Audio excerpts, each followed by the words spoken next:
Shut up, Ford. Dumb bitch. Okay. Now maybe this time there won't be technical issues.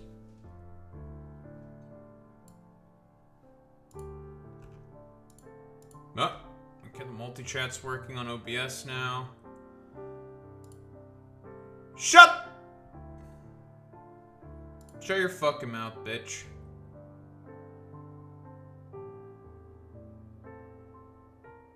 Yeah, says you, dumbass.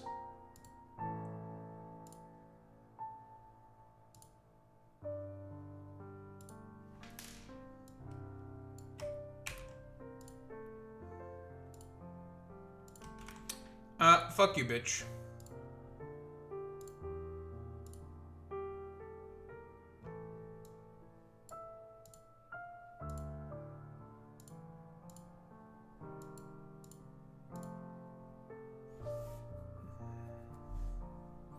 Alright. Now, will this fix my problems? Let's find out.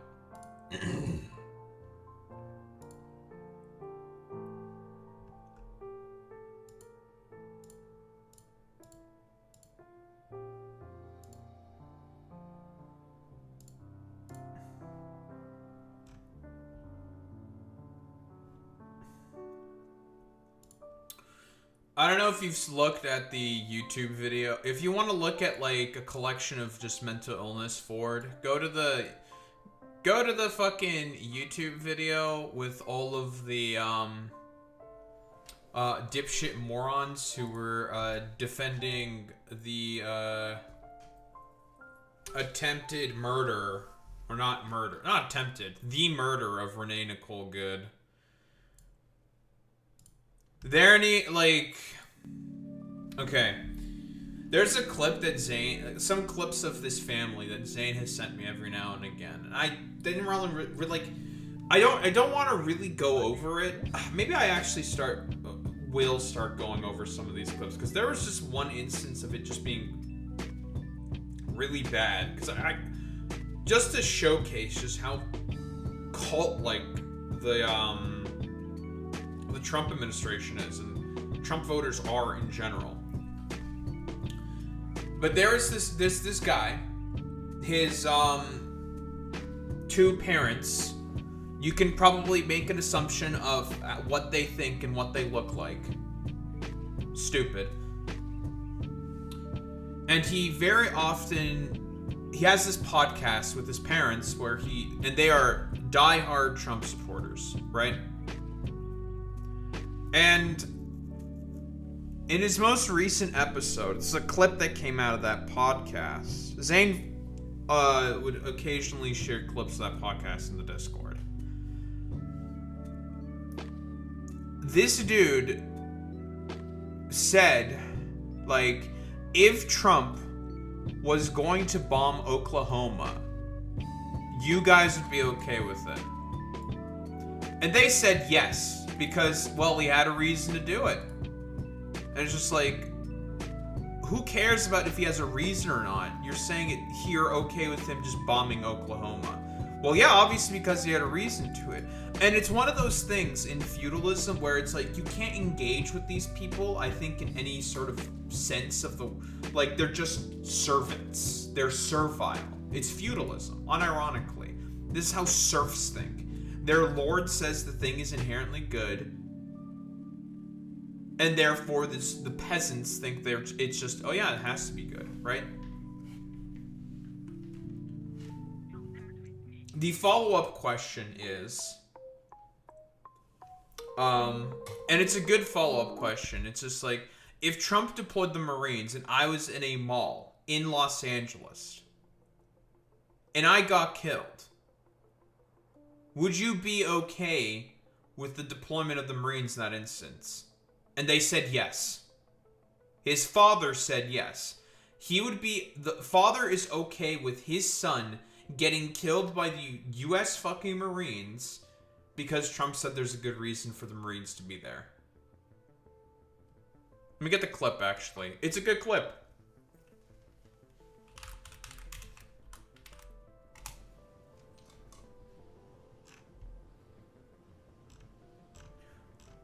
It's not old MAGA farts have no brain for it. It's these people. They're servants, basically. They are servile.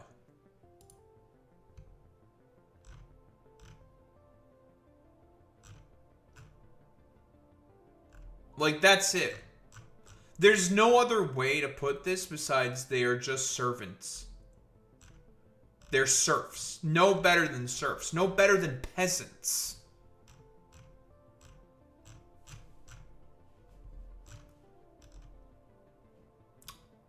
I saw...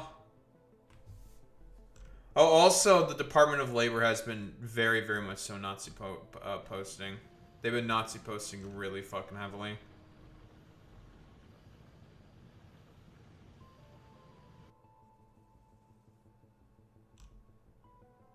They don't think, they just follow. Yeah, it's inherently servile. Like, this is how serfs think. Inherently. They don't think, they just follow. Their lord said...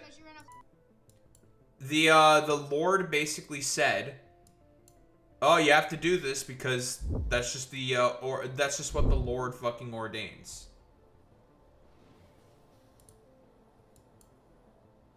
It's like, okay, because I don't like. They say that their parents are in a cult. They're not wrong, but I don't think they're entirely right. Their parents are just too stupid to have a basic thought for themselves. They're just stupid. They just want to be led around like sheep. For all the constant talks of conservatives saying that liberals want to be led around like sheep by the government, how quickly they have immediately fallen to becoming servants themselves. With the correct cult leader. You know?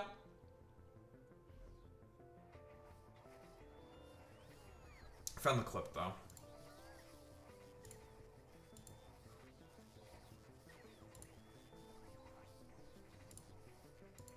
It's our favorite Hamas slang or whatever.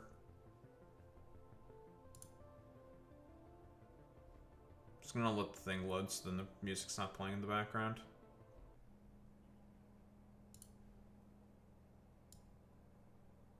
But here, put this. No, it's because you're in a cult. What if Yeah, so this guy's been doing his podcast for a while with his parents, diehard Trump supporters. I'm not sure who the lady is. I don't know if it's like his wife or his sister or something. It might be his sister. I'm not 100% certain. But she's joined on as well to just basically shit on the parents. Donald Trump says, "I want you to carpet bomb Oklahoma City, everyone." You think the Air Force... I believe they live in Oklahoma. There might be a reason. We don't know. This is insane. You cannot be this stupid. Jesus Christ. Yeah, unironically, you can't be this fucking stupid. You are it's just like, oh, there's a reason. It's just like, brother. Trump is just it's a known liar. He just lies. Oh, yeah, I mean, listen, unironically, Ford, they're probably at the age where their brains are probably affected by lead poisoning, which is why they're so stupid. Like, unironically. This might be the byproduct of lead poisoning. Unironically. That's why these people are so fucking stupid. Like, how are you supposed to engage with this? You can't engage with this. It's impossible. It's like, okay, man. Yeah, you can't. It's impossible. Like, unironically. It's like, oh, there has to be a reason for it. It's just like, your family is asking for you to just engage with a tiny bit of critical thinking for yourself. Just a little bit. And they can't do it. Like, honestly, like, it must be blissful to be this fucking retarded.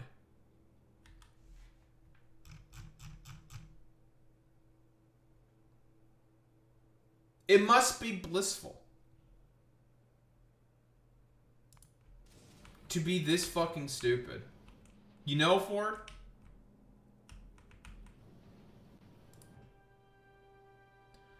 You just sit there and you're just like, I've like studied and learned a lot of shit, okay? I like to think I'm pretty intelligent. And then you have people like this, and it's just like, man, what the fuck do you do, man? Like, these are the people, dude. It's insane. They only think Trump did this, that means it's right. Yeah, well, yeah, exactly. That's the fucking problem. It's because they're just stupid. They're just very stupid people. And by the way, this is peasant brain. This is how peasants think.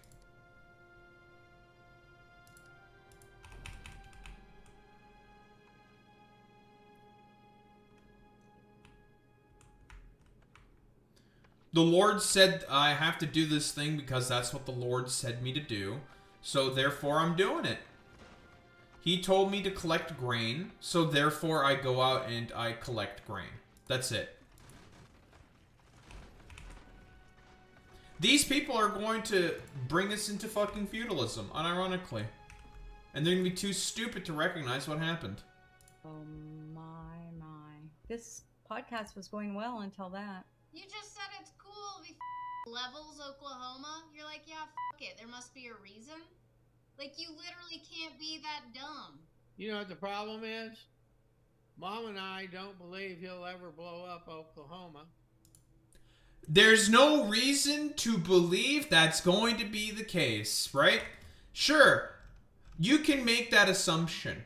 I've made that assumption. I'm like, there's no fucking way he's going to do something that's so astronomically fucking stupid. And then he just does it. So it's just like, at a certain point, you just have to take it seriously. It's like, anything that he says can potentially be done. Now, obviously, he also said a bunch of ridiculously insane bullshit during his first administration, right? That he was going to do this and that and whatever else. That was significantly curtailed for one reason only, because he had a bunch more competent, I guess for lack of a better term, neocons in positions of power saying, you can't do that. That's a really fucking stupid idea. Please do not do that.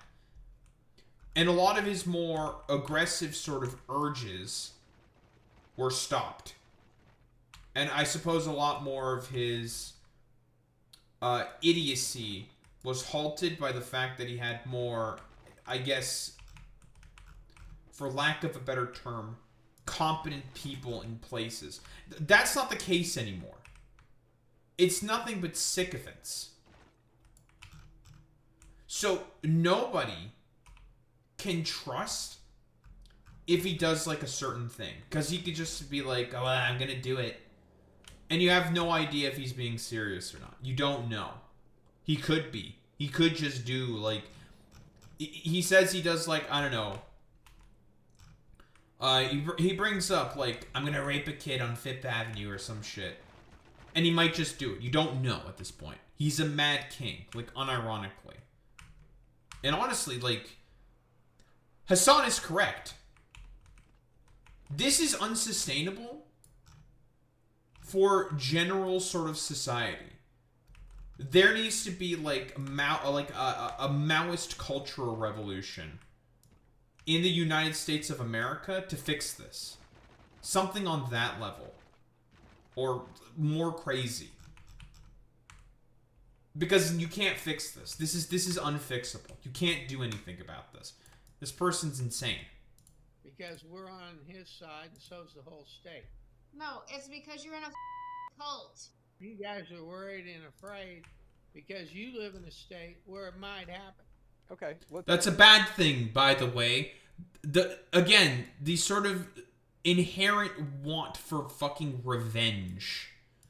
Because what did the blue states do to the fucking red states? Provide subsidies for your poor asses? Because Republicans only exist in those states to just rape and fucking pillage whatever possible development can happen in those decrepit third world fucking countries. Third world fucking state. Like, it's unironically, let's be honest here. If you live in a red state, you live in a decrepit shithole. Period, end of story. The only exception of that is Texas. Texas is the only exception. And it's not because of, it's definitely not because of Republican policies. It's because they have access to a lot of natural resources and a cheap labor market. Let's theoretically say that does happen. Let's say Trump sends in the Marines to Los Angeles, California, and let's say I'm out going to see a movie on a weekend, and he says, go into that shopping mall. Under a truck. Quiet, piggy. He says, go into that shopping mall and kill everyone you see. And let's say I get gunned down by the Marines for just being at a mall. Okay, number one, All for let's just take Okay, it one Dad, step wait a minute. further. All for it. That's his fucking dad saying all for it. He is okay with his son getting gunned down by the fucking Marines, all because he's at a movie theater in a mall. You cannot fix this. All you can do is either A, socially ostracize these people, or do a unironic Maoist style cultural revolution. There is no optimal solution for this besides unironically just purging people. Like, just complete fucking deprogramming.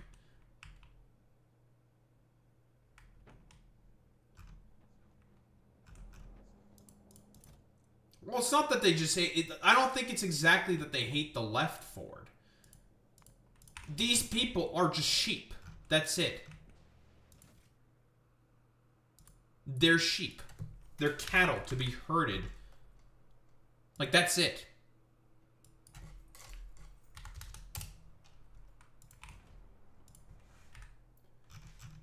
You can't reason with people like this. You just can't.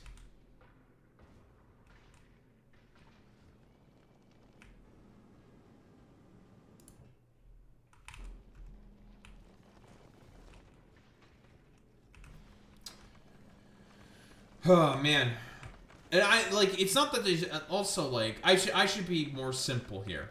It's not that they hate life. They hate society. They hate being able to participate within it. That's what it really is.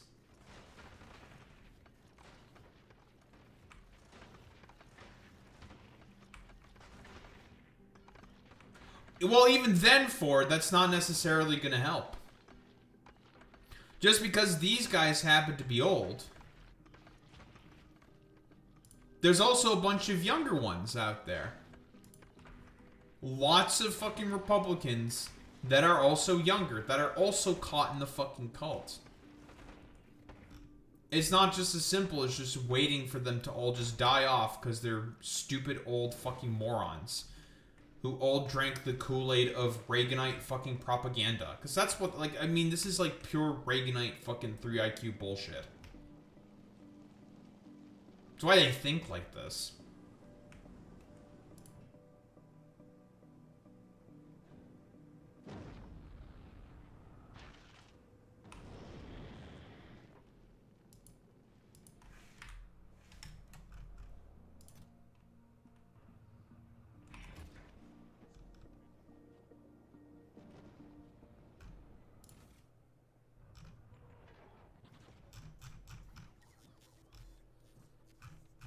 Hightail?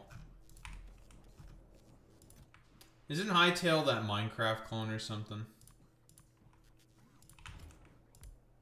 Quantum stabilizers.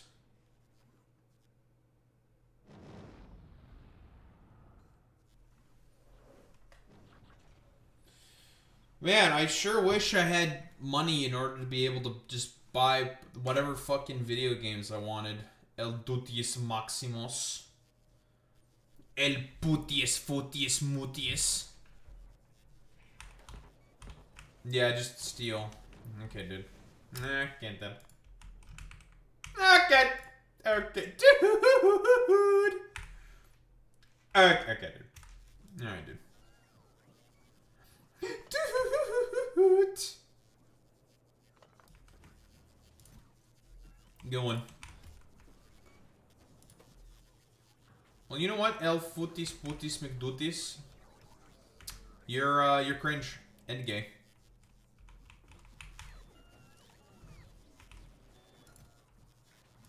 That's what I have to say to you. Fuck you. Smile.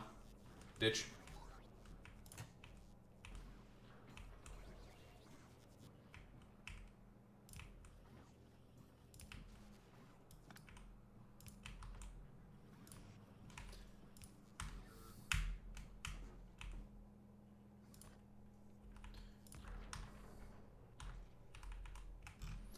But yeah, Maoist, you need, the only thing that works is just, like, Maoist style, like, cultural revolution. That's the only solution that's, like, could possibly fucking work, man. He's genuinely insane. With Trump supporters. That's the only thing that works. What the fucking Team Papega are you talking about, Team Papega? Wait, we still have to finish the video. Mom, wait 1 second. Wait 1 second. Dad wait. hang on, Mom. Dad, you just said you are for Donald Trump murdering me for no reason, and you would support that. If he walks into a mall to people with military, There has to be a reason. there's a reason, and I'm all for it. And the people in Los Angeles, California, are as deserving of execution as the assholes in New York City. You're all communists. Insane, by the way, but this is, again, there's a lot of things that fucking lead into this exactly. It's because of fucking Reagan. It's all fucking Reagan and bullshit. That dude is just okay with the sun dying. Insane. You can't fucking fix... You need, like, a fucking Mao-style cultural revolution. Unironically. Cultural revolution is the only thing that's going to fucking fix this problem. A significant deprogramming of the American sort of psyche, I suppose, is necessary to fix these issues. Because this shit's not sustainable. It's not.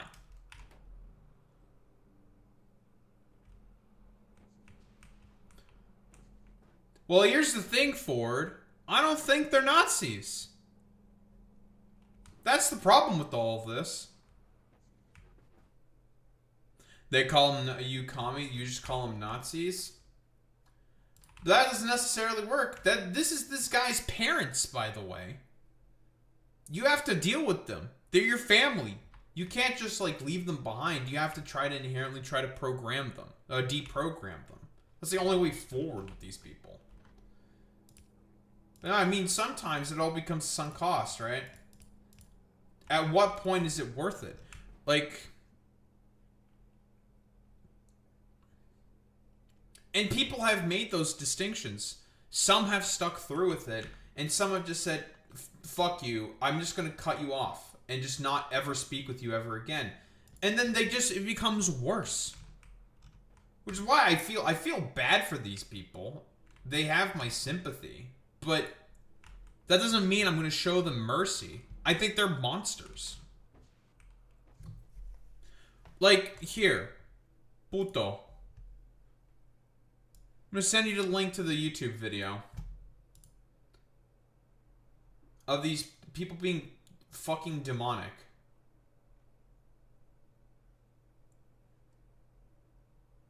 Like, you can't reason with these people.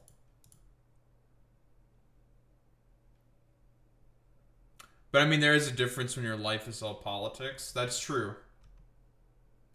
But here.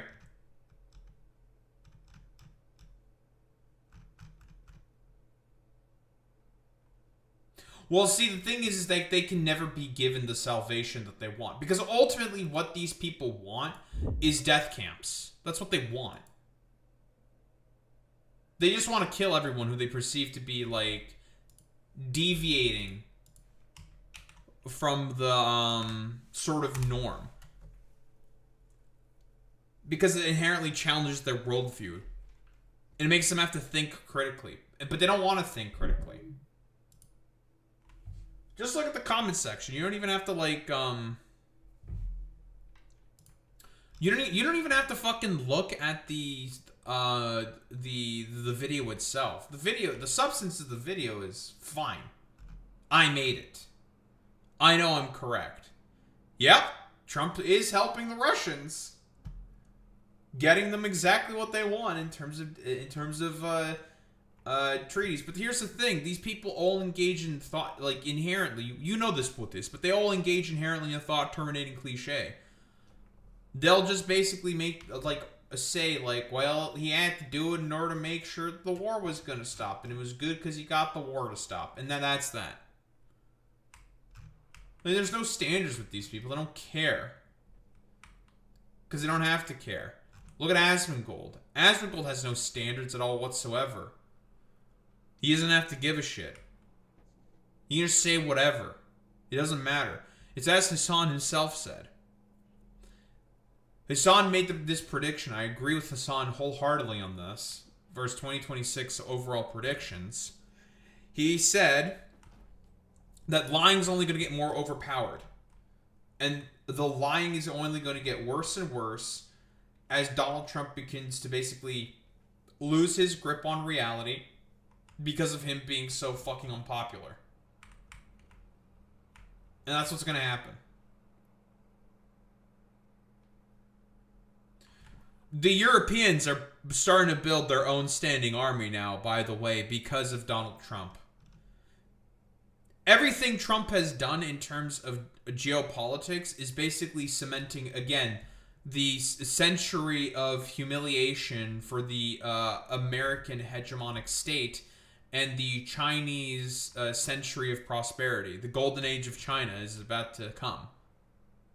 Like, unironically.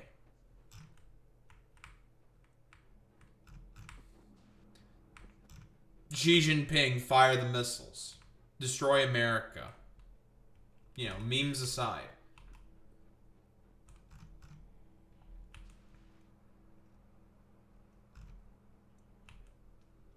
It's just these people are in a cult. Because they don't have any, anything else fundamentally going for them. Economically, they're all destitute. Because of stuff that Republicans mostly did. Culturally, they're destitute. Nobody likes conservative, cultural output. Everyone fucking hates that shit and thinks it's terrible. Like, what do they have to hold on to? What do they, what does a conservative have? In terms of, relevance? Nothing. They have nothing besides their, 3 IQ bullshit that they love to talk about consistently. It's like they got nothing going for them. So they have to bring down others because they see them all as a fucking threat against them. See them as a threat against their quote-unquote way of life. I mean, as, Alex Jones would say this, they are demons. These people are demons. Yeah, I think all conservatives are just fucking demons. They just are.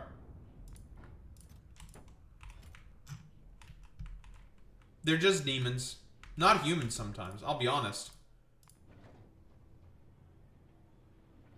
They've lost the privilege of being treated like normal human beings. I'm being quite honest here. They are all just demons. But yeah, just look, Puto. Look at what I basically, put in the fucking video, dude. Here, join a chat. I'll drag you in. What's up?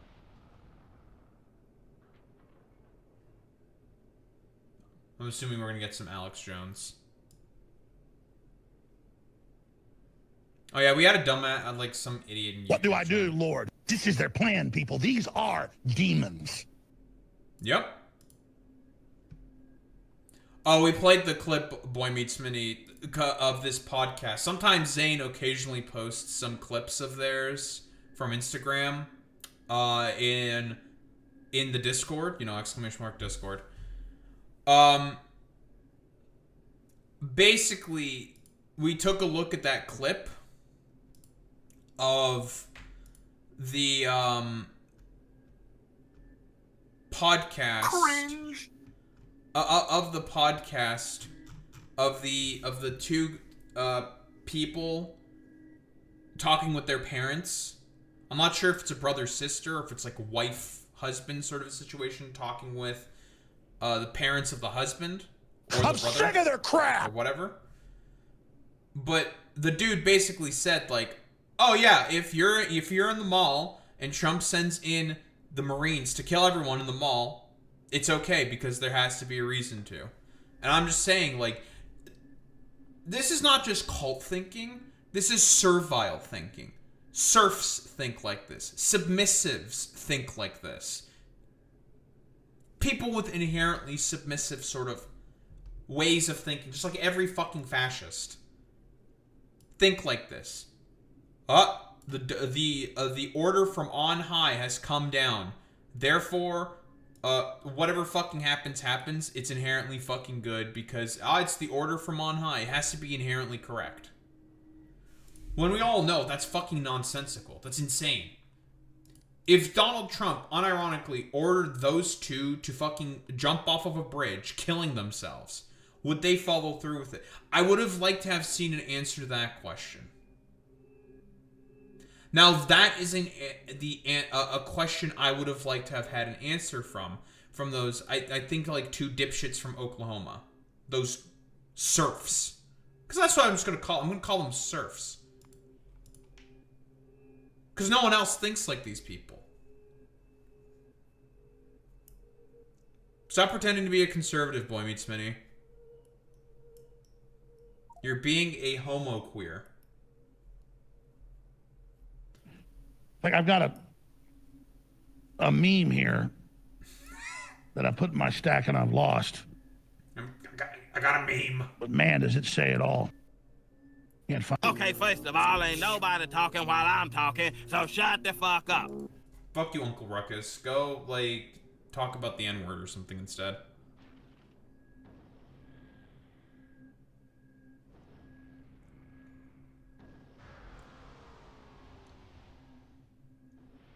Yeah, I don't know. Like, what do you do with these people?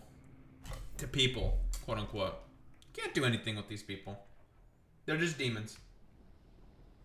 It's inherently just servile, submissive fucking thinking. Like, there's no other way to put this besides these. I hate people who are so bad at this game. Like, they are just people who just want to be ruled. That's it. They want to be ruled by a fucking monarch, and Donald Trump is the main guy to fucking do that shit. That's it. They're inherently fucking submissive, and they just basically want to be ruled by a king.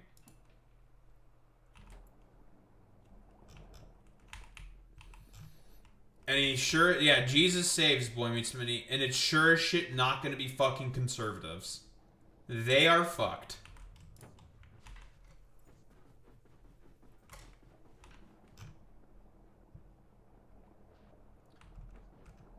They're all gonna die off alone, irrelevant, when Donald Trump inevitably fucking dies. No. I've had enough of these people. Okay, so I've been containing this for the last week. Yeah, you've been containing this for the last week. What do you have to say about this, Alex? Chew. 2 + 2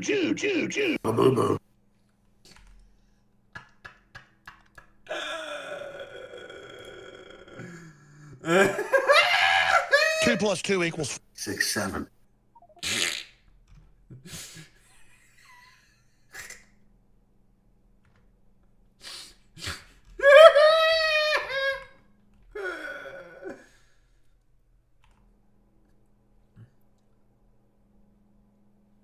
What? 6, 7. I'm gonna shit myself.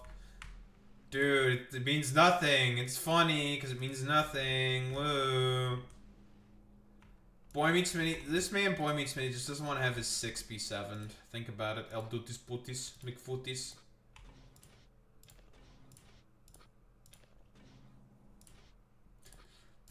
Boy Meets Mini thought it was funnier when Alex was just screaming Jew.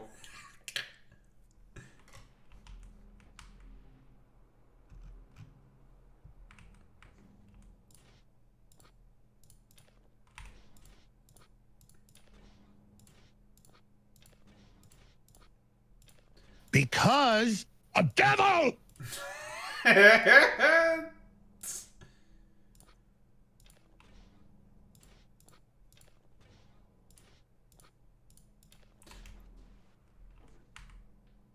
Well, Ford, it's because you're El Futis Dutis McBootis. It's because you're El Krungus Bungus McChungus. Memes.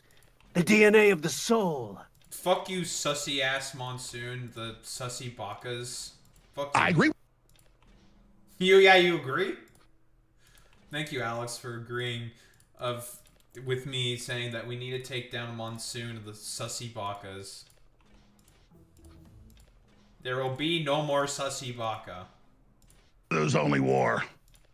There is only war against the sussy fucking imposters. Against all of the sussy Bakas.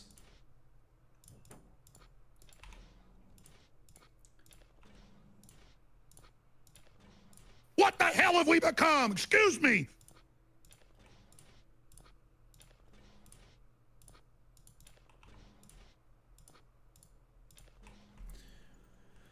Oh man, dude. It's this year's gonna be a rough one, man.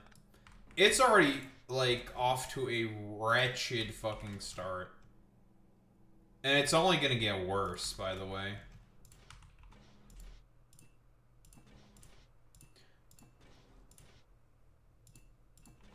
And the Democrats are not going to do anything to fix any of this stuff. They're not going to save anybody. That shit's not fucking happening. They're just going to try to say like 6-7 Labubu or some shit. And like, I don't know. Just make everything worse somehow cuz the Democrats. Honestly, Jew. Whoa, dude, chill. You're being anti-Semitic. Thanks, man. I'm looking forward for the, I think, honestly, at this point, the inevitable economic crash that Donald Trump is going to bring. The only way that these people might, for example, actually learn something for once in their lives is if their pocketbooks finally get... Well, I mean, this is pretty much America in a nutshell. The only way Americans learn anything is if their fucking pocketbooks get hit. You know this, Butis. I know this very well, fucking El Dutis. That's like the story of Shut America. up! Silly. The N-word. Shut up, silly, the N-word. What the hell? Well, boy, we're not getting any help. Well, Boy Meets Mini is being gay derogatory by pretending to be a conservative still. So he is a homosexual. Derogatory. Is dead. Boy Meets Mini is dead.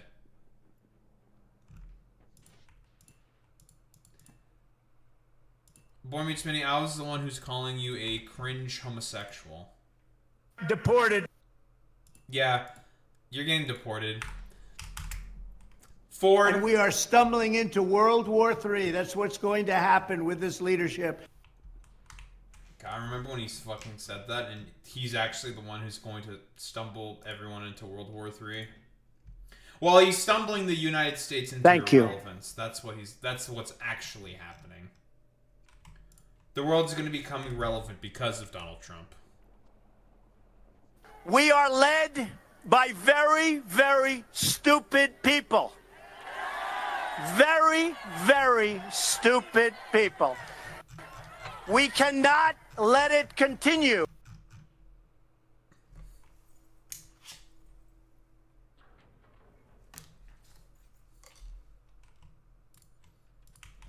Also, I don't see his approval rating probably going lower than mid-30s. I don't think that's happening. I think mid-30s is probably about as low as it's going to get. Nobody can do it like me. I'm going to be quite honest.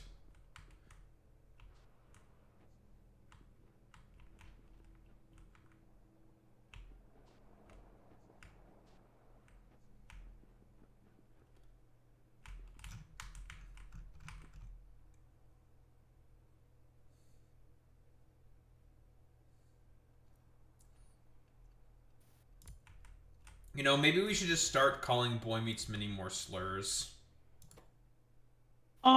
Base? Yeah, that's why I think it's pretty base as well. You just call them Religious slurs. bigot. I am a religious bigot. This is true. Thank you, Bernie. And I am more based as a result. I am racist. We're back to beating women. We're back to beating women. That's so true. So true, Sam.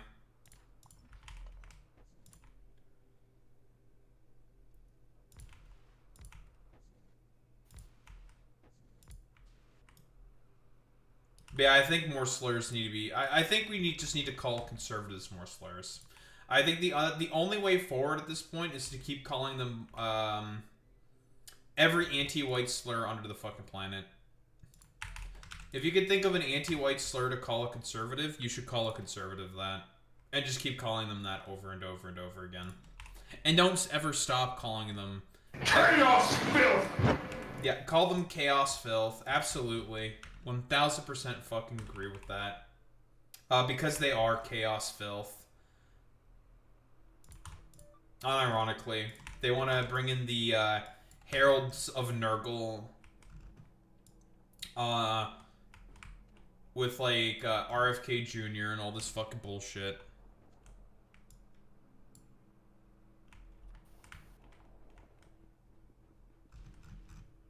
Vengeance has come for you. Chaos filth!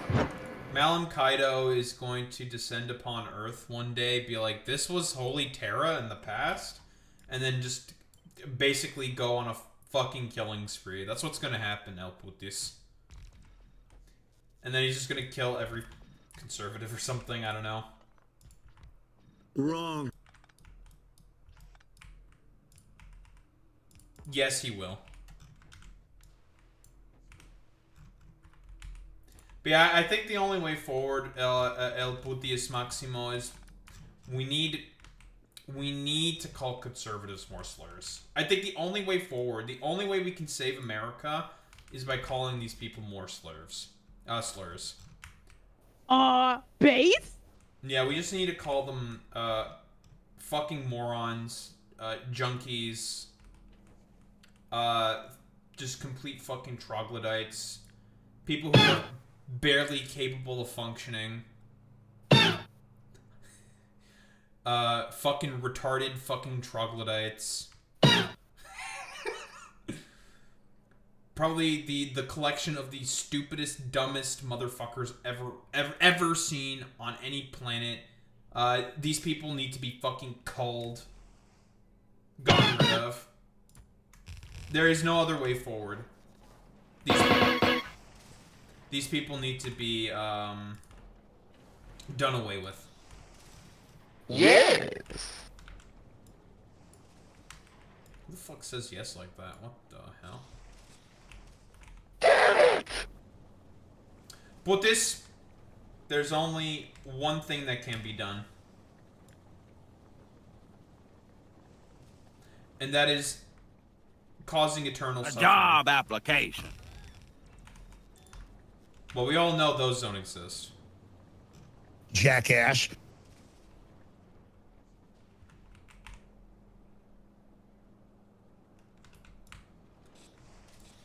Boy Meets Mini is just being gay. Derogatory. Like the good old days after 9/11. 9/11. Ford, are you a religious bigot?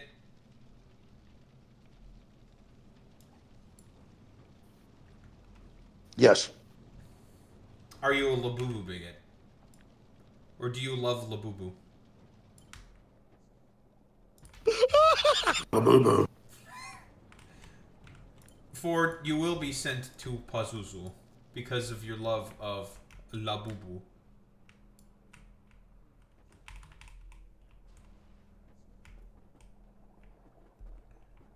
Ah, yeah, yeah.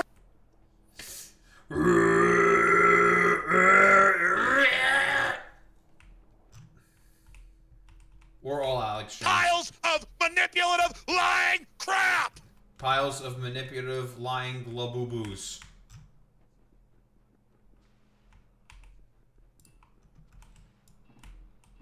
Ford is... Like I said, a Amogus. Ford is a labubu. He is one with Pazuzu.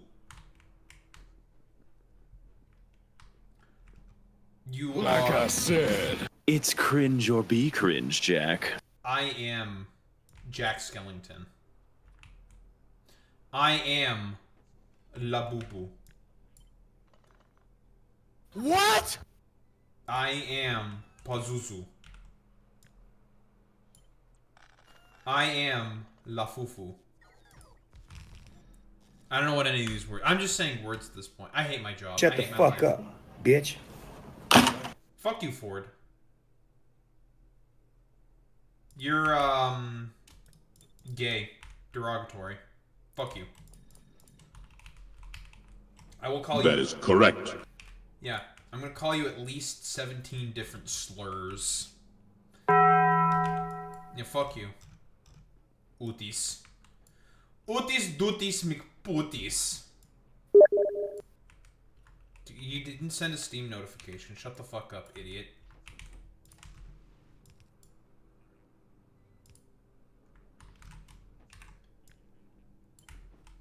Shut the fuck up. Utis. This can go two ways, punk. One, you walk away. Two, Ratio. Or three, we call you a slur.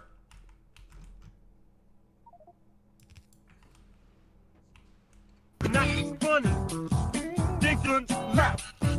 Hey Ford, you love slurs. It's like your favorite thing. Yes. So why do you hate slurs now? What the fuck? We're leftists. We love slurs. Come on, El Fortus. 9999999. That's our favorite slur. Hitler. The Pootler. Ford, are Jesse, you... we have to cook. Ford, are you ready to save America?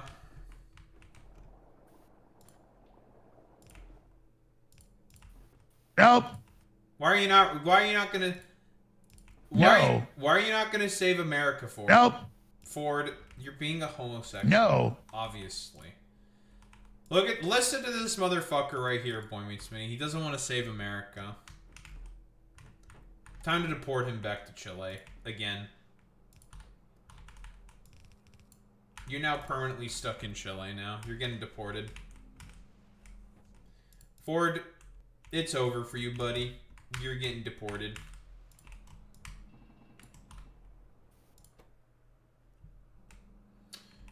It's over for you, El Futis Dutis.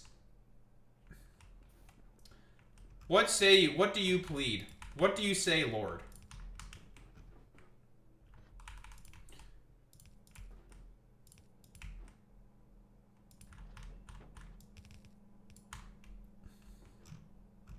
What is that? What is that? It is your Lord and Savior, Alex. Troll alert. Jesus Pootler. By the way, if anyone thinks that fucking liberals are gonna get us out of this hole, not fucking happening. They're more busy, I don't know, like, fucking doing schizophrenic conspiracy theories with fucking Collargate. Yeah, they're bringing back fucking Collargate and shit like that. That's what liberals would prefer to fucking focus on. Their asses are not saving us. Their asses are fucking complicit. They don't give a shit.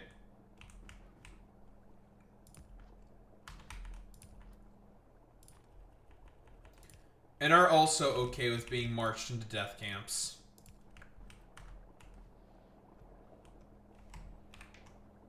Boy Meets Mini, you're gay. Derogatory. Smile. Shut the fuck up, puto. Oh, I'm sorry. Did I break your concentration? No, you didn't. Shut the fuck up, bitch. Communist detected. Чики-брики в дамке! Communist detected. Are you gonna try to make the commies run back to their mommies?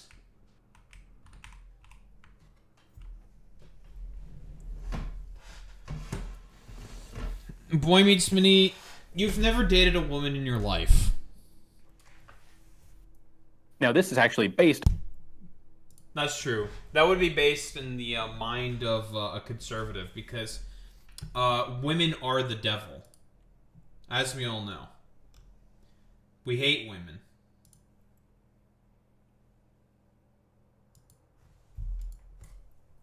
Now, see, I don't know if Boy Meets Minnie's actually telling the truth here or not. Or he's still doing a bit.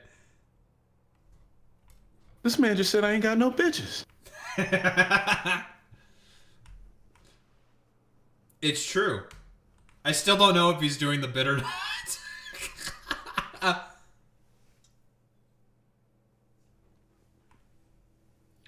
No maidens. Oh yeah, I've never dated any. I've been very open about that. But I don't want to saddle. Listen, I don't want to do the cringe ass shit of saying, "Oh yeah, if I dated a woman, if I had a girlfriend, she would fix me." "Quote unquote." I don't want to saddle someone with that burden. That's very fucking weird. I don't think it's fair for anyone. I have a lot of issues. I know I have a lot of fucking issues. I don't want to saddle someone else. Let the Rock tell you in Chinese. Oh fuck. Chinese? Chinese. You should kill yourself now. Good one, Ford. That wasn't Chinese though. What the fuck, Ford? The Rock was not telling me in Chinese. What the fuck? 冰淇淋. That's John Cena. That's not The Rock.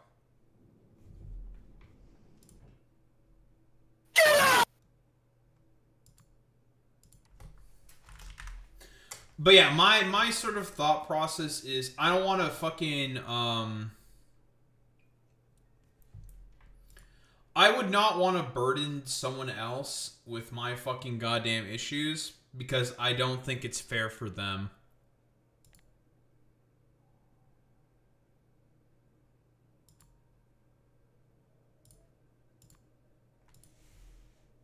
Five of these things at the same time. What, the conservatives?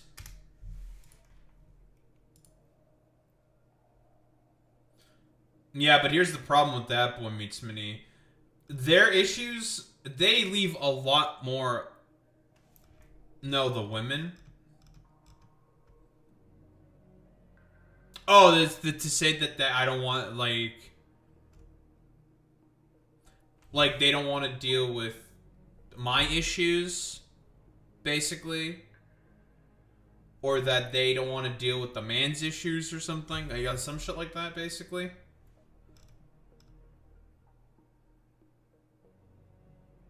Ugh. Brother, ugh. I'm a little confused. I love women.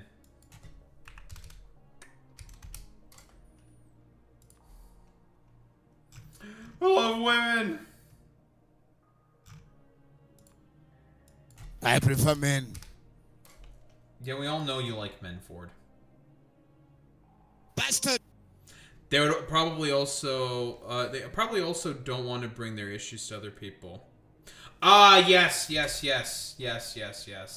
Probably. That's what you mean. No, that makes sense.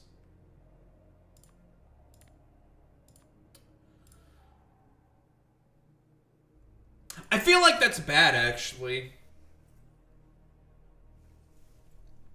You have to go through fucking hardship, right? In a relationship. You know? Not to do, like, the whole, like, Christian evangelical thing, like, oh, things have to be inherently difficult because this is how life is. 'Cause I don't agree with that.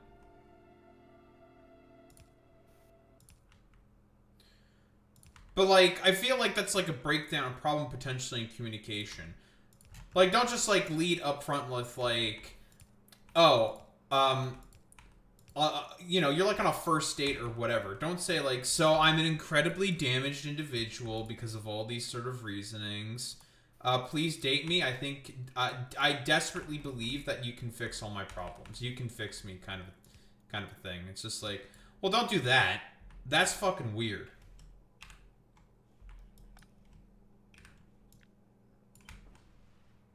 Obviously, we can't believe in anything Ford says because he likes men or something, quote unquote. He's gay. He's gay. I love bumper cars. So crunchy. I don't remember asking you a goddamn thing. Why are you gay? Yeah, why are you gay, Ford? Ford, why are you gay? Why are you gay?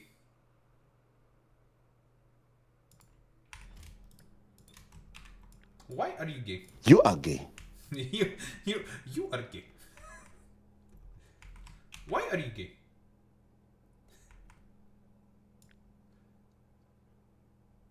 Who's the bitch?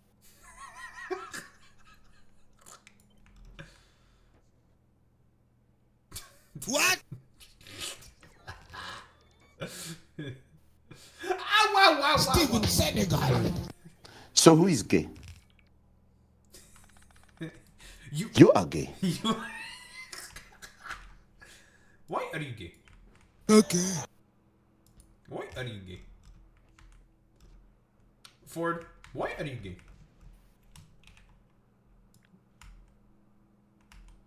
Why are Meanwhile, they have a sex practice called fisting. If Sacrificial Bilf was here, she'd be laughing her ass off. Will you marry me? Wow. They have a sex You are practice called fisting. Pepe. Why are you gay?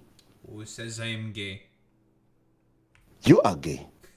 Ford does need to get the gooning bit from Norman Finkelstein. That would be really fucking funny. Here, let me see if I could find it. It's really, really funny.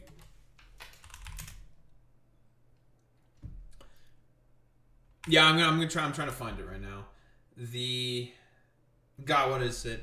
It's the expression is gooning, Gooning. Gooning. What? Hold on, let me get it. Norman Finkelstein gooning.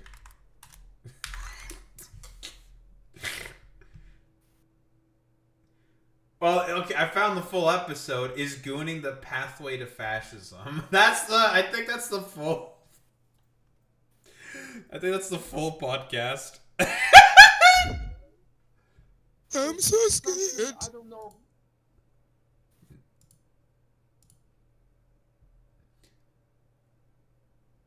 They coined. It's so funny. The link's in chat, El Futis Booties.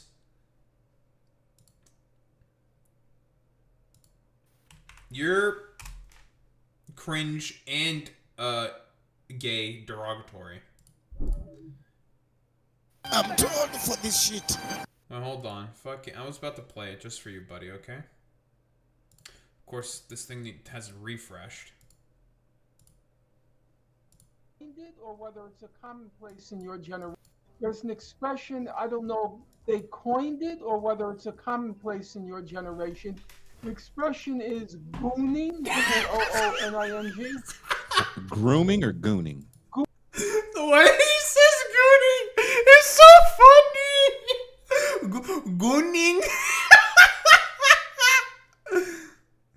The expression is gooning, Gooning.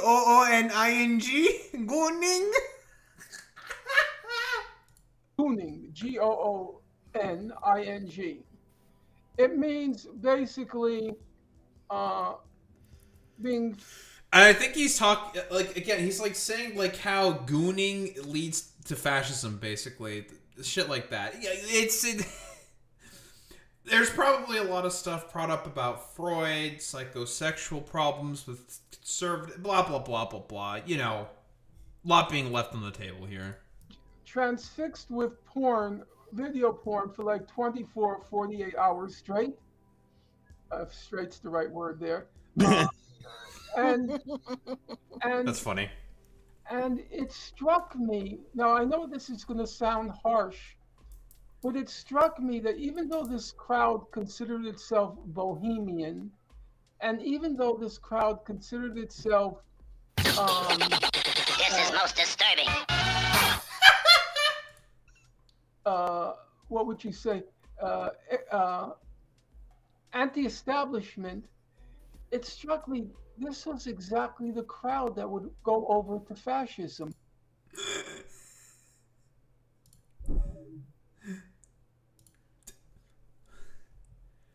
Oh, Norman. You're so fucking right, buddy. The expression is gooning. Alright, time for the shit show to ensue.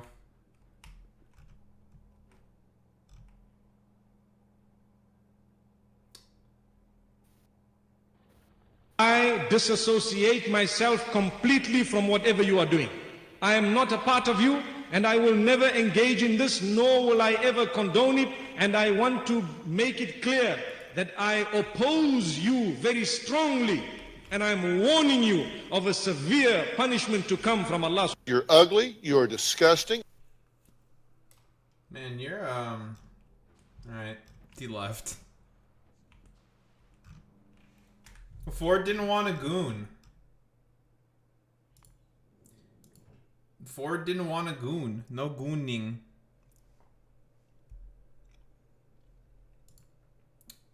Get out of here, ooties, pooties, McFooties. Fuck you. Go to bed. I know my dumbass is not going to bed. I know my dumbass is cooked. I know that wallahi I am cooked, brother. But look at this quantum stabilizer. Look at it.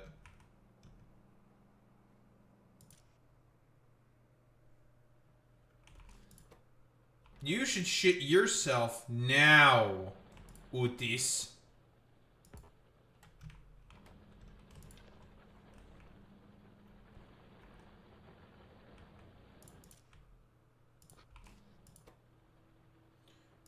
Oh, so this shit can sometimes turn into Quantite C? Alright, no. That's it turning into the thing in the... That's gonna be annoying.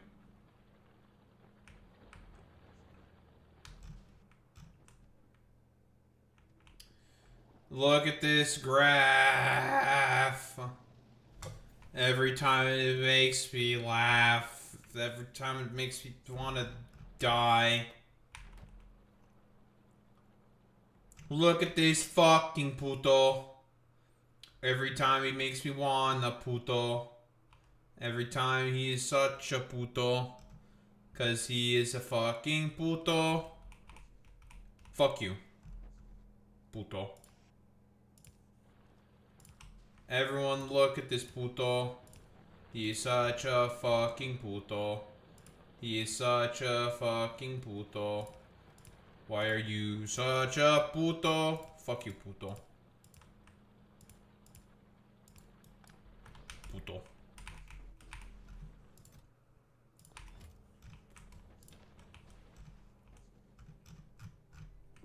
Yo, look, we have,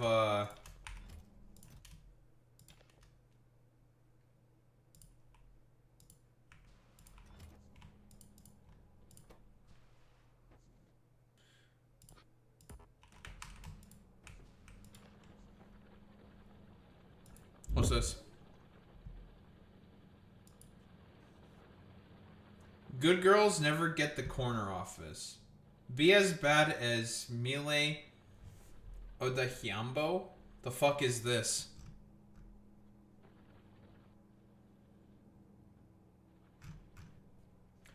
What is this? Kenyan Parliament. Oh boy. Wait, quick. Quick. Someone don't show this to Nux Taku.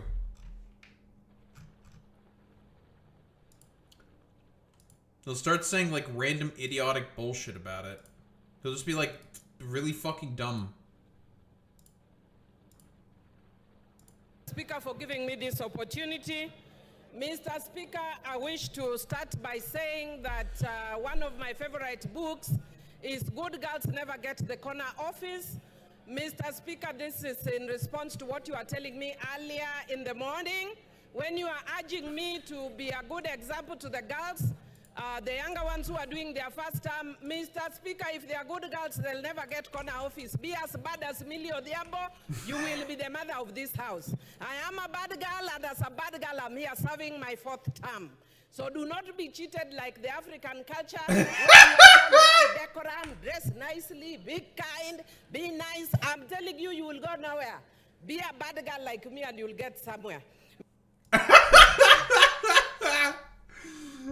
That's just good, bro. That's good. No, I mean, real. Yo, any reels? That's real. It is a practice called fisting. Wow. We all know the Fordnet does fit. Well. If it isn't Alex Roivas, who's probably not going to give us any updates in terms of activities, I would expect nothing less from Alex Roivas.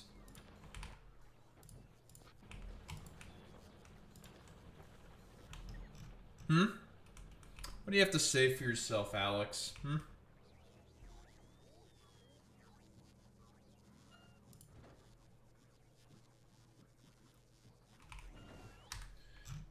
Yeah, Alex is a sock dem. Real? Can we get any reals and trues? Yo, I need real.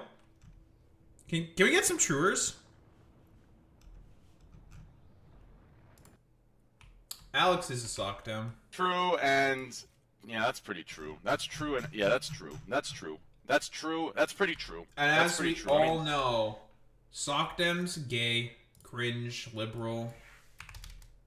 That's what my best Marxist-Leninist friends would have to say. They're all inherently cringe and liberal.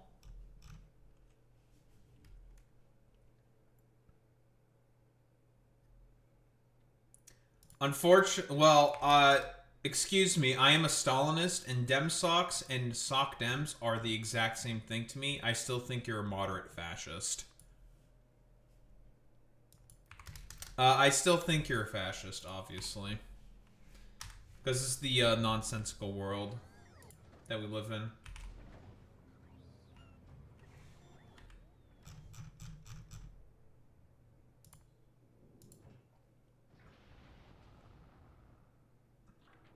They do a practice called fisting.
Not my hecking wholesome Twitch chat.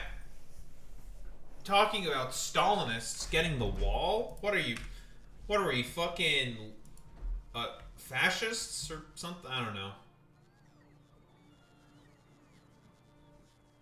Man, this is gonna be a complete shit show, isn't it?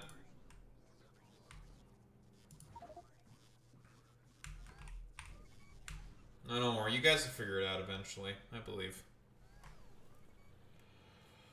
Blah, blah, blah, blah, blah.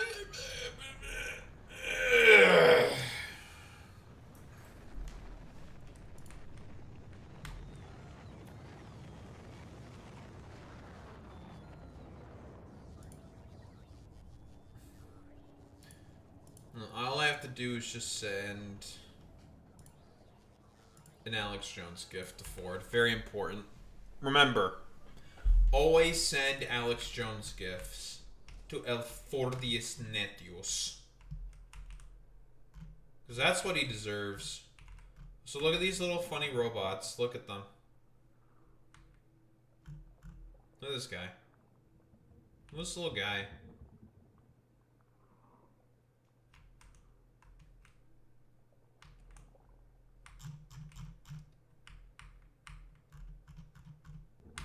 Oh, look at these little guys. Look at these little guys. Look at them.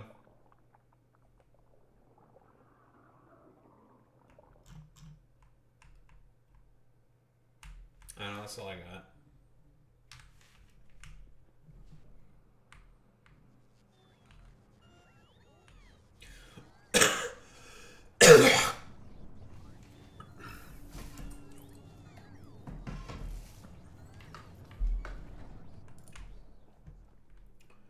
Alright.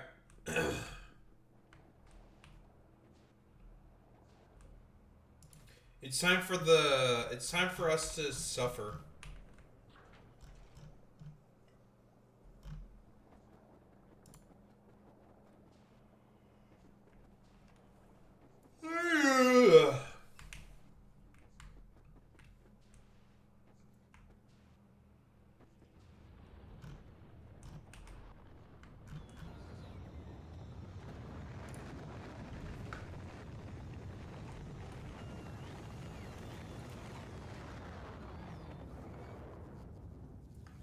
Alright. We're ready to leave this planet. Leave out the quantum stabilizers. We're getting our quantum shards. Time to leave.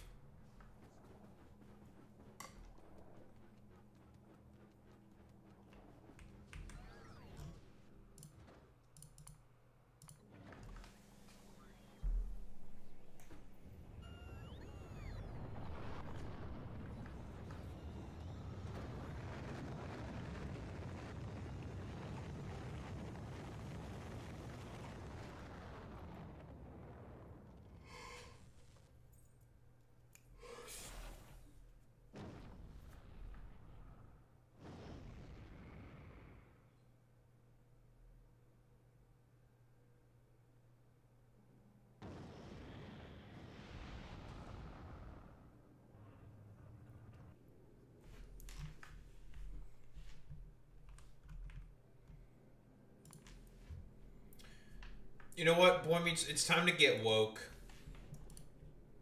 We're all woke. Where the hell is our crime report, Alex? What the hell is going on here?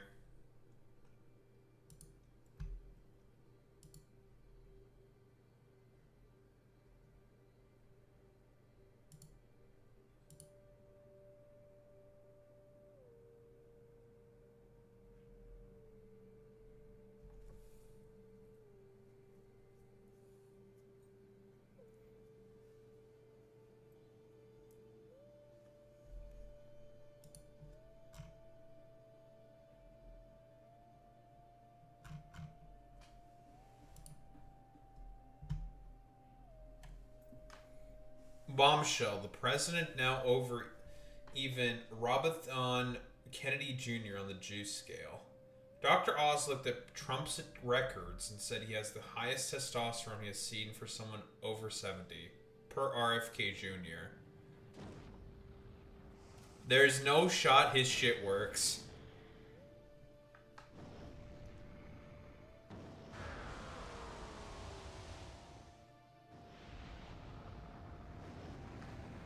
Oh, also, Joe Rogan says, What happened to Renee Nicole Good? Yeah. Was also a murder. I thought that was supposed to be like one of their based hero. What happened? I wonder why Joe Rogan doesn't fucking agree with them. Oh, because he's a fucking grifter. Doesn't have any fundamental beliefs in anything. Stupid.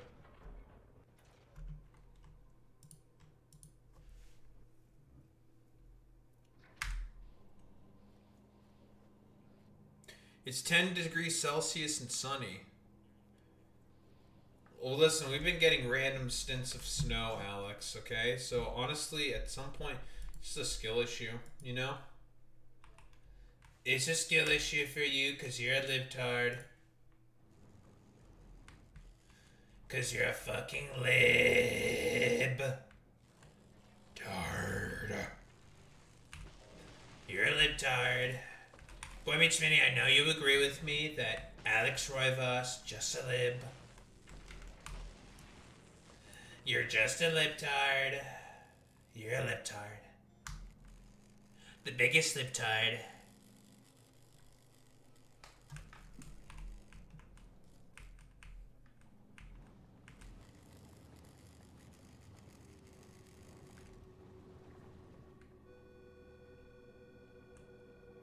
Listen, Chicago is so bad because I have not been able to deploy my greatest people, my my Gestapo. I love the Gestapo. I love ICE. Boy Meets Mini, I know how much of a fan of ICE you are. You are one of my biggest fans.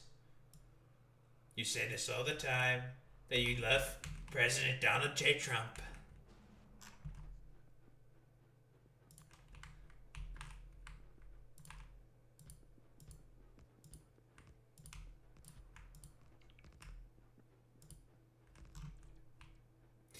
Well, you know what they say about that, Alex? That just sounds like a skill issue.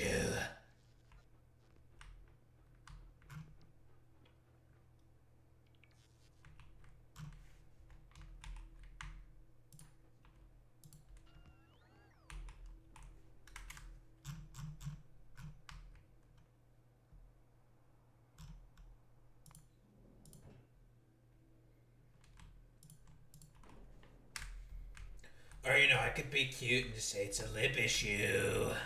Because you're a lib. Why are you such a liberal? Liberal. Everyone I don't like is a liberal.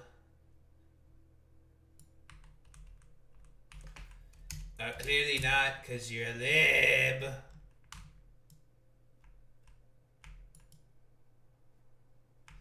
Why are you such a lib?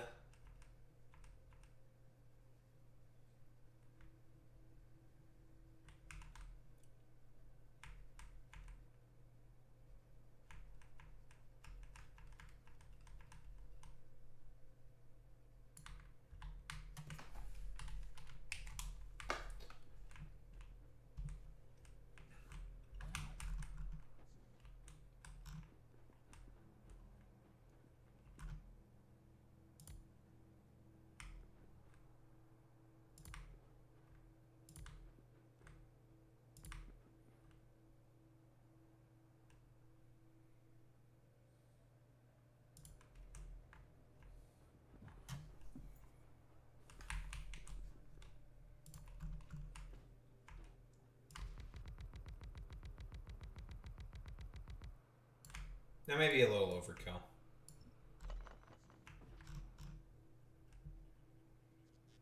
Probably do not need this many quantum stabilizers.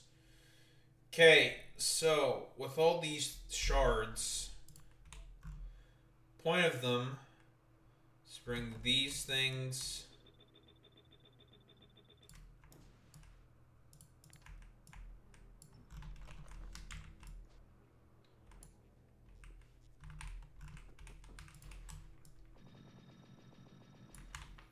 in order to make these unstable fucking science packs or whatever the fuck.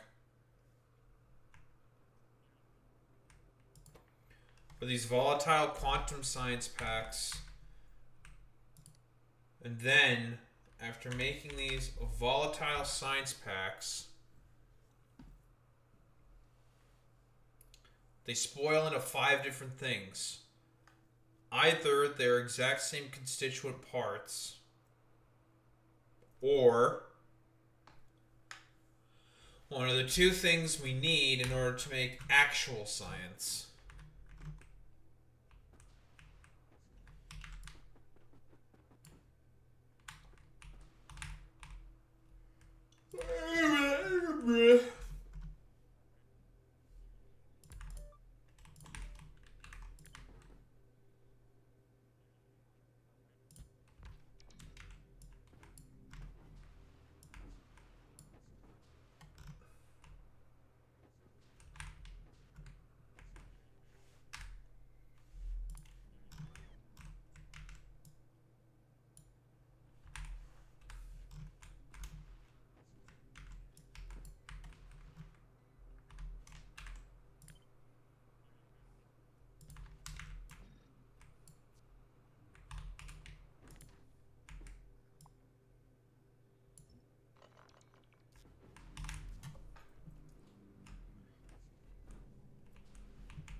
Okay.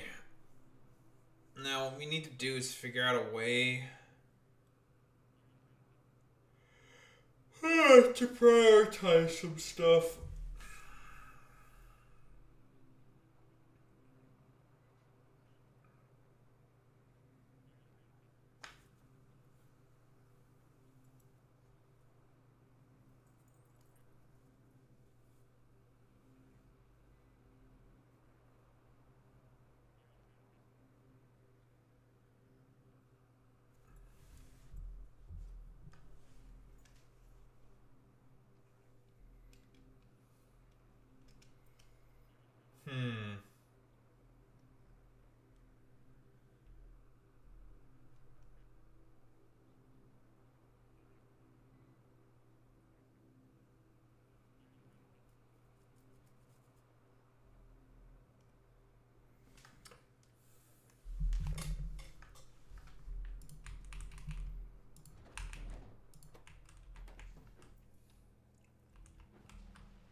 God, I have no way of knowing exactly how much fucking science you're gonna make, because it's all just gonna be random.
Okay, 5 different fucking items.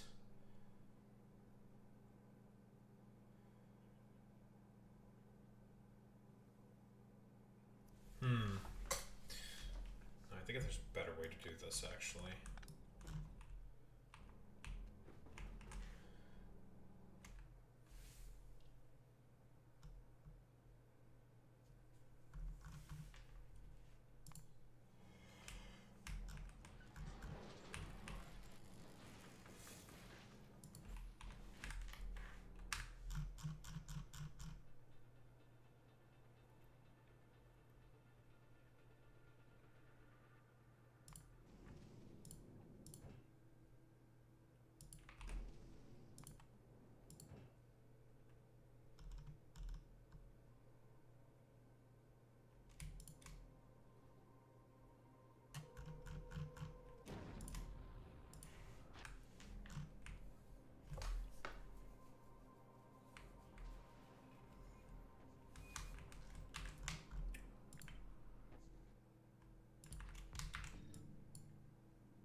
Oh, if this goes full tilt, that's going to be a lot of science per minute. Nothing. You can't land on the planet.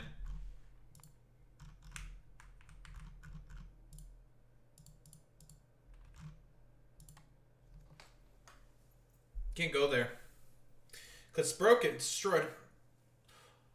All you can do is send ships to shoot asteroids to collect the chunks. That's it.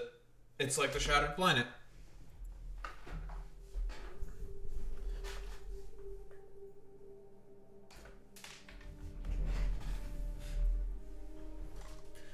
Why did it get destroyed?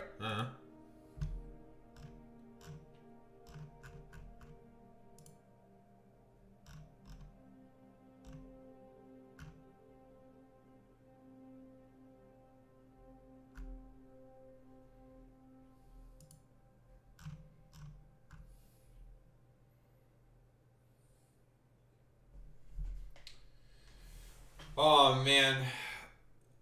Democrats' favorability rating, 32.5%. I see centrists basically trying to make the argument like Noah Opinion, the Substack dumb fuck, saying like, oh, this is all because of people like liberals trying to appease the progressive wing of the party. We need to run more moderate centrists. It's just like,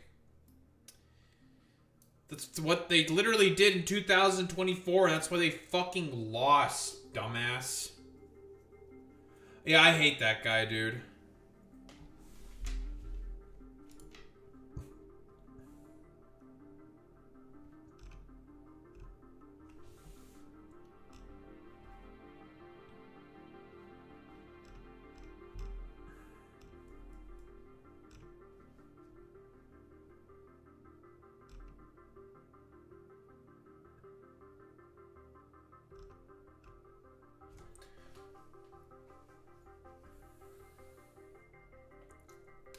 It's gonna fucking... It's so stupid, bro.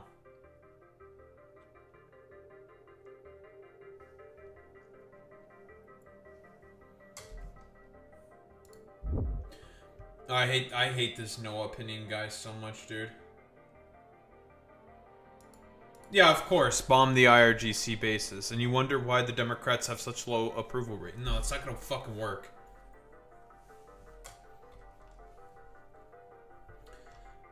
When what Bernie Sanders basically said, like, yeah, if we try to bomb the Iran right now, it's gonna end up it's gonna be the exact same thing as what happened with Mohammed Mossadegh, which is true.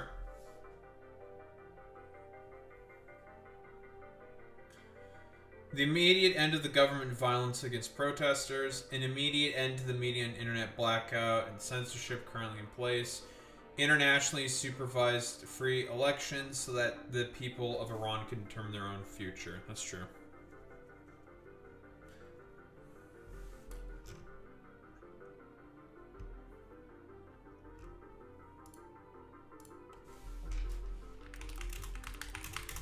Here, we're gonna say let's make a bet.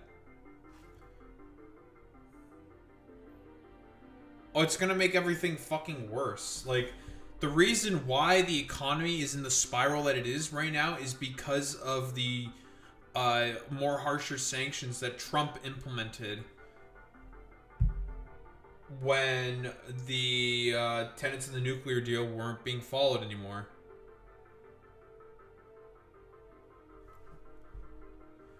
And why were the tenets of the nuclear deal not being followed anymore? Oh. Because Trump fucking tore that shit up for no reason, even though it was doing its job.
You can't hate liberals enough, man.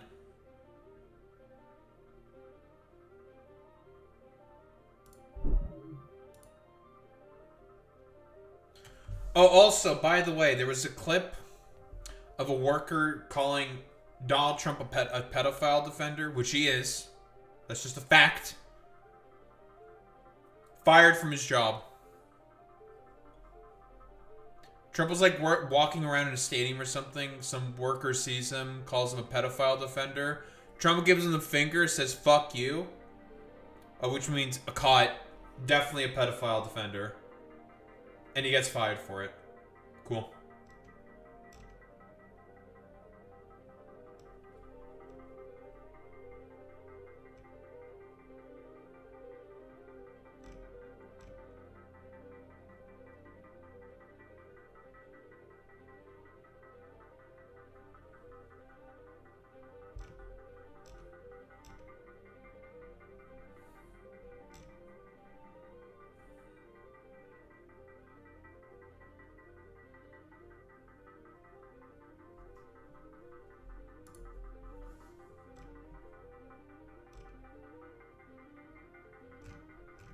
Oh, Betar is gone? Wasn't that like just a propaganda rag, Betar? And Zoram Chad Donnie saying, it's gone? Good.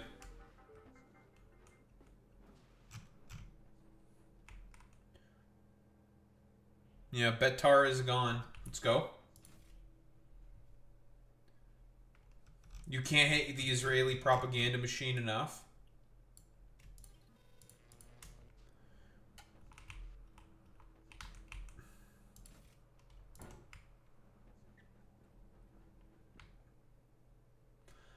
Okay, so now I have to figure out how the fuck to make this shit work. Because this shit spoils into a bunch of random bullshit.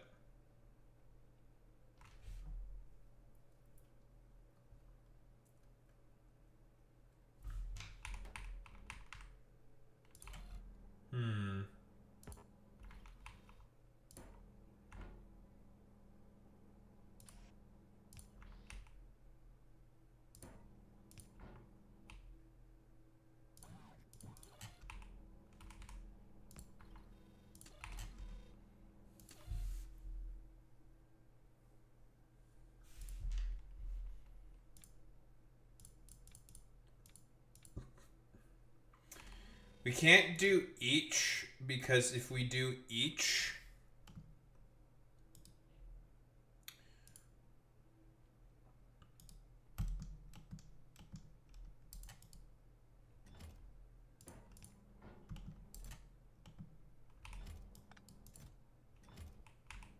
we not set filters on normal steel chests? That's kind of annoying.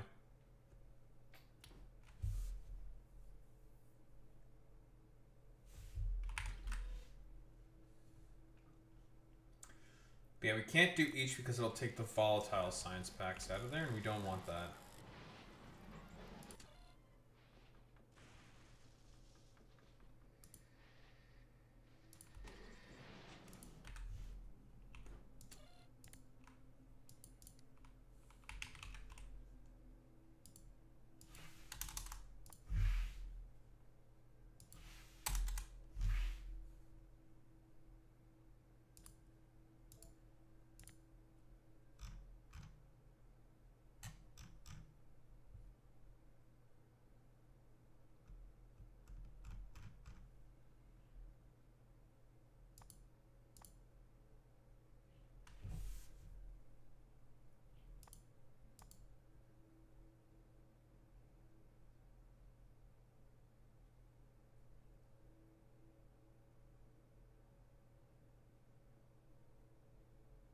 What the hell?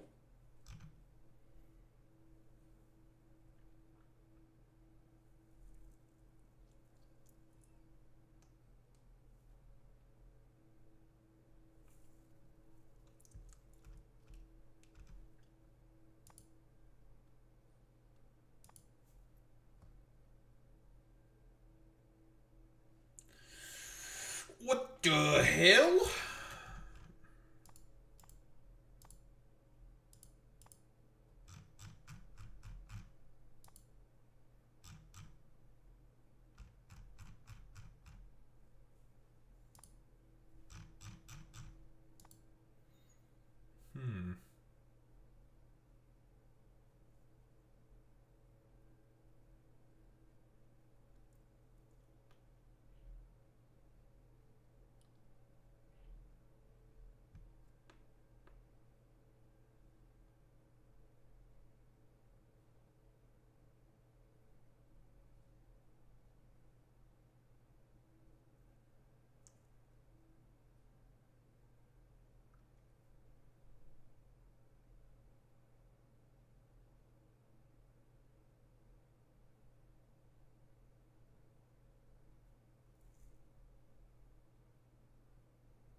What's up, David Dickey? No, the same Minecraft. This is Factorio.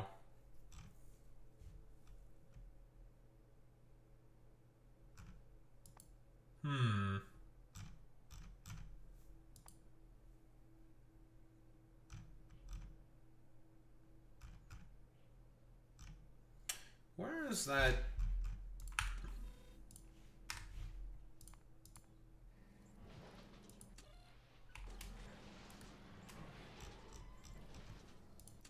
What's the name of this wildcard? It should be named each.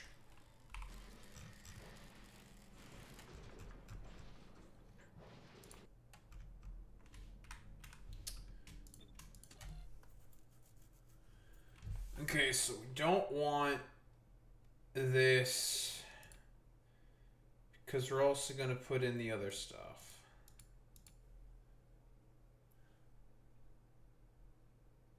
Ah. Gotcha.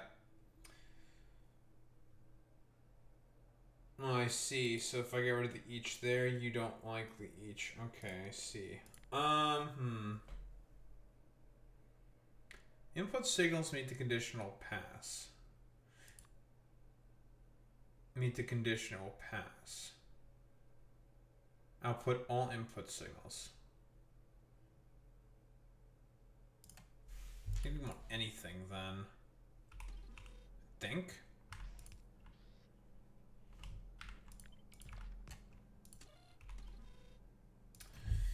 Okay, so we put these volatile packs in here. Let them rot. Then take the shit that it makes out to over here.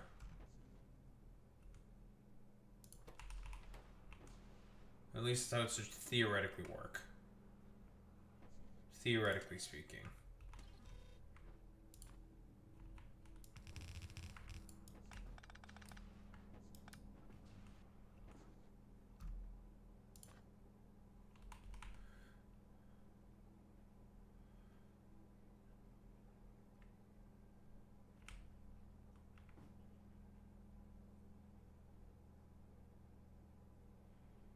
That's true, I do have a lot of planets.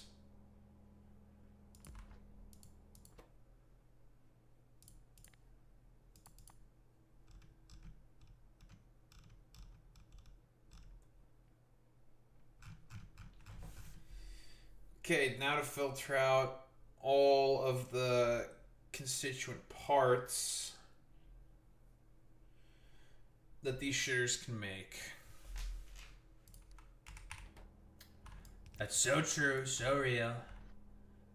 What can I say? I'm a great explorer of sorts.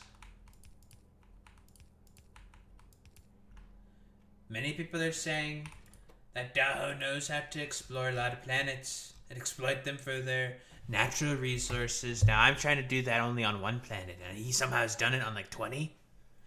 It's incredible, folks. Really, really is. Incredible.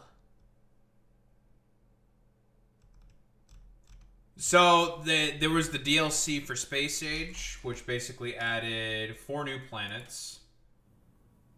Vulcanus, which is broken. It's overpowered. All you need to know is that this planet's overpowered and this building's overpowered. It's the best building in the game. Fulgora, which basically says, here, this is an alien planet with a bunch of garbage. Recycle the garbage and make stuff with it.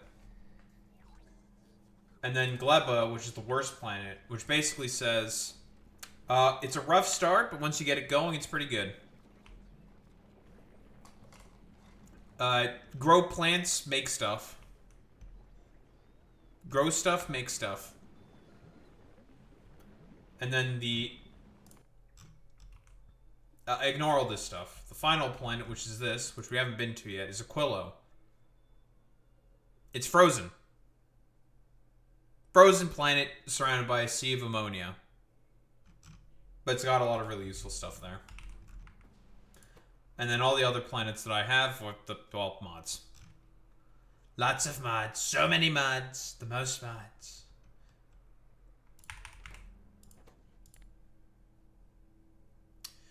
This should work. This should work.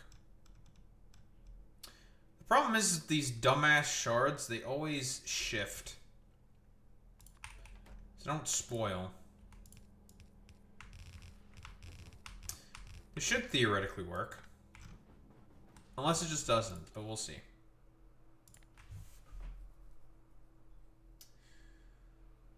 So if anything is greater than 0, then we put the 5 sort of things. So inert quantum science pack. And then we do the unstable quantum science pack, which is of course spoilable. Very cool.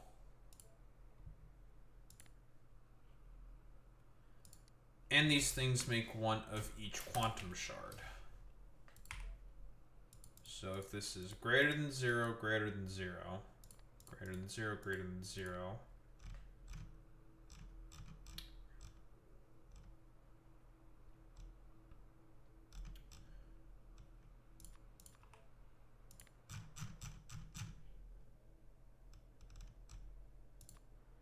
I might appreciate this. Oh boy, I love appreciating things. This is real and true.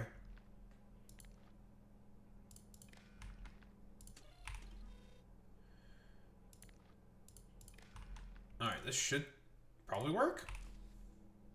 I hope.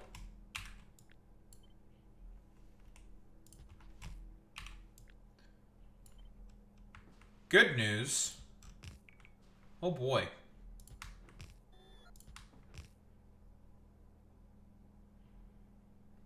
Oh boy. Ho ho! You know, Boy Meets Mini, maybe I should have gone into voice acting instead of going into tech. Maybe that was the play.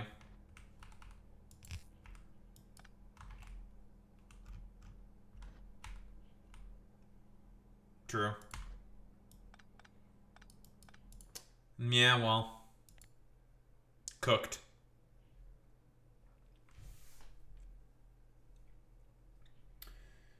Okay, so we need a way to also take care of all the extra bullshit. Building CPU and Factorio from D flip-flops to an operating system. Oh, that doesn't surprise me whatsoever.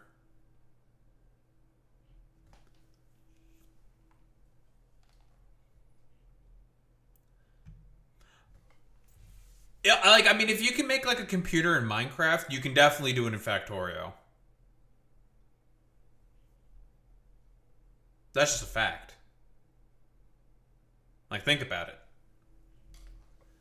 With all the shit you can do with Combinate. Not to mention, also, AAI. All the additional features that mod also adds in terms of, like, potential circuit logic. The possibilities, they say, are endless. Many people are saying that the possibilities are endless, folks. I don't know if this is going to work either. But you know, you didn't hear it from me, folks.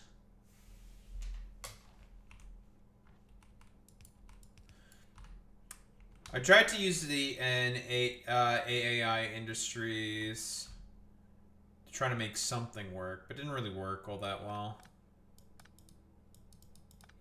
No, I want these to be on their separate belts. That's what I want.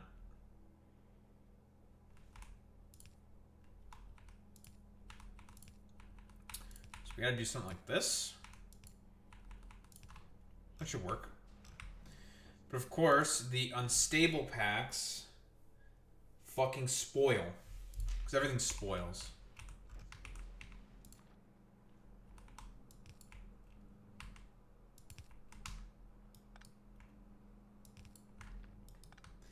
Why does everything spoil? I hate it. I hate it so much. Boy Meets Mini. I'm blaming you for everything spoiling, and now I have to deport you. It's over for you, Boy Meets Mini. So over.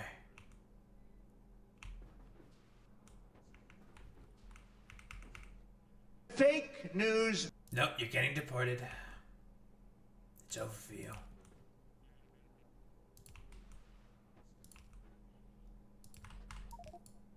Alright. This should theoretically work. If it doesn't, I'm gonna be sad. I'm gonna be so sad.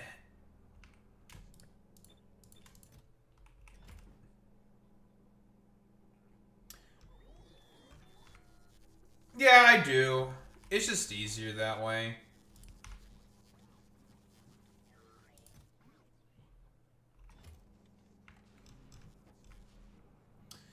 So these things always cycle through A, B, and C, so it doesn't really matter. You just stick them on the belt.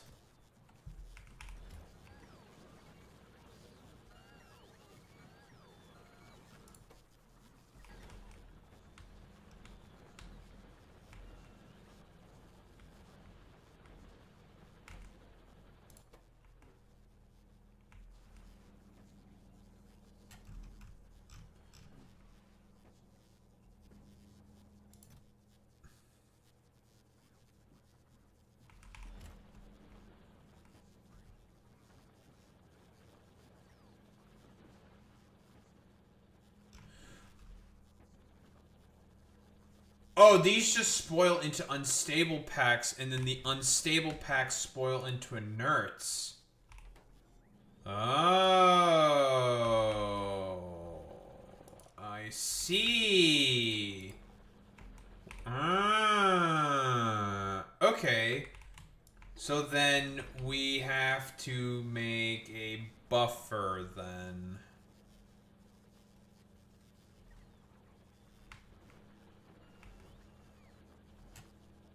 That's fascinating. Okay. Okay. Stop the presses. Stop everything you're doing. Thoughts on the Iran situation?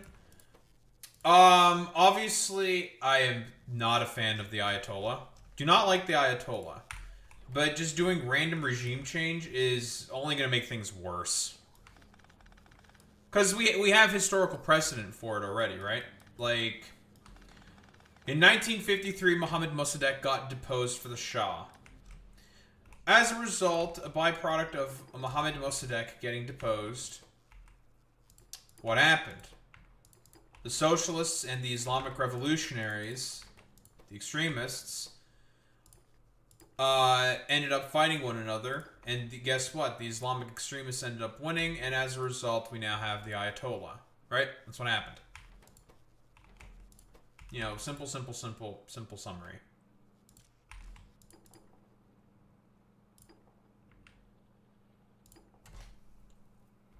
Yeah, it'd be Shah 2.0 Electric Boogaloo if regime change were to happen now in Iran. It would not be good, and no one would want it. The thing is that Iran needs to be able to make its own decisions.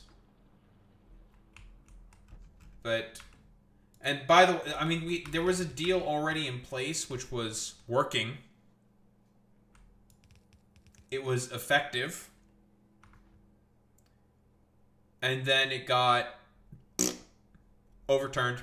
It got destroyed by a dumbass who was basically just upset about the fact that, well, I want to get rid of, no, I need to get rid of Barack Hussein Obama. I don't like him. I hate honestly, with like all the Nobel Peace Talk shit that he's definitely jealous about, part of the reason why we're in this mess to begin with is because of his jealousy of the fact that Barack Obama won the prize and he didn't. Because that's like the level of petty narcissism that we're working with at this moment.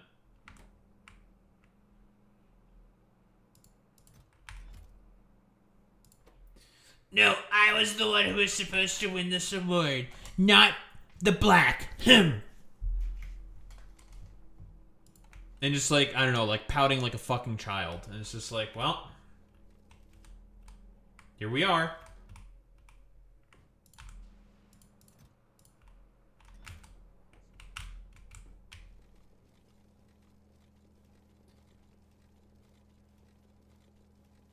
Although it seems like the Shah, like, because believe it or not, the grandson of the Shah is still alive. Whoa, and lives in exile in the United States of America. Shocker, I know.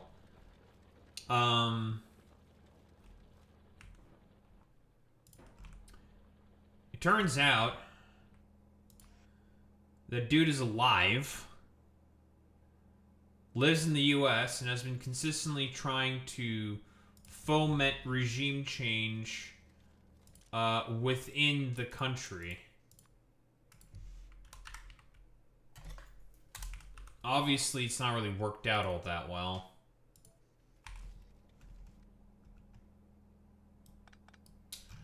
That's not gonna work either.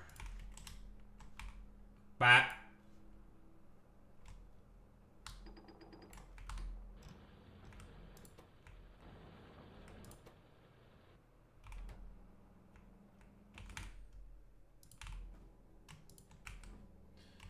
So basically, regime change, generally speaking, is pretty bad. Shocker, I know. It's not going to lead to the optimal outcome that a lot of these, well, neoconservatives think it's going to lead to. It very much so will make the situation significantly worse. And it's not going to work out as well as the Trump administration seemingly thinks it will. It will be bad. People will probably suffer consequences and probably die. Yada, yada, yada.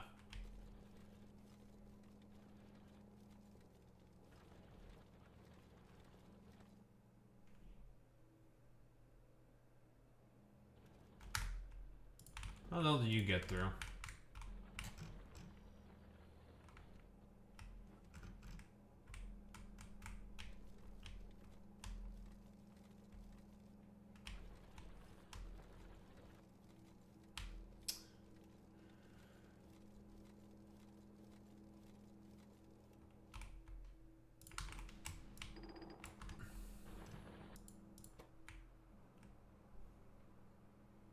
Former colleague once went to Saudi with State Department and tried to topple the Imam regime in the 80s. Would you believe it if I said to you that I used to know an unironic Prince of Persia in my school?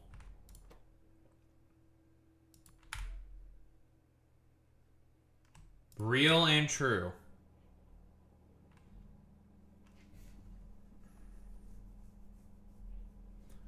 Buddy of mine's uncle was slated to be the ruler of Iran. And then what happened? Oh. Well, this would have been like forever ago. The monarchy got toppled.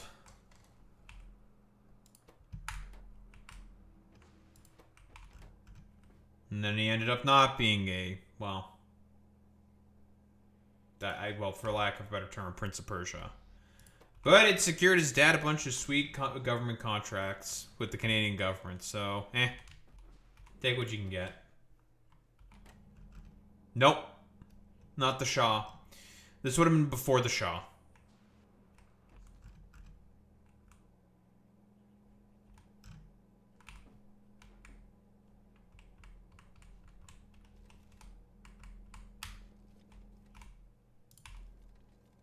Don't I have the right shard? That's where the A's are supposed to go. What the heck?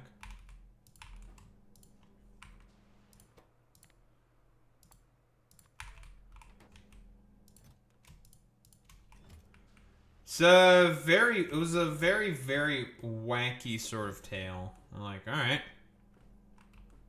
Sure. Now, is he lying? I have no idea. He said it multiple times. I have no reason to not believe him. Is he trolling? Could be. Be pretty crazy if it were the case, though. Oh, it sure was. Well, that also BP wanted its oil. BP really wanted that oil.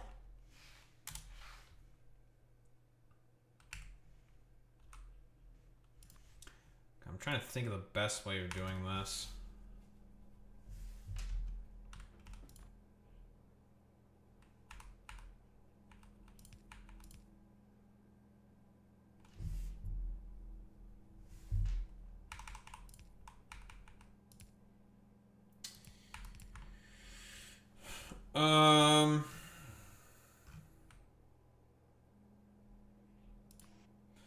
I need a buffer chest to make some of these packs inert or something.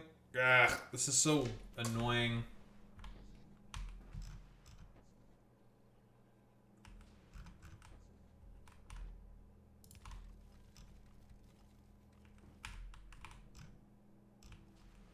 I would just do it like this. Large military budget there for decades because they were worried the Soviets were... Well, the Soviets were interested in Iran for a very long time. That is true. Then, well... And not really working out for them.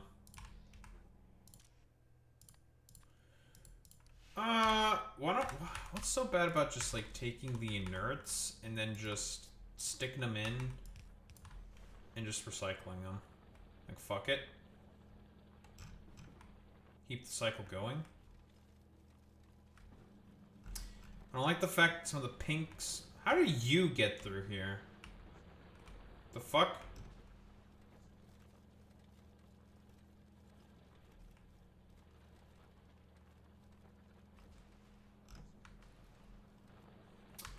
I'm detecting some problems with this design.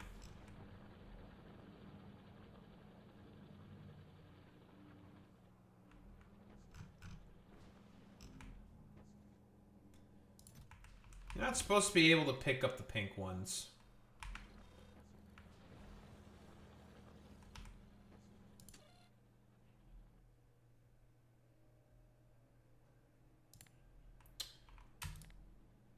Gak.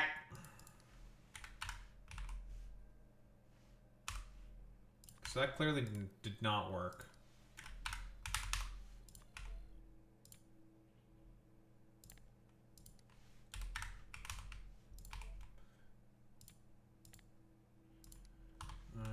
Quantum. That's what I get for trying to be clever. Curses.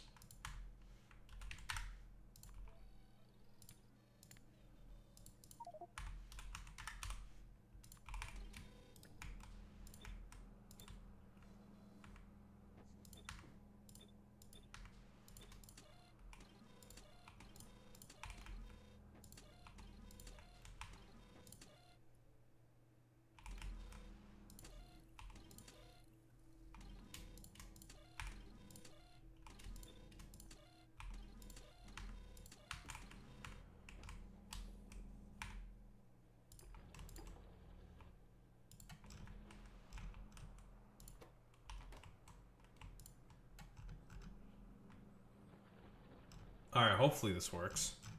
I hope.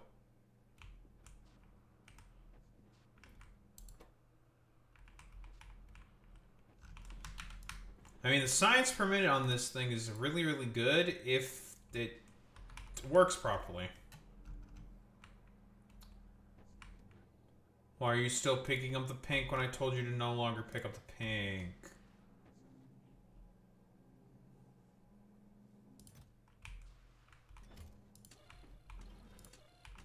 Oh, that's why. One of you still fucked up.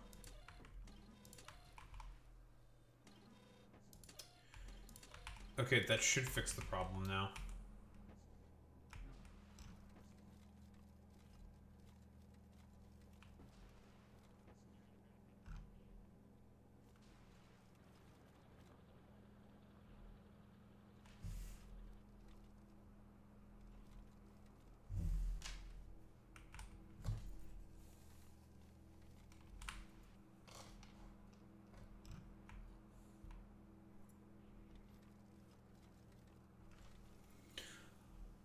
I believe so. I think it aren't. I believe the Japanese were also doing that earlier. I mean, it's a response to the tariffs, right? That's why they were doing this. The Japanese, I think, is the biggest holder of U.S. Treasury bonds, and because of the Liberation Day tariffs. The big old tariffs he was trying to do, he basically, well, the Japanese basically decided to dump a bunch of U.S. Treasury bonds, which is insane. It's like, well, that's not good. Clearly, there can't be anything going wrong if this is happening. What do you mean, Daho? It's the golden age of America. This is all intended. This is exactly what I wanted. Let me tell you, folks. Golden age of America. It's a golden age. Now we have to make all this random shit. I don't think there's going to be any use for this thing. These... Why would I do this?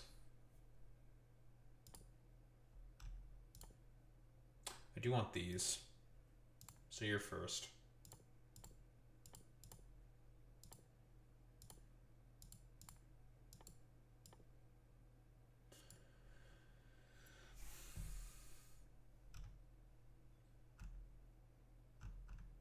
So yeah, that doesn't really surprise me. I think a bunch of countries sold a bunch of U.S. Treasury bonds. It's just like, well, the stability of the U.S. economy under the stewardship of a dude who not only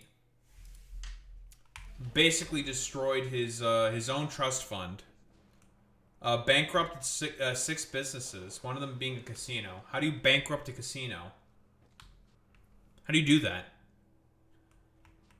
Well, okay, there's two questions I would ask Donald Trump if somehow he's like under a truth serum. Okay, let's operate under the assumption Trump's under a truth serum and he can't lie. I would ask him two questions. I would ask him, how the fuck did you manage to fuck up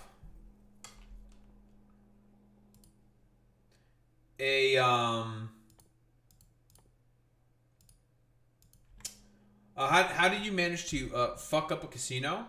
Like running a casino. And what did you mean by, do you got any white stuff? What do you mean by white stuff? That's the more important question. What do you mean by white stuff? What kind of white stuff? There's a lot of white stuff out there in the world. I think that's the 10 times more important question. That the U.S. flood in Belgium has been trying to bury them all up as China is selling them. That wouldn't surprise me if the administration was lying. Because if the news got out saying that the Chinese are selling a bunch of American treasury bonds because of how inherently unstable the economy is in America, that would make Trump look really, really bad.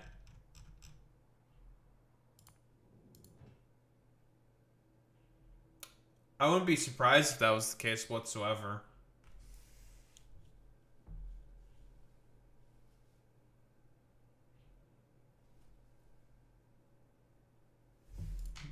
This might be a problem.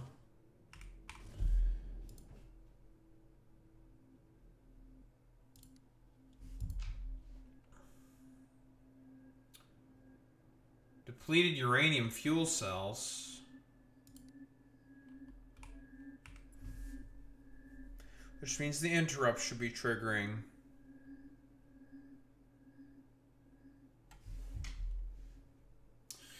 You know what? Okay, what if I just say custom payload to 50 instead?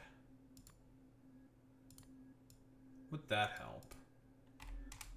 Because these things eternally shifting nature.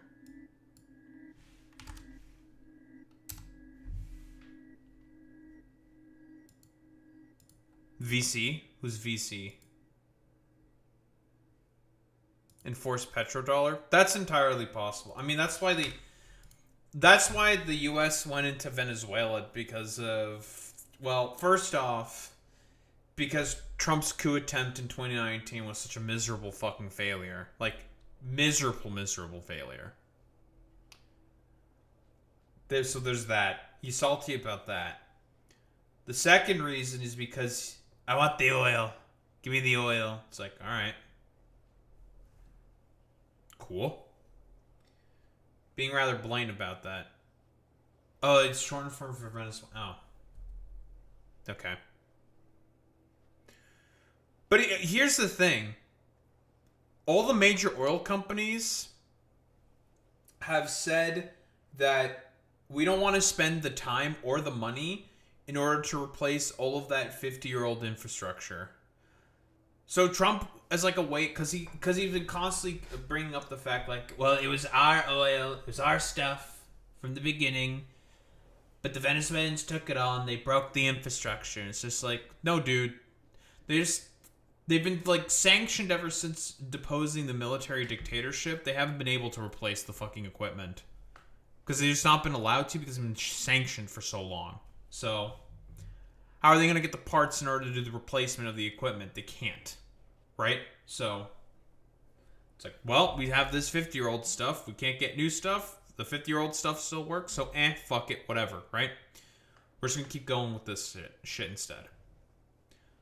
Why spend... If it works, it works. Yeah, like, this didn't accomplish anything. Like, it's not going to do anything. But all the major oil executives, when he did his big oil executive meeting, which Tucker Carlson also showed up to. Some fucking conservative populist Tucker Carlson is. As we all know, conservative populists are all charlatans. They're grifters. That's true. They probably could. It is an advanced manufacturing sort of country. The Chinese are definitely fully capable of doing that. Wouldn't put it past them, of course. What was I saying? Oh, so all the major companies have basically said, like, we don't want to go in. Like, fuck that. It's going to be too expensive. It's going to take too long. And the return on investment on this is dog shit. Which obviously he was just like, well, Exxon's saying that there's not going to be a lot of money to be made from this, but I don't believe them. They're lying. Exxon might get cut out. And I think, like, Exxon's probably going to be okay with getting cut out. It's like, alright. We want nothing to do with this shit anyways. Fuck that. This shit was a complete fucking shit show to begin with, so, we're out. Fuck it. Who cares? And I guess as a result,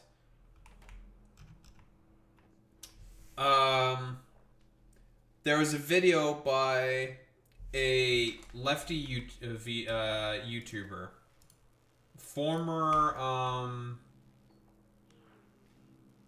TYT staffer. Her name is Francesca Fiorentini. And I forget the name of the dude. But the dude was a big Trump donor. And that guy has a ownership in the Venezuelan state oil company known as Cisco. And that dude was already helping to maintain Venezuela's oil infrastructure. Now that dude would definitely have a big reason for as to why he wants Venezuelan oil.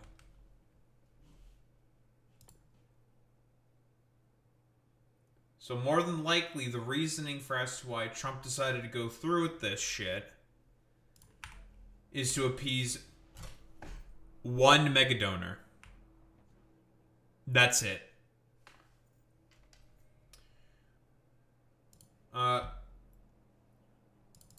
What is his fucking goddamn name?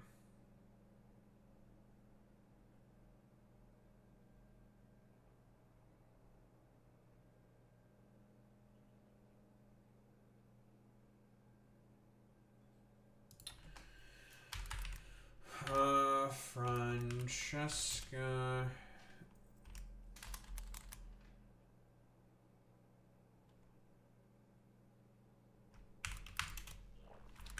Fiorentini. Here's her. Here she is.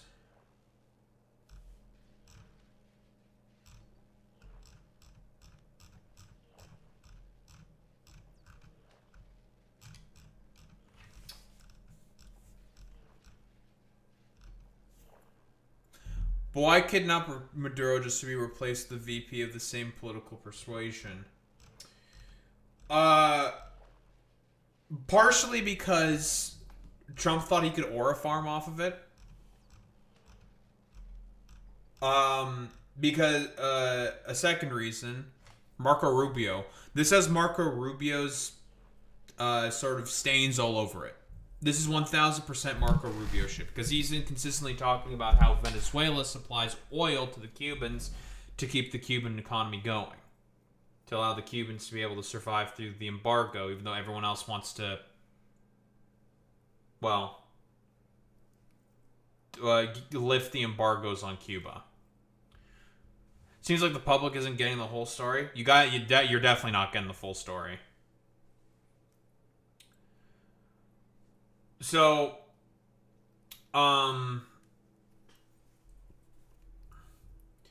Marco Rubio has been wanting to do regime change in Venezuela for probably the latter part of about 15 years. Something like that. When he was in Senate, Marco Rubio is a like neocon through and through. There isn't a war that he doesn't like. He wants to go after also Iran as well. So he's definitely going to have a major role to play in any potential regime change that may happen in Iran. As for Greenland, that's all Stephen Miller. Stephen Miller wants Greenland. Why? Because he hates European democracy. That's mostly the biggest reason why, but I digress. The reason for as to why they're keeping the VP, who is obviously a Chavista, the reasoning for that is because the generals are just like, we don't like Maria Corina Machado. We don't like her. The Venezuelan people also don't like her. We just want to maintain some form of stability, so not her. And also because Trump, being the petty narcissist that he is,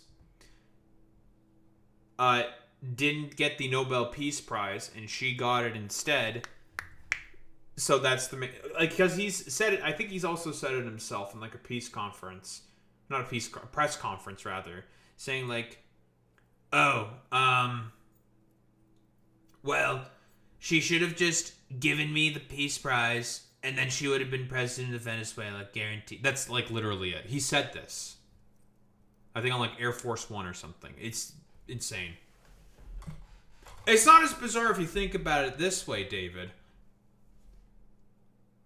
Do you remember, this would have been about very early on during the Trump, early 2025, right? So it would have been about 10 months ago, when the Signal chat, group chat leaked, when the bombing of the Houthis was being talked about in that Signal group chat.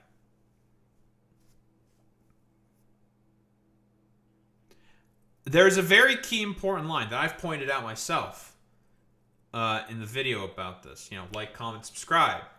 Do all that good YouTube algo shit. Hit that notification bell. You know how it is. There was a very telling comment in there by J.D. Vance, I believe, and Pete Hegseth, talking about how much they hate European democracies. With Stephen Miller also chiming in, saying like, listen, I understand where you're coming from, and I share a lot of your sympathies. But now is really not the time to think about that. This here is much more important. Extremely telling line. Not to mention, Trump has always had reservations about NATO as well. When he proposed that he wanted to raise the military budget to $1.5 trillion by 2027, guess how much money NATO currently spends on military expenditures? $1.5 trillion. Well, that's a little interesting. We're doing a lot of noticing of things here. A lot of noticing. We can't have hard, concrete evidence for all of this, because obviously we're not mind readers. But it's one of those things where there are so many coincidences that are just lining up to this probable, really easy to come to conclusion.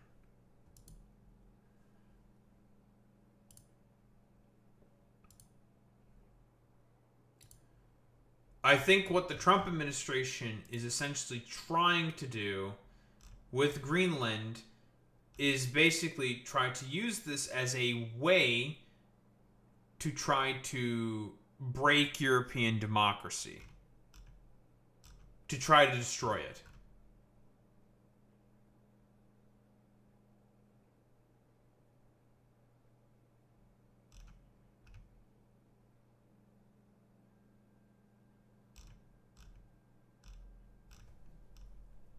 Doesn't make sense to alienate NATO when you expect a war with China.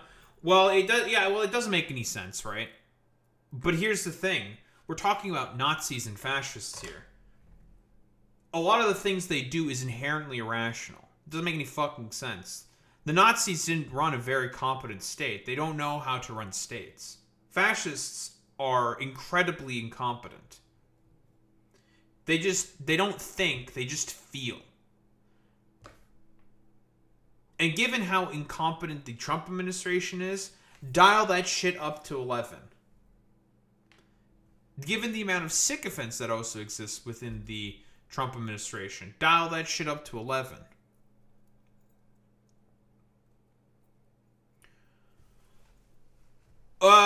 So it will definitely destroy NATO. Article 5, if it doesn't get enforced at this point, if Trump were to, theoretically speaking, try to forcibly take Greenland, because that would trigger Article 5. NATO is basically done. It's over as an alliance. Its main tenet of enforcement, Article 5, is worthless.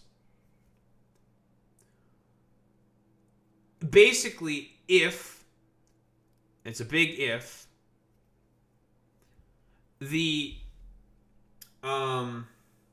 Europeans are not able to sort of enforce their own sovereignty, what exactly can really stop any other actors from essentially subverting other like institutional pillars that exist within differing European countries? It's a permission structure. And I've said this before.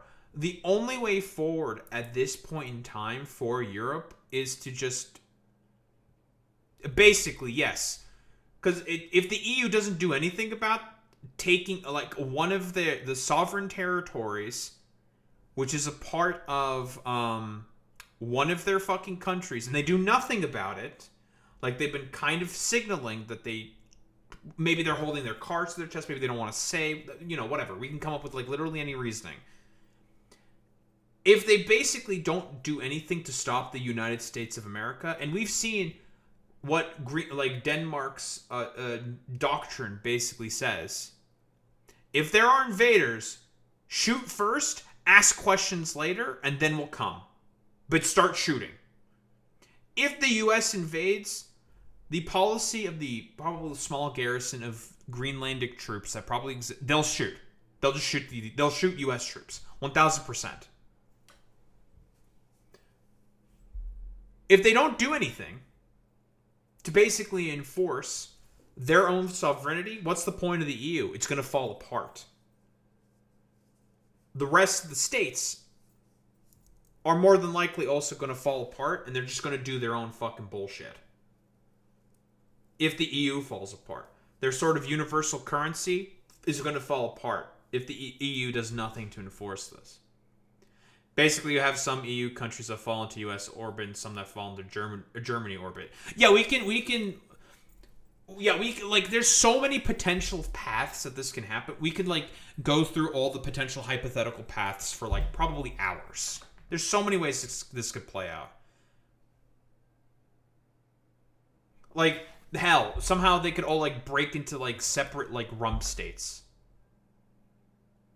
And just random bullshit can all of a sudden happen. Also, what's up, Zane? Costa Rica. Way better than where I'm at. There's a lot of shit that could potentially happen. But the Europeans are looking to potentially respond to this. So far, they have announced that they're going to be raising their own army. An EU army of about 100,000 troops. Which is unprecedented. This never had to happen.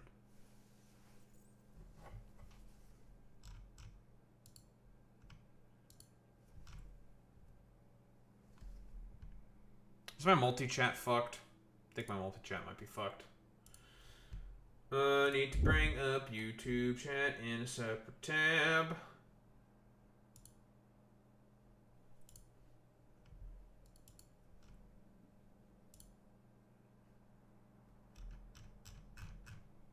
No, YouTube chat's not loading. Very cool. Man, I just fixed all my problems with my graphics card. What happened? That's being stupid again? Okay.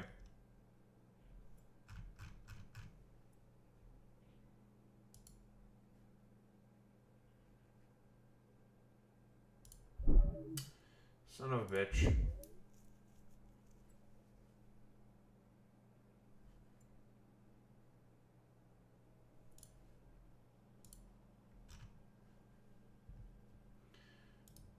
Thought I just fixed all these damn issues.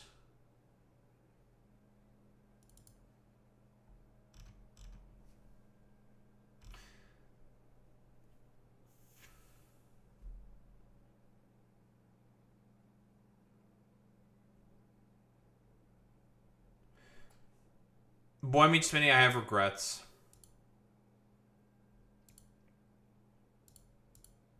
Oh, now my multi-chat is loaded. Well, what's going on here?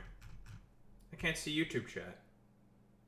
I have no idea if David's typing anything in there. Unfortunate. Oh, there we go. Hooray! I can now see. Testing. Thank you, Boy Meets Minnie. There we go. Now it's loaded. Wonder what'll happen when Europe looks at an invasion of Taiwan and says it's not their war now. I mean, the Taiwanese... It's not like... It's gonna be a... Like, I don't know. Because we don't know exactly what Chinese military doctrine is like. But it's not as... I'm going to assume it's probably not as incompetent or corrupt as the Russians.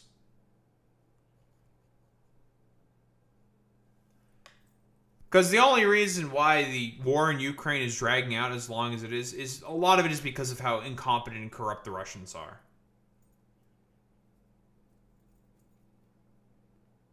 That's like a big reason.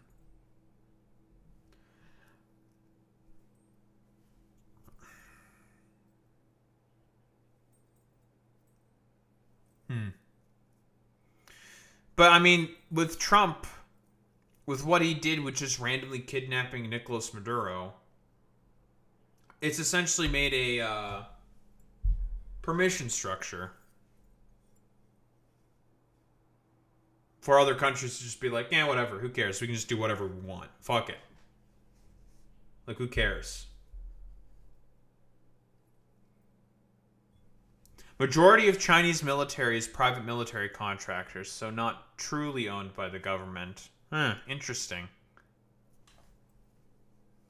They still have... I would assume they still have a standing army. That's interesting that it's mostly PMCs. Huh. Fascinating.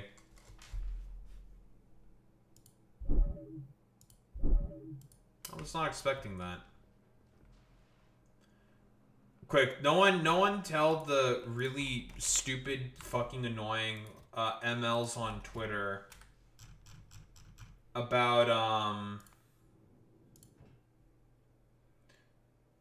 China's military mostly being PMCs. No one tell them that. It'll make them very upset.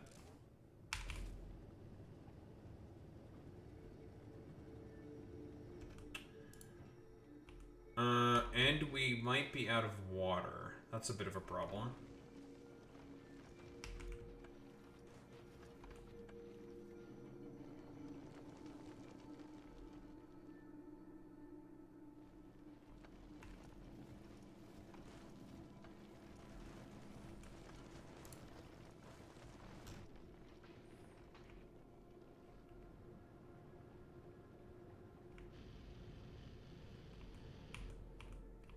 Their navy isn't PMCs, though. Yeah, I would not think so. The skull those guys vary greatly because just Joe Schmo's in uniform. Right. But yeah, I mean, just like David said, yeah, the Navy, those guys won't be PMCs, more than likely.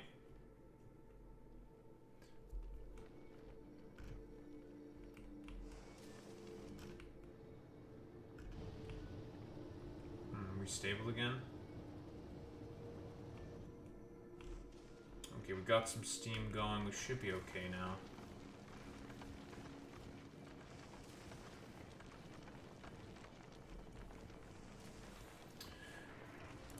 I think what I might do is something like this. Before China invades Taiwan, it really has to get its air defense system in good working order. I don't think they'll be ready for their 2027 invasion timeline. Probably not. I mean, we'll see what exactly happens with China. I don't think they're going... Part of me wants to say that they're probably not going to go through with it. Because they probably see what's going on with the Russians. And there's like, fuck that. It's going to be a complete quagmire for us, so why bother going through that, right? So they'll just like keep vice signaling to basically ignore the fact that they are in economic straits. Like they have dire economic straits. You know, they'll do the whole sort of like, Taiwan, we're meant to be one with Taiwan, Han ethno-nationalism, vice signal about that shit, blah, blah, blah, blah, blah, whatever.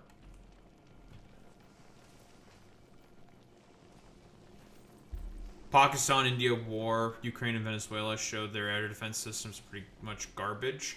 The question is, though, and this is the other question, is do we know about modernized systems that they may have secret?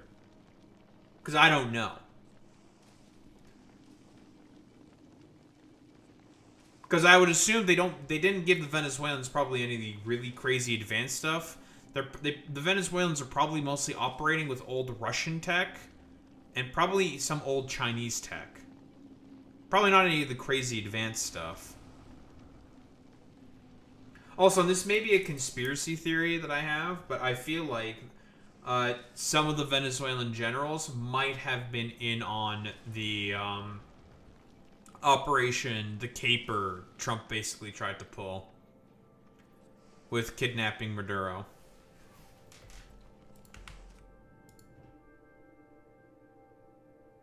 There may be some fuck shit going on there, I think.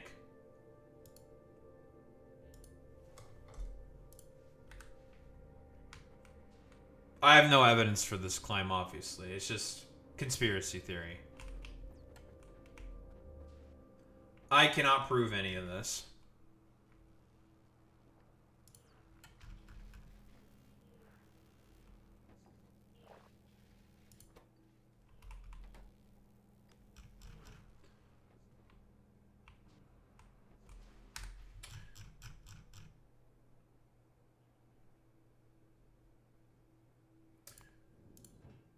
Let me try reducing this number to 500 instead.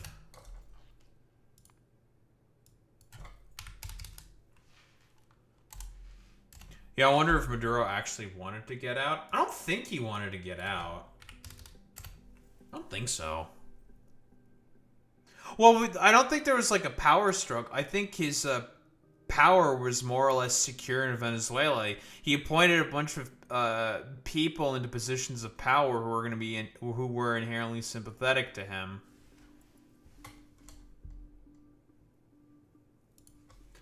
Or were part of his like family and stuff. So I don't think there was a power struggle, and also the military put in the Chavista girl pretty much immediately, the VP, who was Maduro's obviously own appointment. So I think his position was as dictator was more or less secure. I don't think that was a problem for him.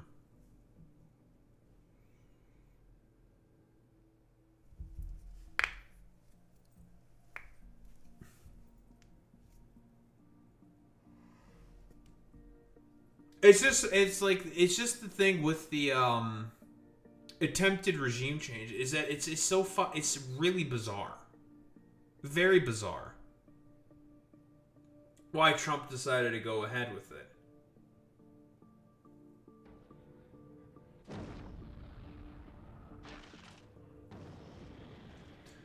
And I really, it's like, pardon my French, but, you know, we're just going to do a little bit of Occam's razor here. Just a little bit. Trump was, I really do think it is just as simple as Trump is salty about the fact that his coup attempt in 2019 was such a miserable failure. It was so bad. He got mad about it and wanted to do a follow-up coup. Because he said in the 2024 campaign trail that he was just like, well, I did a coup there, and it was supposed to collapse the country, but it didn't. What happened? I don't understand what happened. Bro said that himself during 2024 on the campaign trail. So it becomes one of those things where it's like, I think dude was just mad. Mad 'cause bad. Like, it sounds ridiculous to say, but sometimes, I don't know. It really is just as simple as, like, bro is he's just mad because he's bad. Bad at doing, like, one of the things that the U.S. was supposed to be really good at, and it's coups and shit.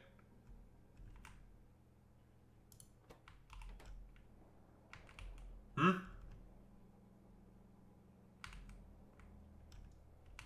seeing some problems here.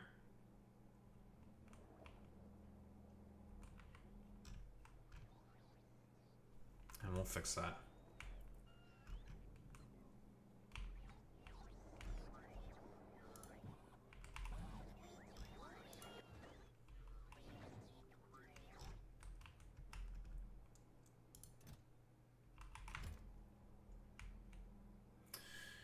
Yeah, we'll have to fix all this shit.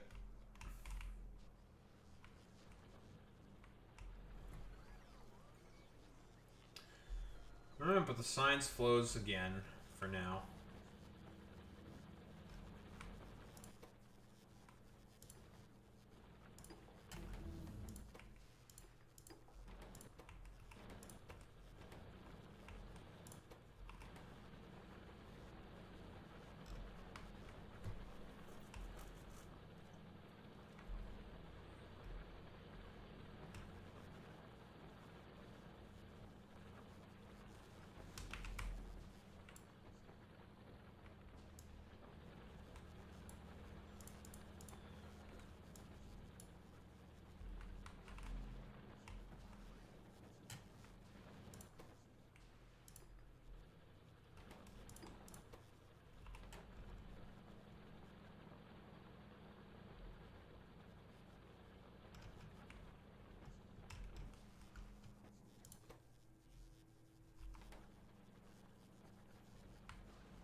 Inert.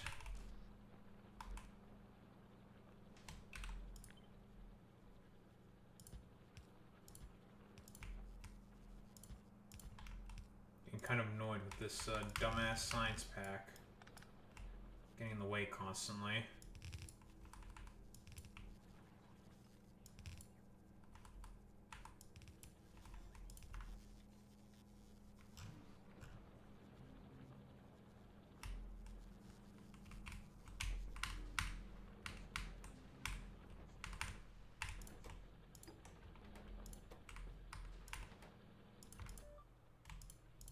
Go faster.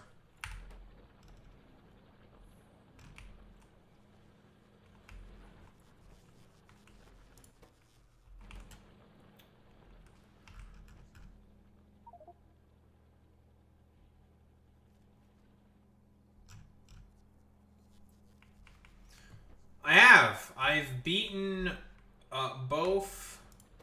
Well, before 1.1, so that would have been 0.8, I think.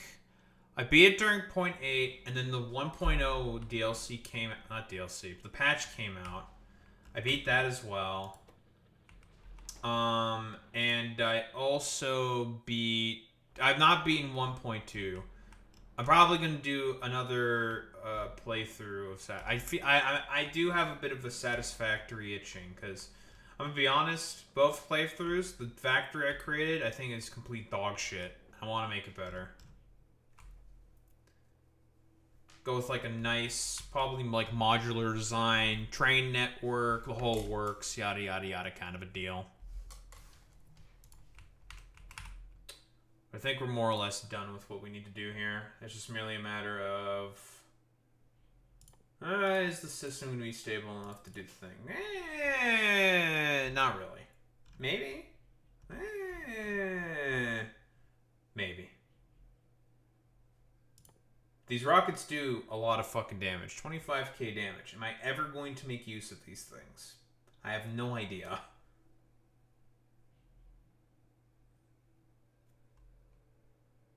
$25k damage rockets is kind of fucking insane.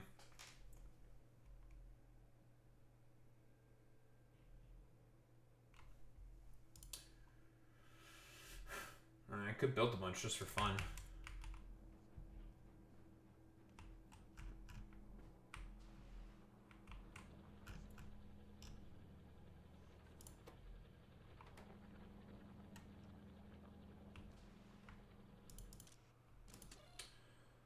Okay, and all these shitters are working as intended. Lovely. But yeah, I think we're done with this small little area. So that leaves only 2 inner planets left. I don't know how to pronounce this thing. Scheiterbin and Rupia. We're leaving you for last. Because putting in this thing, the mod for this planet, and it works a little weird. Its gimmick is that you can't land on it. There's windstorms all over the place that kick up a bunch of garbage that will destroy your shit, so you have to put guns everywhere to make sure that you're defended. And you can't land on the planet. Not until you research something.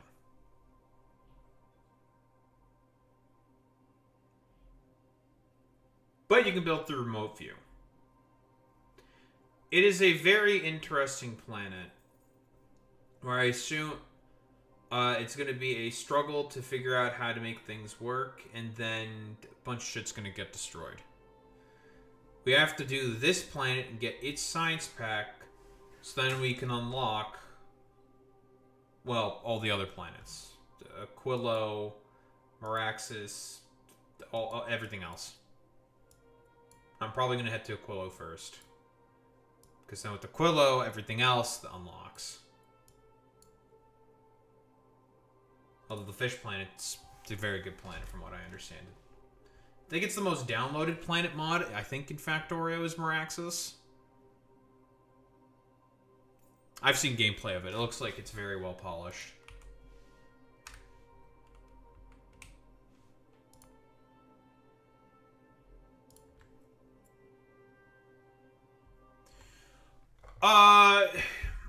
Generally, like, okay, like all those stats, like, gravity is like this. This thing is like this. This thing is like this. This, basically, in terms of, like, moving on the planet, doesn't do anything. Nothing at all. Doesn't affect the engineer whatsoever. The cryptid known as the engineer. The only thing it changes is what buildings can be placed on those planets. So for example, if you try to place like an assembly machine where the gravity's like fucked or whatever, it'll be like, nah, you can't. Because of this.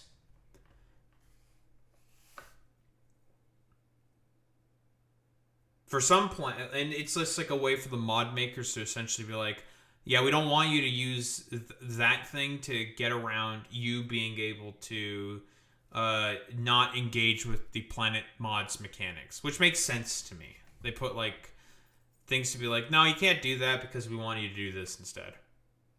Actually engage the planet. Don't go around it. Like, what the fuck are you doing? What's the point of installing a mod if you're just going to try to get around it with like Well, all the tricks that you already know. It's just like, well, that makes sense.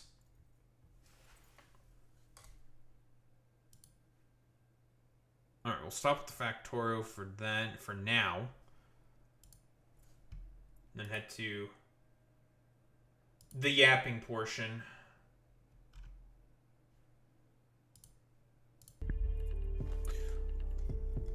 I need to grab some water. I'm gonna go to the bathroom real quick. You know, little break, whatnot. Remember, stretch out, blah, blah, blah. Do all that good shit, obviously. I will be right back.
We're so Barack Hussein Obama.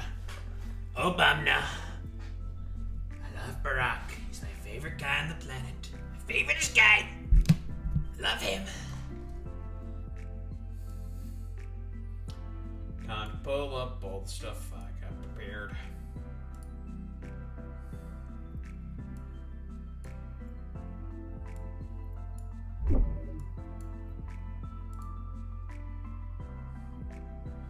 Oh god, I have to fucking deal with stupid. Okay, I was talking about this at the beginning of the stream, but My graphics card unironically, like, crashed.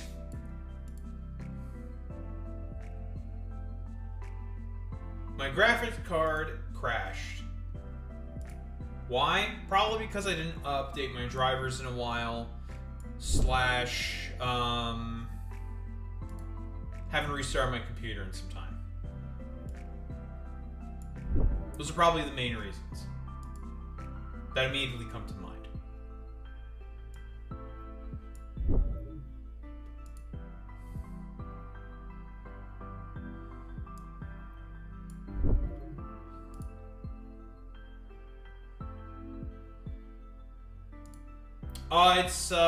It's definitely Zelda music.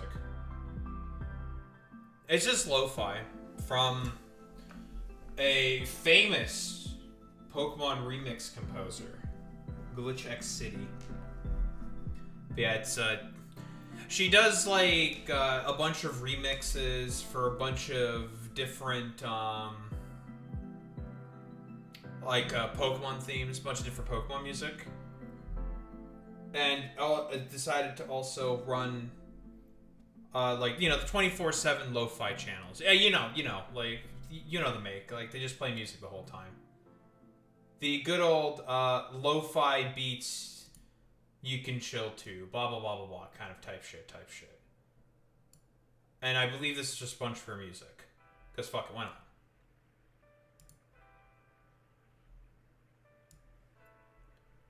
Why not? YOLO Swag 420.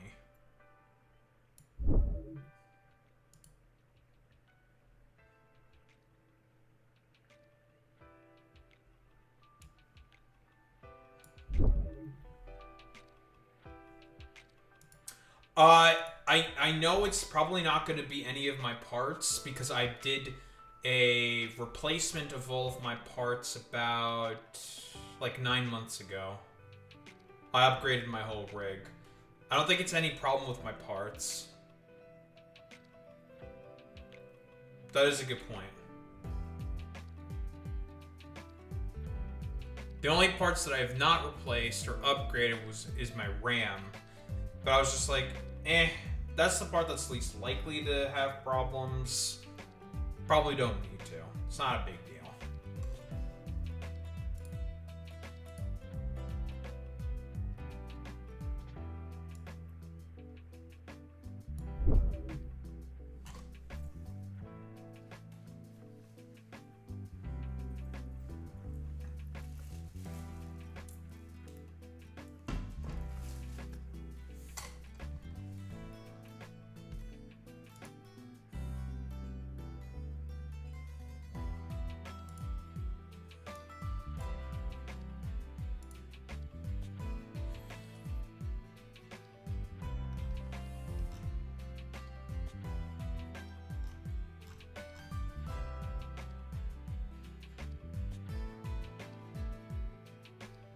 Sometimes the mobile will beep at you if the RAM is bad or not seated properly. That's true.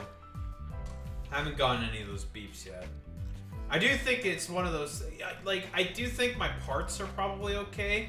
I think it's just because I haven't restarted my, because when I restarted my computer and then updated my drivers, it fixed all the problems I was having. Like, I was having issues with Factorio. Basically showing up as a black screen on my main monitor here. With my main monitor here. But it was just fine on the output of OBS. And then I upgraded the drivers, restarted the computer, everything was okay.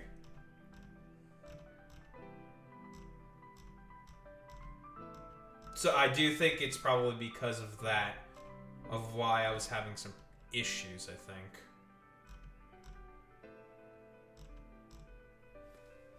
Because I haven't gotten any, like, crazy beeps or anything. I haven't heard anything yet.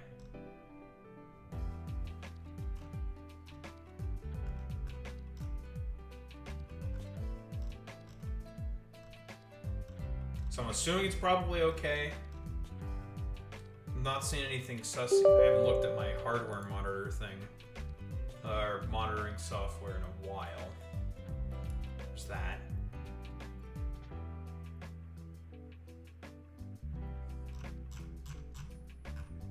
Generally, all these things do is just mostly lets me check in on the temperatures, and everything's normal. So I don't think there's any problems there.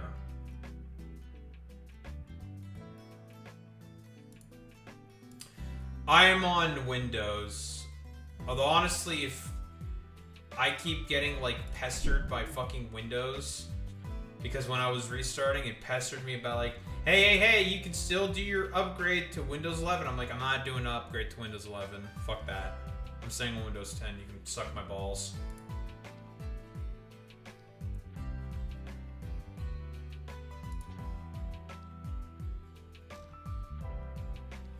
Absolutely not.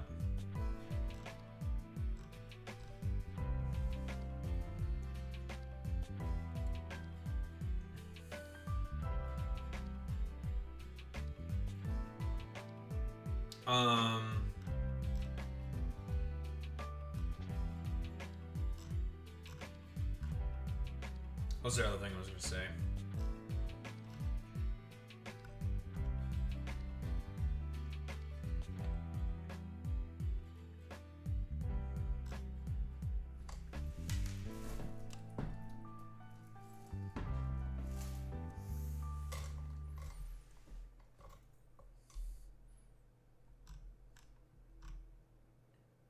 Oh yeah, like I will never upgrade, to be honest, to Windows 11. All the Copilot shit, it's fucking annoying. I don't like the fucking AI policies. I don't want that shit to basically just be forced down my fucking throat. I'd prefer not. I do not need generative AI assistant. Thank you, Windows. Don't need that shit. Damn, you're saying that as a .NET dev for over a decade, and you want to ditch Windows. Damn. That's crazy.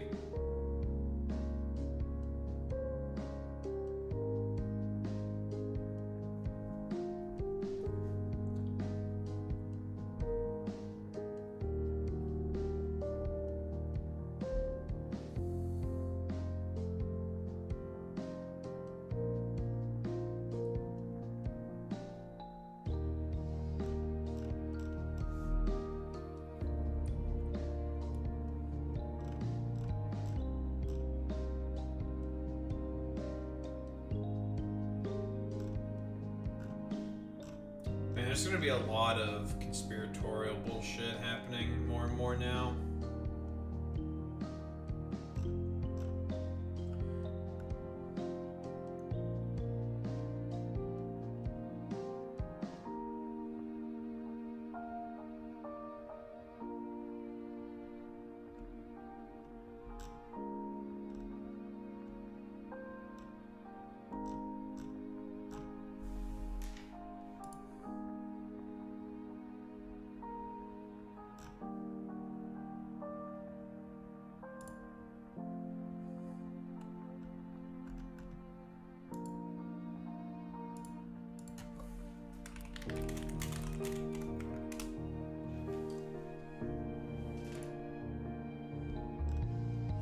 Can't believe that Windows 11 is just that dog shit. But yeah, my dumbass is. I am never fucking. Absolutely not. I am not upgrading to Windows 11.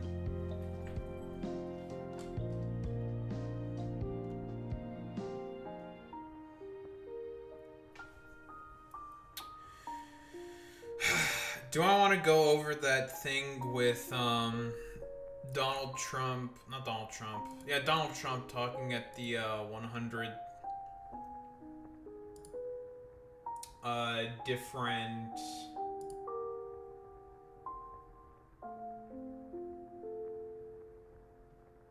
oil executives, not in particular. I do not think I want to.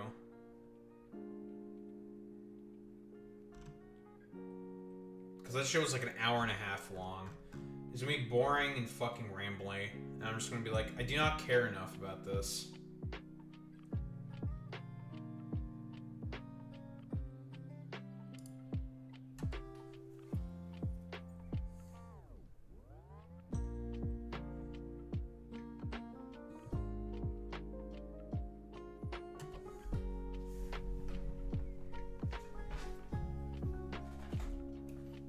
I probably should get Linux though.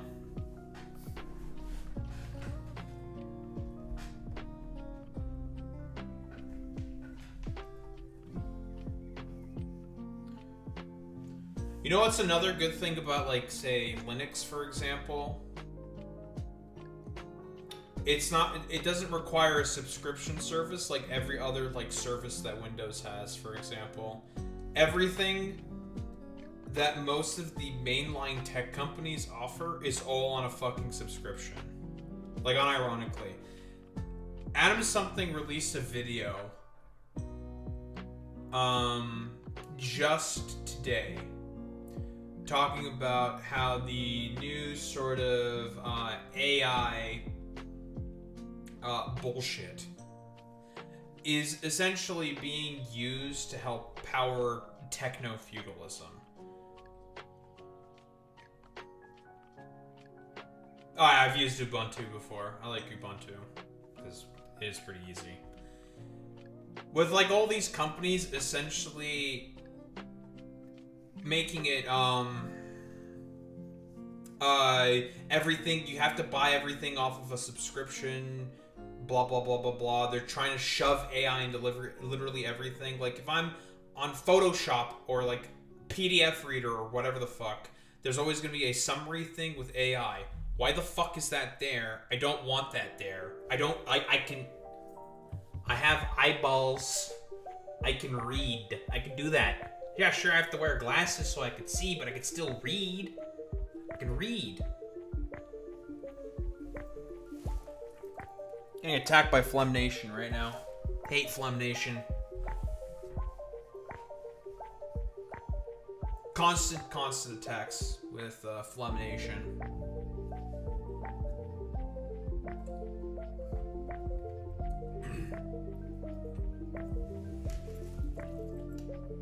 Ugh, long COVID, dude. I hate that shit. Get COVID once, have to deal with post-nasal drip. Probably for, well, probably not the rest of my life. I know there's like surgeries out there that can fix it, but surgery scares the fuck out of me. That shit, I don't want to touch surgery with a 10-foot pole. Absolutely the fuck not. Nuh-uh. Scares me. Terrifies me.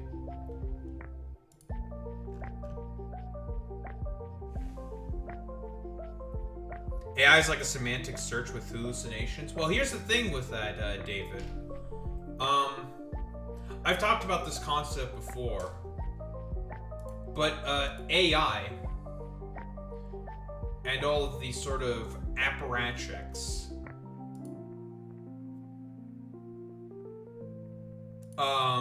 that push for it. First off, a lot of them are like uninvesting from AI. Like fucking Sam Altman himself has said that AI is in a bubble, and he's the fucking OpenAI dude. It's like, okay, dude, nice meme. That surely is not a problem whatsoever, bro.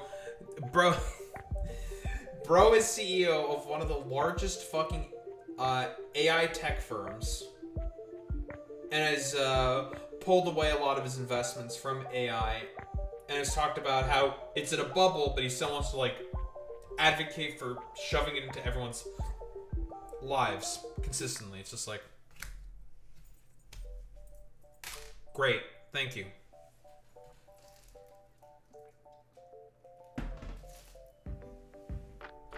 Thank you, Sam. Thank you very much for this, like, soy nerd cyberpunk dystopia that we now have. We don't even have the brain chips. We can't do, like, the superpowers and stuff. Like, it's cringe. Cringe. But I've talked about this concept before. Funny little guy. His name is Mark Fisher. Wrote a book called Capitalist Realism. Summary of the book is basically the idea that most people can't recognize any other system besides the current capitalistic one that we have right now, right?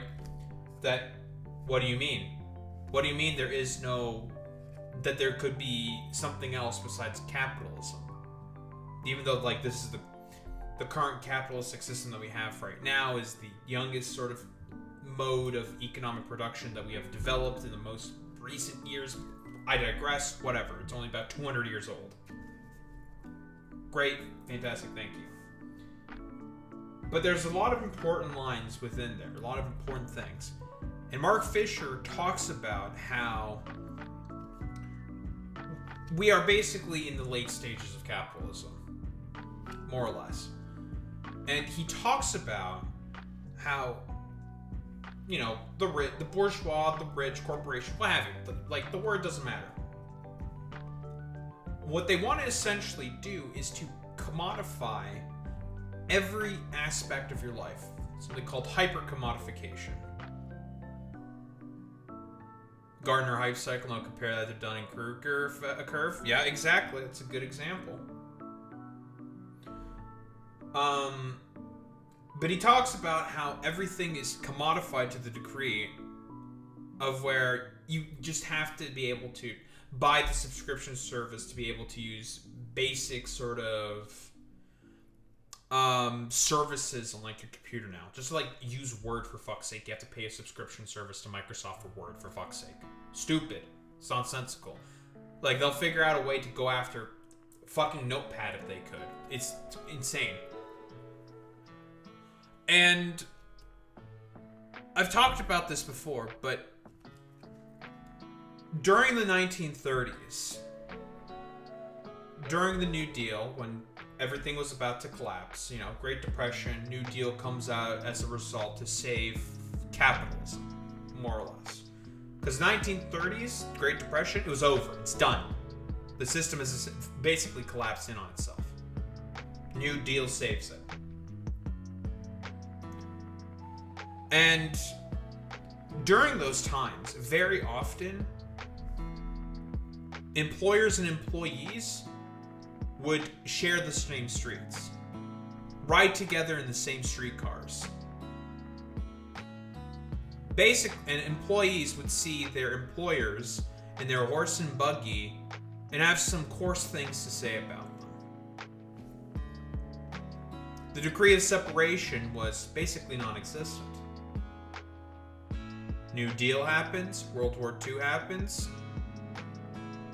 The rich immediately get to work at undoing the vestiges of the New Deal. And how do they do this? Destroy the social bonds necessary to go after, that basically would help keep the socialists and the workers together. How do they do this? Standard Oil, suburbanization, the whole car infrastructure of America. The whole idea of the American dream. Yeah, it's essentially, what I'm saying here is a concoction made by marketing firms to essentially socially isolate everyone from one another and not be able to have solidarity. It's, again, taking away at the power that unions have. 20 years of that happens. The new generations grow up, heavily socially isolated. McCarthyite, the Red Scare, everything like that, because of the, well, dog shit representation that the Soviet Union has, making the propaganda effective. Or is of, like, sort of left-wing ideologies. Because I don't think the Soviet Union is left-leaning under any circumstance. Like, if you read some Marx, you'd agree. Fortunately, most of the people who pretend to be Marxist-Leninists online have read no Marx, so whatever. 70s come by, oil crisis happens, and the unions start to lose a lot of sway. A lot of the chipping away that's been happening. Yeah, we'll get to Reagan. We'll get to Reagan and Thatcher. They're part of the story. But this is where a lot of the ticking away. Byproducts of suburbanization and car infrastructure, making it such that it's way harder for people to be able to socially interact with one another. makes a lot of the bonds of solidarity necessary to maintain labor unions. Right there, you just got it. You just got to it before I was about to say. It was meant to undermine labor unions because they're the first to inherently push back against corporate power. Makes it hard for corporations to exploit people if all the workers band together. Because guess what? Corporations need the workers to do work. They all decide to do a strike. Can't get any fucking work done. Obviously. So the destruction of unions, undermining of labor unions, that happened a lot during the 70s. Now we get to the 80s. Reagan gets elected. Same with Thatcher. Neoliberalism is now here.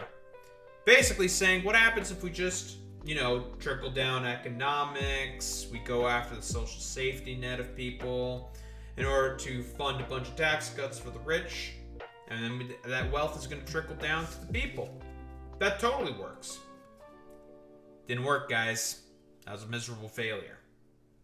So that's neoliberalism. That's Reagan and Thatcher, two dickheads who are burning in hell.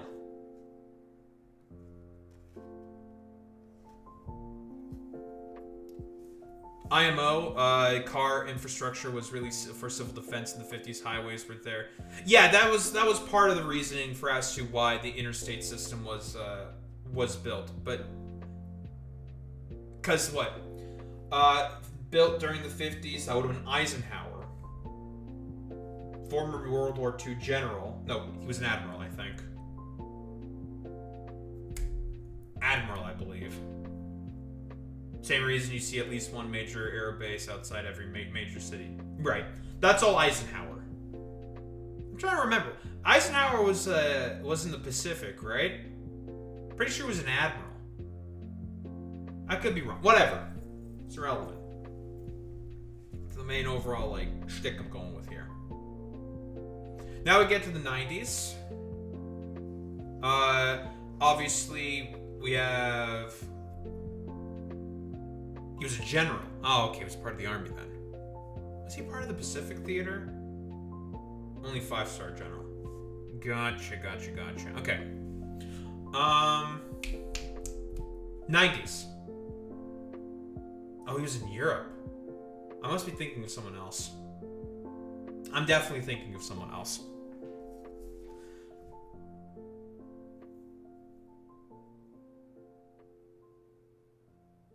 '90s. The repeal of Glass-Steagall. Now,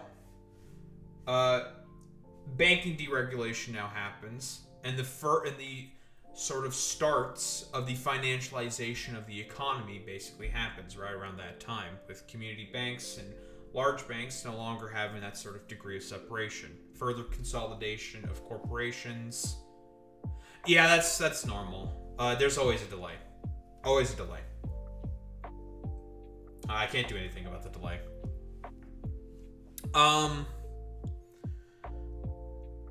Financialization of the economy starts to really take off during the 90s with the repeal of Glass-Steagall, and also because of that. Well, this wouldn't have been during the 90s. This was during the 70s. That one General Electric CEO who basically said, I can just make a shit ton of money by just buying up a bunch of companies. So forget his name. It's something Welch. He also had a part to play in all of this, and sort of beginning of the financialization of the entirety of the economy. But Glass-Steagall was the main thing that sort of kicked it into overdrive. Then we had George Bush. We had Iraq War II, Electric Boogaloo. And a very little important thing that a lot of people forget about George Bush is, of course, George Bush Jr., his tenure during the early aughts. He did a bunch of tax cuts during his tenure, which essentially was the final straw necessary to cause the Great Recession of 2008. Speaking of the Great Recession of 2008, then that happens. The economy gets worse and worse and worse. Everything gets further financialized. Obama doesn't bail out the homeowners, bails out the banks, and also the large car manufacturing companies. People are effectively economically destitute, more or less. Yes, liberals do love W. They did forget. There would not be a Trump if there wasn't George W. Bush. Not to mention, during Reagan and W, they effectively destroyed education within the country. Why is university so expensive? Reagan. Why are your kids seemingly having worse critical thinking faculties? That'd be Bush. Making everything dependent on standardized testing is really bad, actually. It turns out standardized testing, well, there's also videos explaining how this has always been the intention of George Bush, because George Bush just, honestly, I think he just hates kids. I'm gonna be quite honest, I think George Bush just really, really hates children. And how he's always wanted to basically inherently destroy education within America. So destruction of critical thinking and the ability education within America happens. Social isolation gets significantly fucking worse. Oh, the whole thing with unitary executive theory, David? Oh, that's Bush. That's Bush. Bush is the main guy who started that. That's all Bush. All Bush. Where do you think Project 2025 came from? That shit. Which is why I find the debate between who's worse, Bush or Trump, to be relatively interesting. Because it's like Trump is trying to do his like best Bush impression, but like not being subtle about it at all. But I digress. Now we get to Gamergate. Gamergate. Now, we're starting to really feel the squeeze of the sort of rise of social media and also the general collapse of the American economy and education system. We're starting to now really feel its effects, where stuff like Gamergate are able to spread like wildfire and allows Trump to be able to get into power. I'll further socially isolating people. You know, do people really do believe that Gamergaters, incels, all these like pickup artist types, do you think they're really having fulfilled social lives? Absolutely fucking not. Oh yeah, like, you know, like Trump's just like, I tricked all of you. I have my Uno reverse card. I'm a liar. And then he lied again and then got into power again.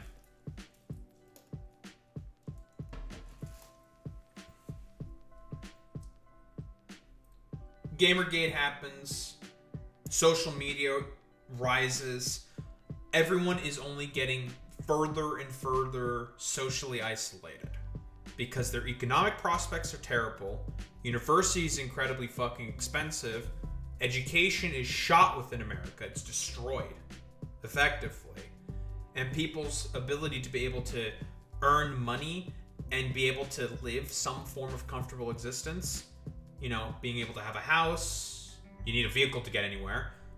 No one can pay their medical bills. No one can pay their insurance.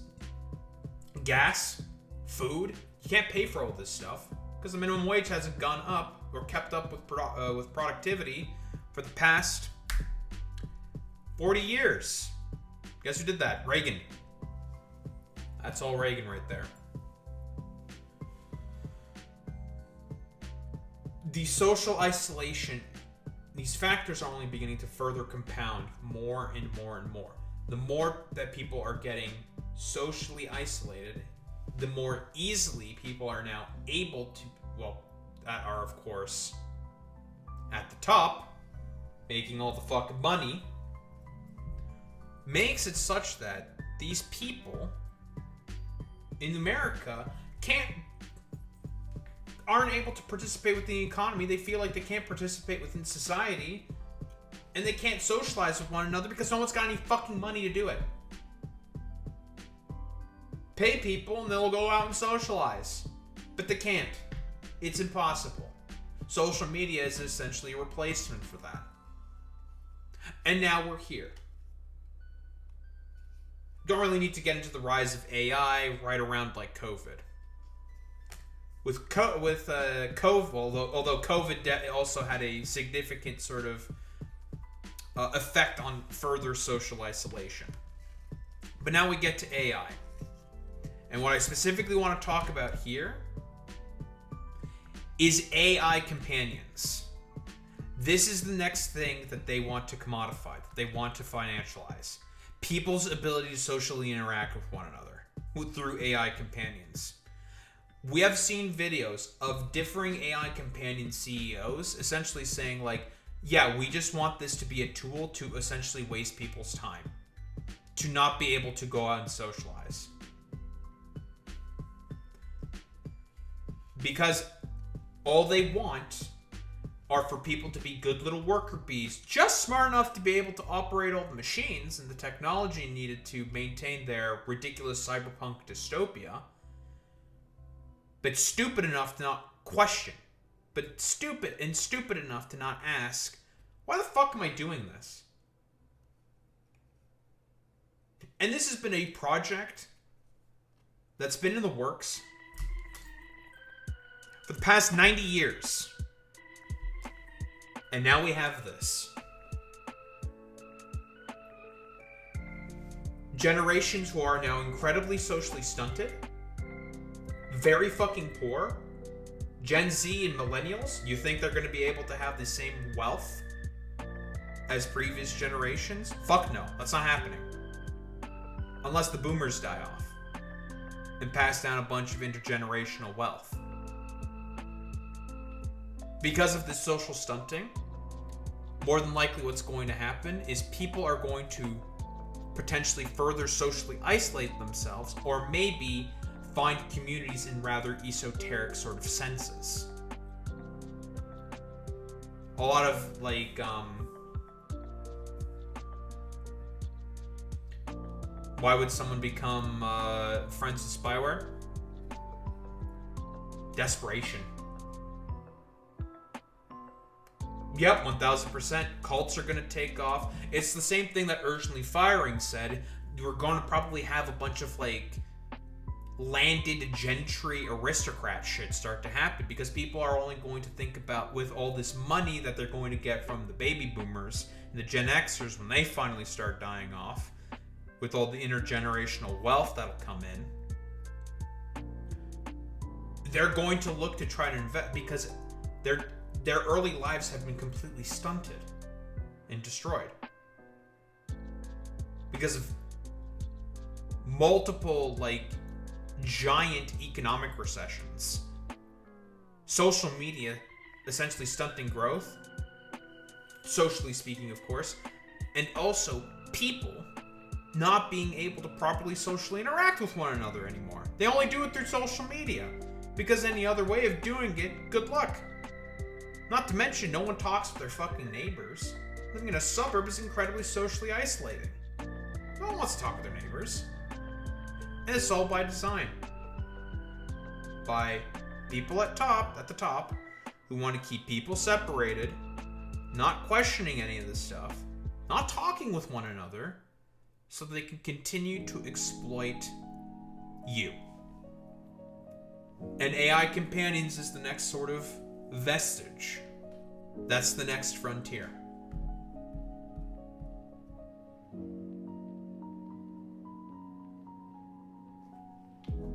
That's the next frontier. And that's my big TED Talk on why I fucking hate AI.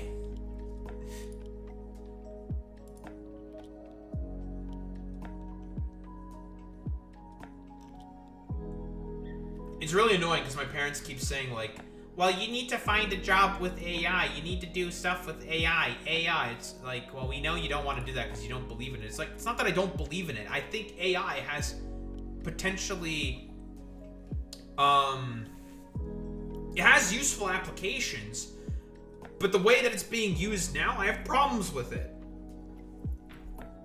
Big problems. Like, I think there's good medical applications for AI. Language translation. It could be useful there. Although there's already programs that do that really, really well. There's already uses for it. But no. Use it to replace labor instead. Stupid. Have I ever read None Dare Call It a Conspiracy? I don't think I have, no. But interesting that you do bring that up, David. There's gonna be a lot more fucking conspiracy theories. And this is a take that I saw, I think it was Matt Bernstein talk about on his podcast with Taylor Lorenz talking about Candace Owens. Where there's a sort of need for a comeback of conspiracism.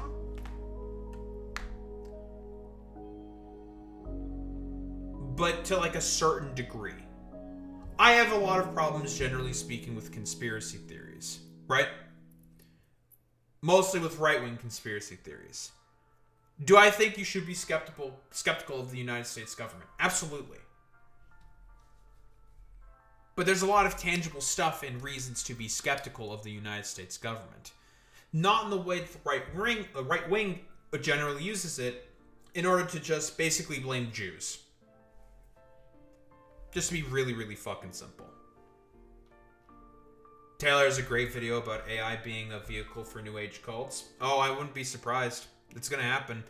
AI fucking pastors are already a fucking thing, right? That's happening.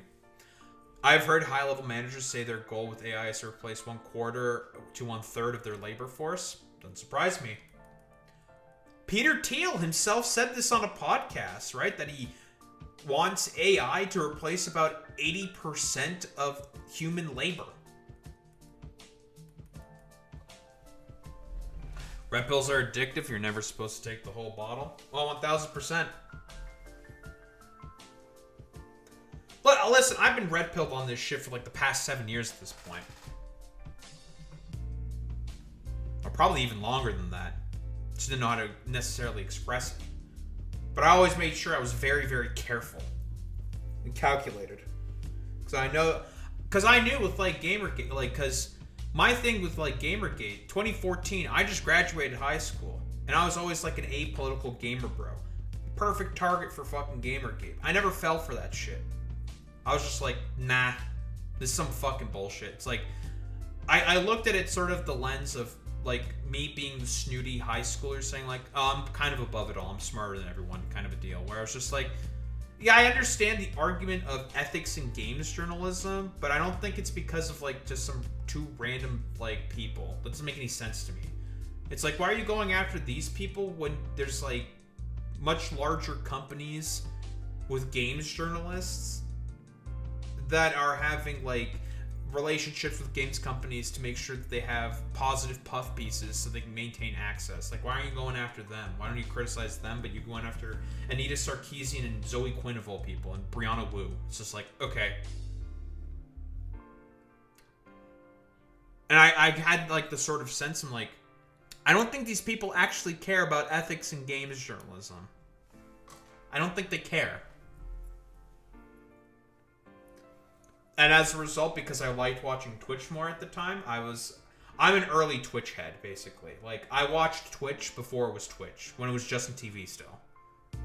Loved me my MLGs, like MLG Providence, Anaheim, all the MLGs, all the big StarCraft tourneys, and then eventually became Hearthstone tourneys, and then eventually I just got bored, and I moved on with my life. And I basically just avoided YouTube like the plague, because I just thought it was like, it's a dog shit platform. Fuck this platform. Fuck YouTube, dude. And now this platform has gone to shit for other reasons, but we currently live in the attention economy. This is what we have to do in order to be able to stay relevant. Engage with fucking social media. And then get lucky. Thank you, Reagan and Thatcher, for essentially creating this new world. Very cool. We love Reagan and Thatcher, don't we, folks? Peter thinks anti-AI people, aka most of humanity, are the Antichrist. Yeah, he's insane. Like, Peter Thiel is fucking nuts. And by the way, it turns out Peter Thiel doesn't actually believe in that because Peter Thiel, like, uninvested from most of his stock portfolios in AI companies. Can we get some classics? Can we get some duck smoking GIF emojis in Twitch chat, please? Yeah, he's uninvested. I'm like, of course. Of course. Here's a theory. What if we're emerging into a vacation-oriented society? What exactly does... I'm just curious, what do we mean by vacation-oriented? I'm just not 100% certain. I'm like thinking like we talk about like vacation resorts or something. Yeah, we're being a little silly.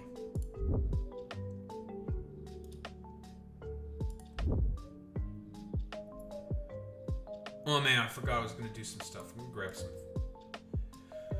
I went on a ramble for too long. That's okay. No biggie. We love rambling. This is the section where we just ramble and do segments. And ramble.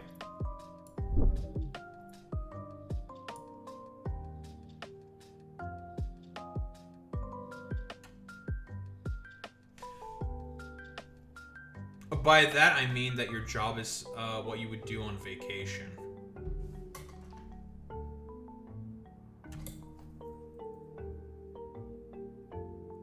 Like, mostly like sit around and relax or something.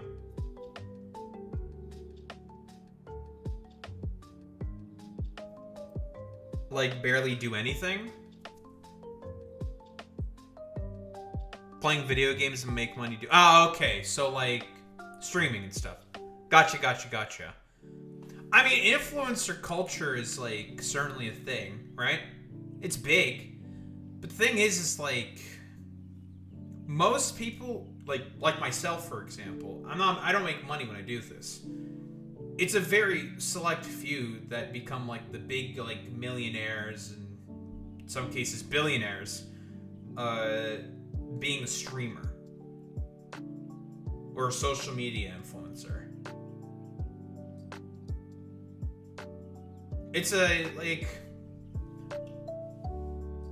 Or maybe in like I refer to this movie every now and again. It's called Ready Player One, but basically like it's everyone just plays like this VR game where they can be like any character. The movie's like it's not the best movie. It's like basically a bunch of brand slop.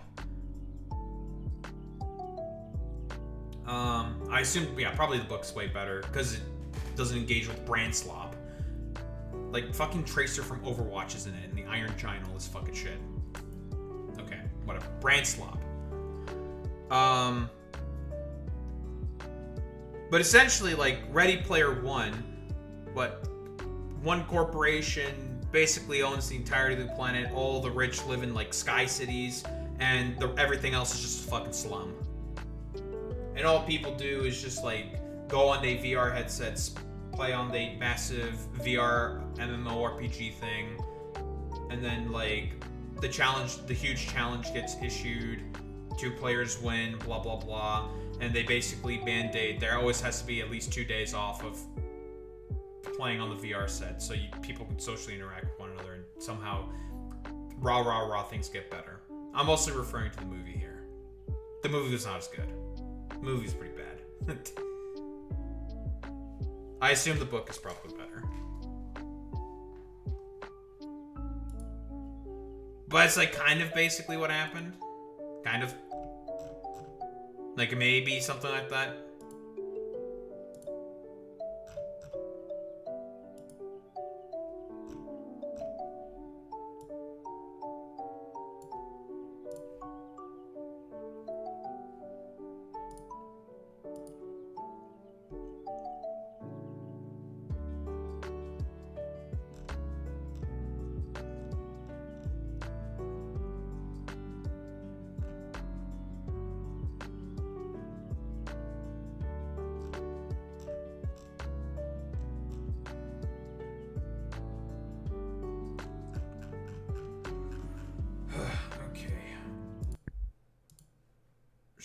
Up now. Time to yap about Politics. The people hating ICE. Hope springs eternal.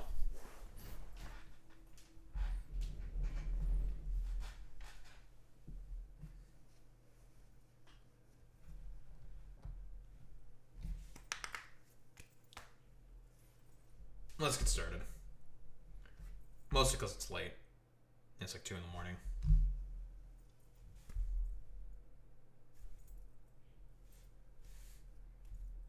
Guys, people are starting to hate on ICE.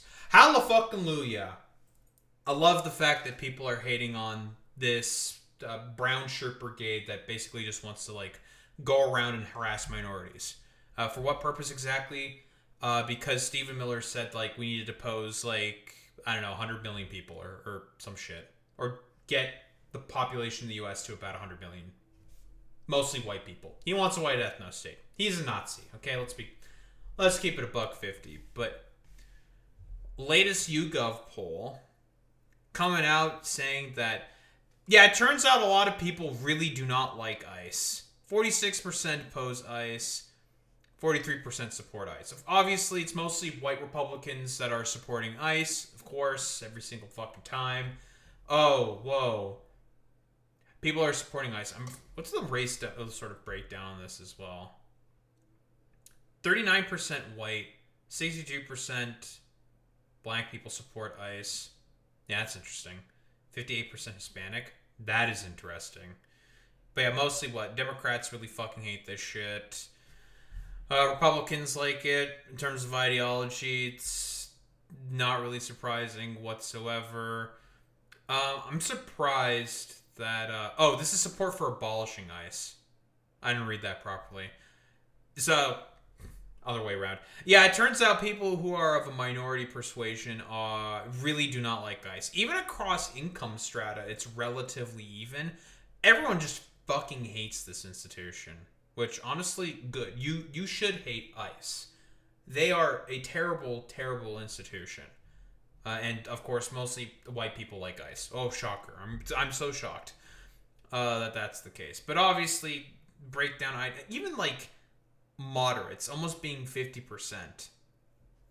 Not like an ICE. This is, by the way, like, really, really bad for the Republican Party. Because we all know what happened to Renee Nicole Good. How she was murdered by an ICE officer, quote unquote, for doing what exactly? Just sitting in her vehicle. Honestly, for lack of a better term, just sitting in her vehicle. We've all seen the video, right? There's conservatives, obviously, who are probably going to come into the comment section in this video. Whatever. Fuck them. Don't care about them. Who are going to say, like, did you see the video? Clearly, Renee Nicole Good was in the wrong and has always been in the wrong, blah, blah, blah, blah, blah, blah, blah. Even though Donald Trump himself has said, like, ooh, that looks kind of bad. Yeah, I don't know about this one, folks. And the current administration is struggling to defend it. There's, like, some polling that has said it's, like, 50-50. That's, like, 52% support abolishing ICE, by the way. And I've said this before. This is the moderate position now. The moderate position is abolition of ICE, because this is the first American citizen that they have murdered. These impetuous marauders, these barbarians who just like run around and basically cause, well, complete fucking dog shit. Like complete dog shit. Frank Luntz. Oh, that guy is such a fucking moron. Very, very goofy individual there, David. But yeah, like, yeah, a bunch of these motherfuckers were beat cops on January 6th. They're 3%ers. They're Proud Boys. Basically, like, if they can find some, like, weird neo-Nazi, like, militiaman from some, like, backward, dark corner of the internet, fuck it. You're a part of ICE now. There was, like, I think a clip of one ICE officer being, like, celebratory about the fact that he's making apparently $200K a year being a part of ICE. He's like, yeah, fuck yeah, it pays really well. It's like, oh, yeah, I wonder why. Because, I mean, this is the same thing that Hitler also did with his secret policing forces and trying to get people, you know, a part of the secret police. He would just pay them really, really well. considering how economically destitute Germany was at that point in time, to get people to join with the SA, with the Gestapo, he would offer really, really good deals and a lot of free bonuses and really, really good pay for people to be able to participate, making it such that, well, a lot of the young men who already do not have much economic opportunities would want to join up with, the brown shirt brigades and all the secret police brigades that in this case, wannabe dictator Donald Trump basically wants to have, gallivanting about, running around and just causing a bunch of ruckus, for lack of a better term. But Ken Klippenstein wrote a very interesting article here, talking about how ICE agents are terrified of ICE backlash after shooting. Listen, Ken Klippenstein, I'm surprised that these motherfuckers have not gone after him yet, because there's the whole NSPM 7 investigative journalism he did, talking about how basically if you're not compliant with the administration, they will start to surveil you, whether it's about being anti-Israel, for example, being what is perceived as anti-America. We can only assume what that means in the mind of the conservative. Stuff like that. Talking about how the government essentially wants to set up a surveillance program for those they deem as dissidents. And now, with ICE, they seem to be getting a little fucking terrified. Because, by the way, and this is more and more going to become the moderate position with some of the stuff that I'm going to show. We'll get to that. This is going to be the position where if the Democratic administration that comes in does not go after these motherfuckers, and we're not talking about in a pussyfooting January 6th kind of a way. No, you throw the book at them, throw them in a hole, and toss away the fucking key, such that they are not allowed to participate within society anymore. By the way, pardons? You're not allowed to fucking pardon these guys. Not gonna happen. Come up with some random legal precedent or some shit. I don't give a shit. These guys deserve to be ostracized from society. Unironically. They have to be exiled. They can't be allowed to participate within society. I believe this is Gregory Bavino doing his, best Gestapo impression or some shit. Whatever. In the wake of an ICE officer's killing of Renee Good, the Department of Homeland Security is rolling out Operation Metro Surge, flooding Minneapolis with hundreds of additional federal agents, which, by the way, is going to only make the situation worse. This is a terrible idea, because we're talking about Minneapolis here, same city that started the whole BLM protests during 2020. This ain't going to work out well for ICE.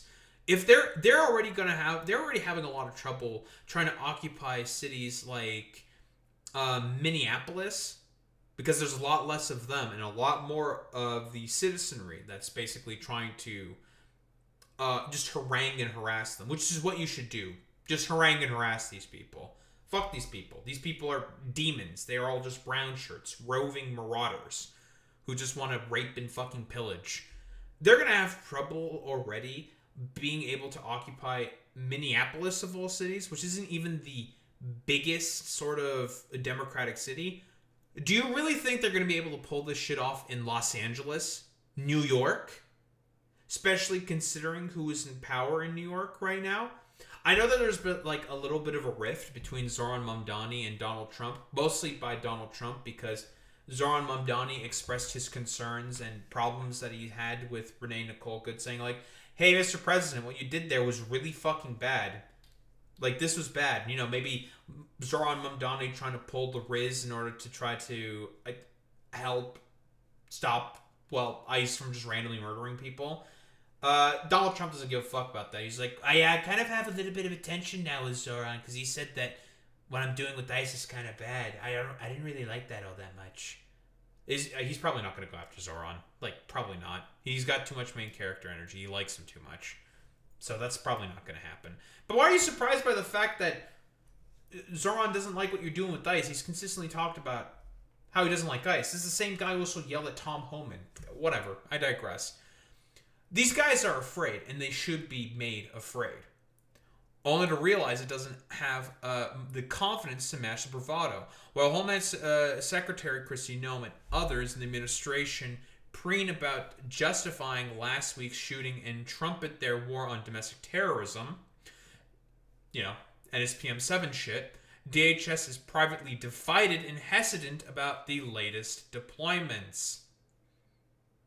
Uh-oh, stinky. Well, that's a little interesting. They're afraid. They're afraid.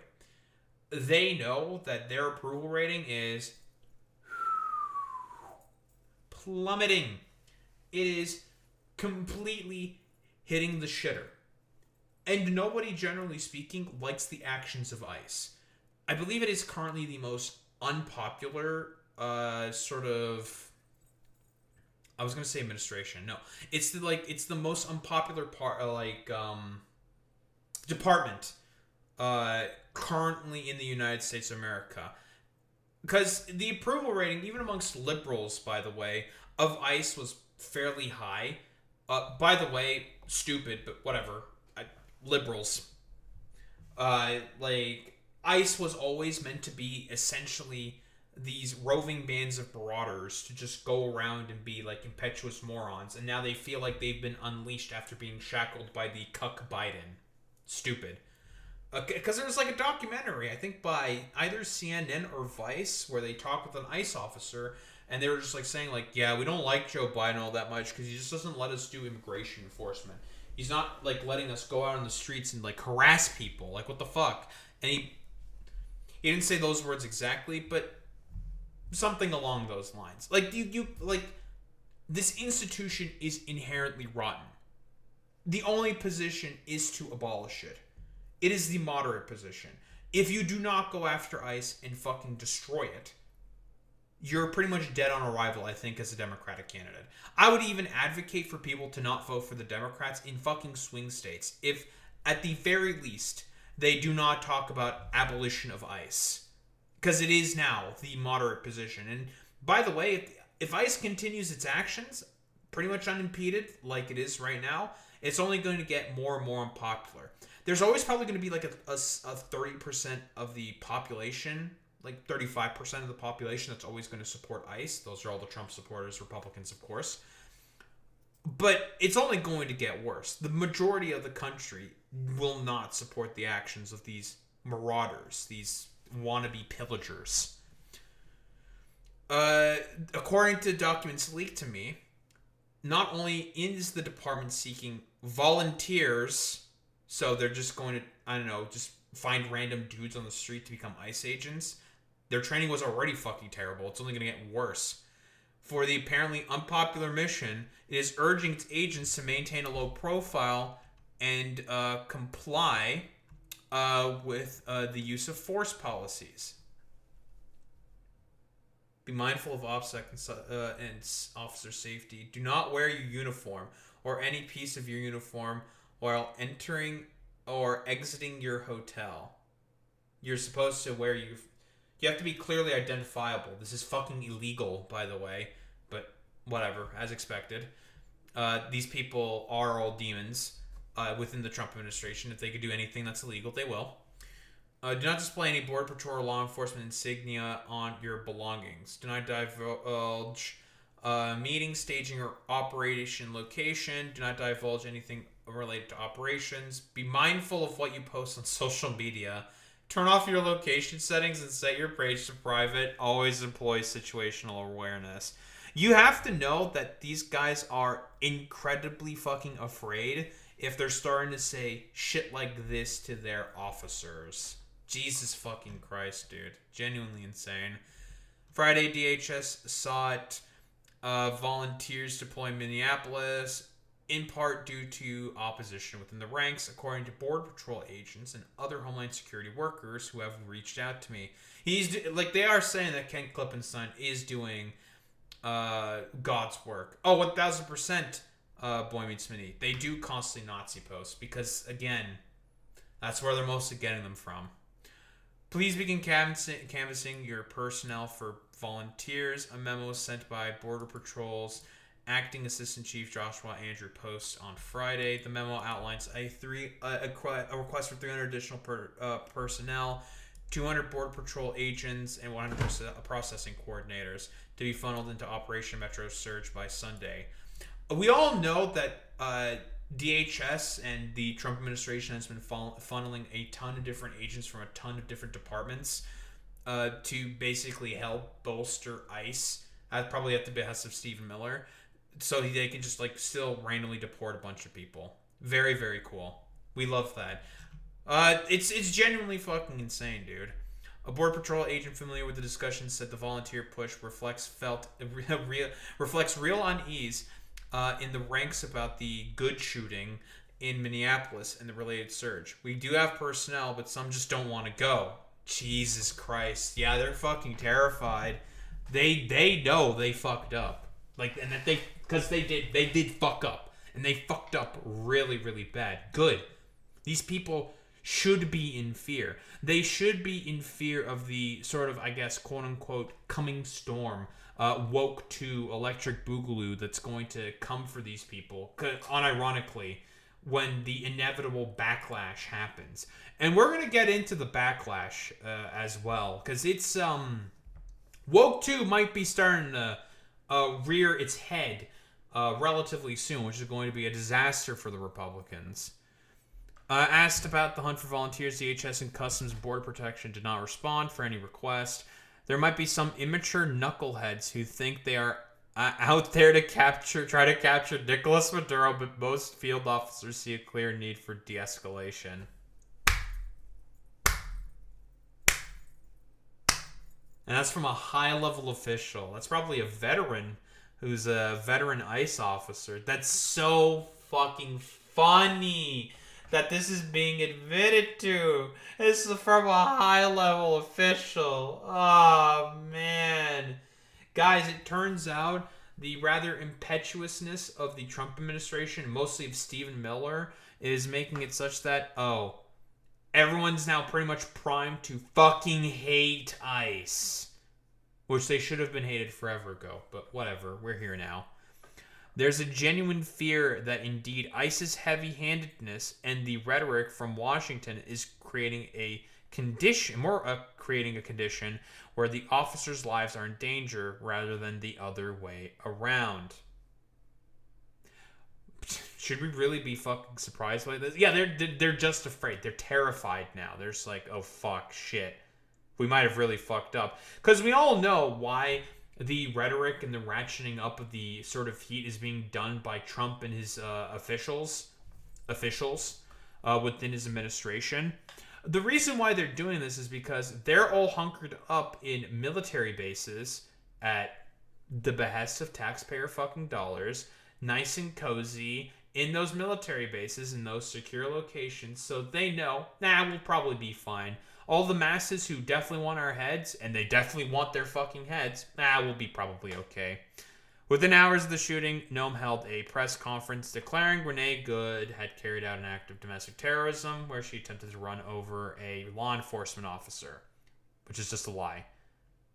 There is a video and she just lied. The Border Patrol agent said of Noam's characterization of the event.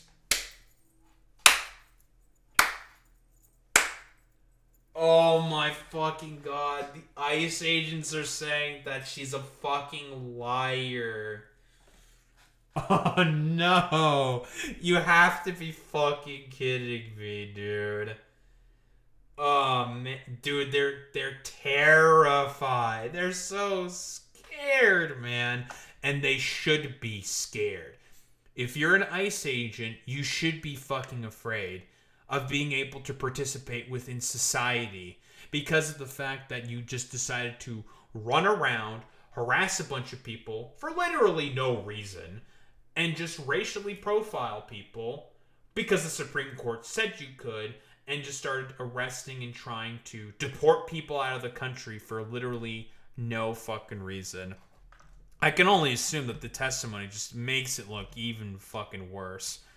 Oh man, they're having to do like fucking PowerPoints to try to teach these dumbass morons, like, because again, we're talking about Nazis and Groypers here. They definitely do not know anything about the First or Fourth Amendment.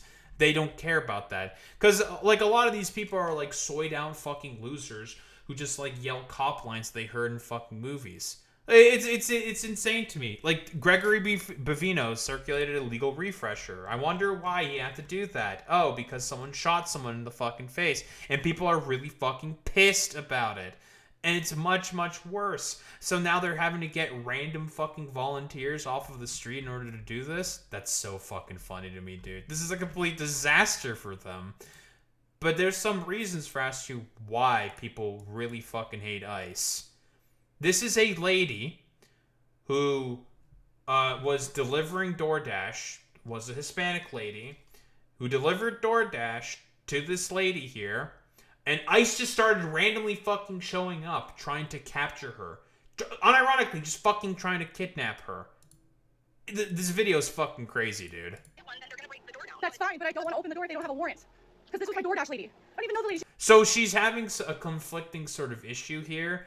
Like, she doesn't want to she doesn't want ICE to come onto her property because, again, she knows her constitutional rights. Law enforcement are not allowed, especially ICE, are not allowed to go on private property unless they have a fucking warrant. Not allowed. Not allowed in. She knows her fucking rights. But she also knows that ICE is incredibly impetuous because a mother recently just got shot in the fucking head 3 times. So she's understandably afraid because she herself is also a mother with a fucking baby.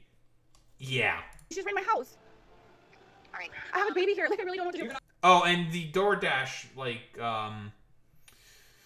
the fucking DoorDash sort of, courier, that's the word I'm looking for. The courier ran into the house as soon as La Migra decided to fucking show up. I'll open the door if the police, say that I have to open the door, but like, I don't know what to do. This lady just was shot yesterday. Now I ordered fucking food and there's people outside my fucking house. I'm on my way, okay? All right. What do we do? What do we do? What do we do? I'm so scared. James, come downstairs. By the way, complete failure here of Jacob Fry. Yeah, sure, he had all the fucking fiery rhetoric, but guess what? Deploy Minneapolis, because he's allowed to do this. You deploy your fucking police department and you fucking arrest these people. That's what you do. You arrest them because they are doing shit that's illegal. So you arrest them. What? I literally ordered DoorDash and now That's a there's good ice around question, my house because the lady ran in my house and I don't know what to do because I don't know. They have no warrant. They have no warrant. They said that they were going to get one. I don't know what to do. I called the police. The police are on their way. They're definitely not going to be able to get a warrant. Bullshit. I can't ignore it. I have a baby here and they have guns pointing everywhere in my house. I have some random lady in my house. I have my child barricaded. They're looking at her backyard too. They're looking at everything. They're everywhere. All because I ordered some fucking DoorDash food.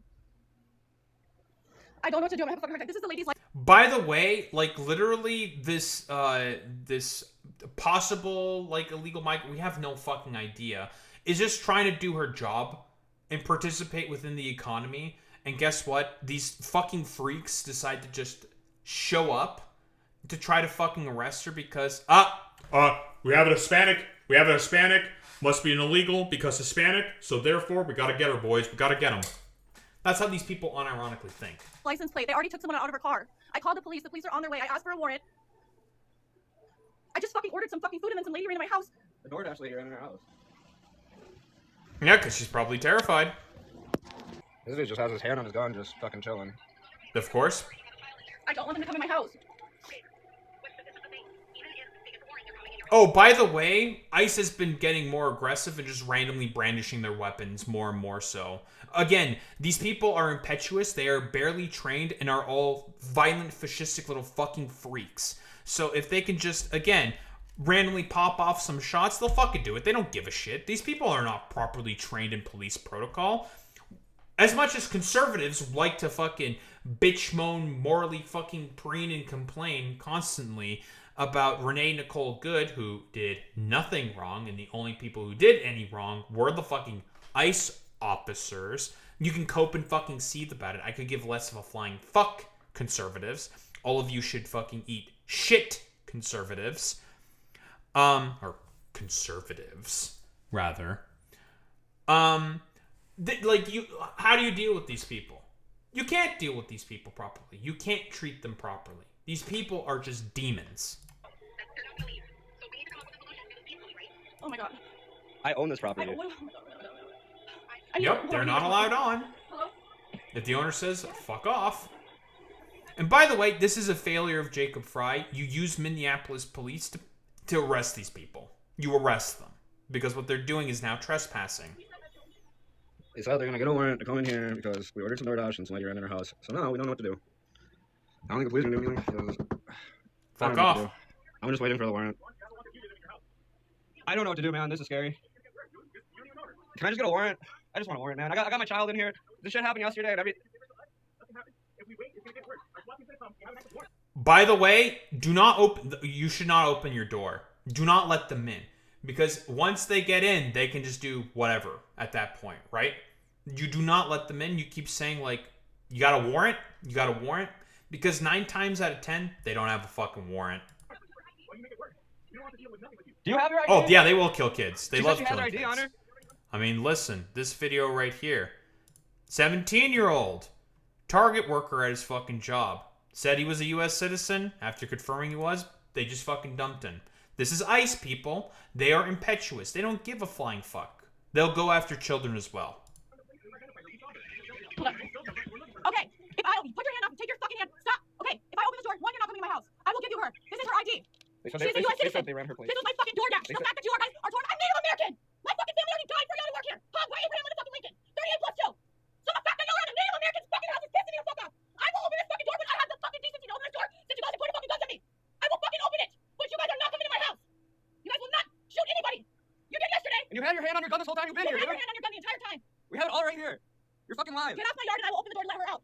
Get off my, go up to the car, because I don't feel comfortable. I'm a 2-year-old. I'm a 1.5-year-old baby. I have 3 more in school. I have 3 more in school. Hello? Yeah? So, I understand that you're... By the way, I think it was the Philadelphia sheriff who had a perfect sort of response to all this. I think she held a press conference saying, like, if you show up in Philadelphia, we'll arrest you. We don't give a shit. Fuck you guys. You guys should go fuck yourselves. Which is how you should treat these people. Fuck you. You guys are fucking impetuous morons. Want to be fucking secret police fucking losers. And all of you should be fucking arrested. By the way, don't open your door. You shouldn't open your door. Fuck these people. They should fuck off. They don't have a warrant. They're not allowed in. Yeah, she's going to be accused of trying to harbor a fucking criminal. What is she supposed to do when, again, this is a U.S. citizen. She has identification on her. By the way, the fact that there are citizens within the United States of America who have to carry a bunch of identifying sort of papers on them just because their skin is a little too brown should make you have some reservations, conservatives. But then again, you people don't give a fuck about the Constitution. But whatever. Very, very cool. And would just prefer to throw out all the browns. Because that's what it is with these people. They just want to have a bunch of suffering for people that they don't like. They see as the other. I'm going to, but move. Please. You have 2 options, right? So, like, no, he doesn't really come in.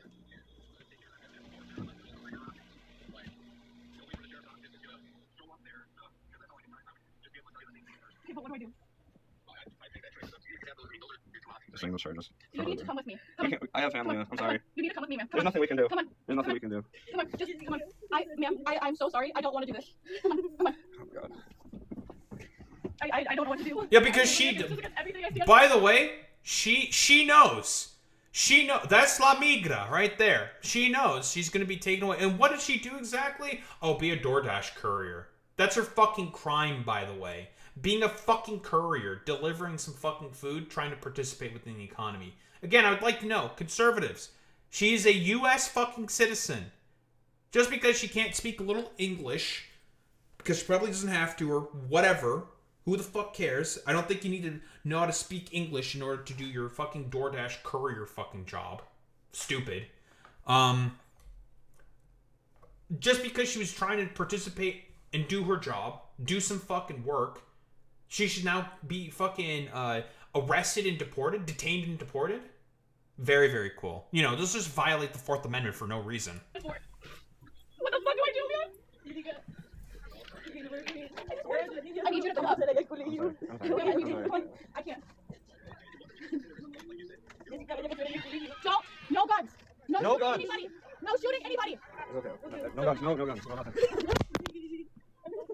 Oh, by the way, those horns you hear in the background, those are, I believe, neighbors starting to come out and starting to now harass and show solidarity, because everyone in Minneapolis fucking hates ICE. They fucking hate these motherfuckers because they just literally shot a citizen of the city in the face for no fucking reason. I'm so sorry. I don't know what to do. I'm so sorry. I have TikTok followers. I have this going on my TikTok. I have 11,000 followers. I will let everybody. What is your name? What is your name? What is your name? Let me see. What's your name? Yes, they found her ID and saw that she was a citizen. Even if she wasn't a citizen, what ICE is doing is illegal. They don't have a warrant for this arrest. She's on private property. They can't do anything. It's like, what are they going to do? Like, all they can do is just fuck off. Because, I bet she was naturalized, not just TPS. Probably Boy Meets Mini. So, like, ICE can't do shit in this particular instance. To try to arrest her and detain her would be illegal at this point. They can't do shit. But they're circling around like fucking vultures because, again, these people are just demons. They're demons. Okay, ma'am, the police said I have to let you go. Ma'am, I don't know what to do. No, they won't hear you. They won't hear you. No, they will. They don't care if you're a citizen. That's insane. Like, we've, just real quick, David. Most of the people that ICE detains, the vast majority of them, I think it's about 73% of them. I have the statistics. Let me just get Factorio out of the way. 73% of them have not committed any crimes. Let me just grab the stats real quick. Because I've definitely saved them.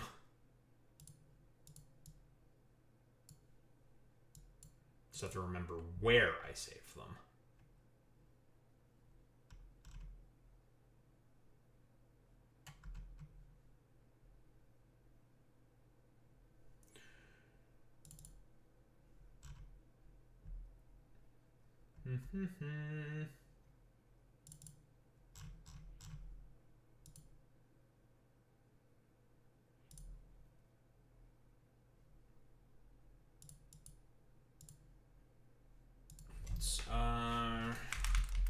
Statistics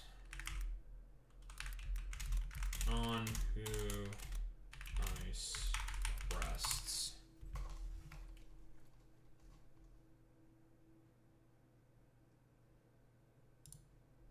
Okay, this isn't the graph that I found before, which is way more detailed about the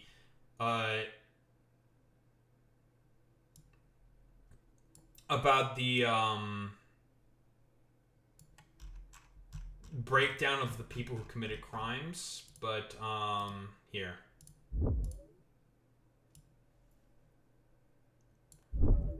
So here, this is a guy from the Cato Institute, right?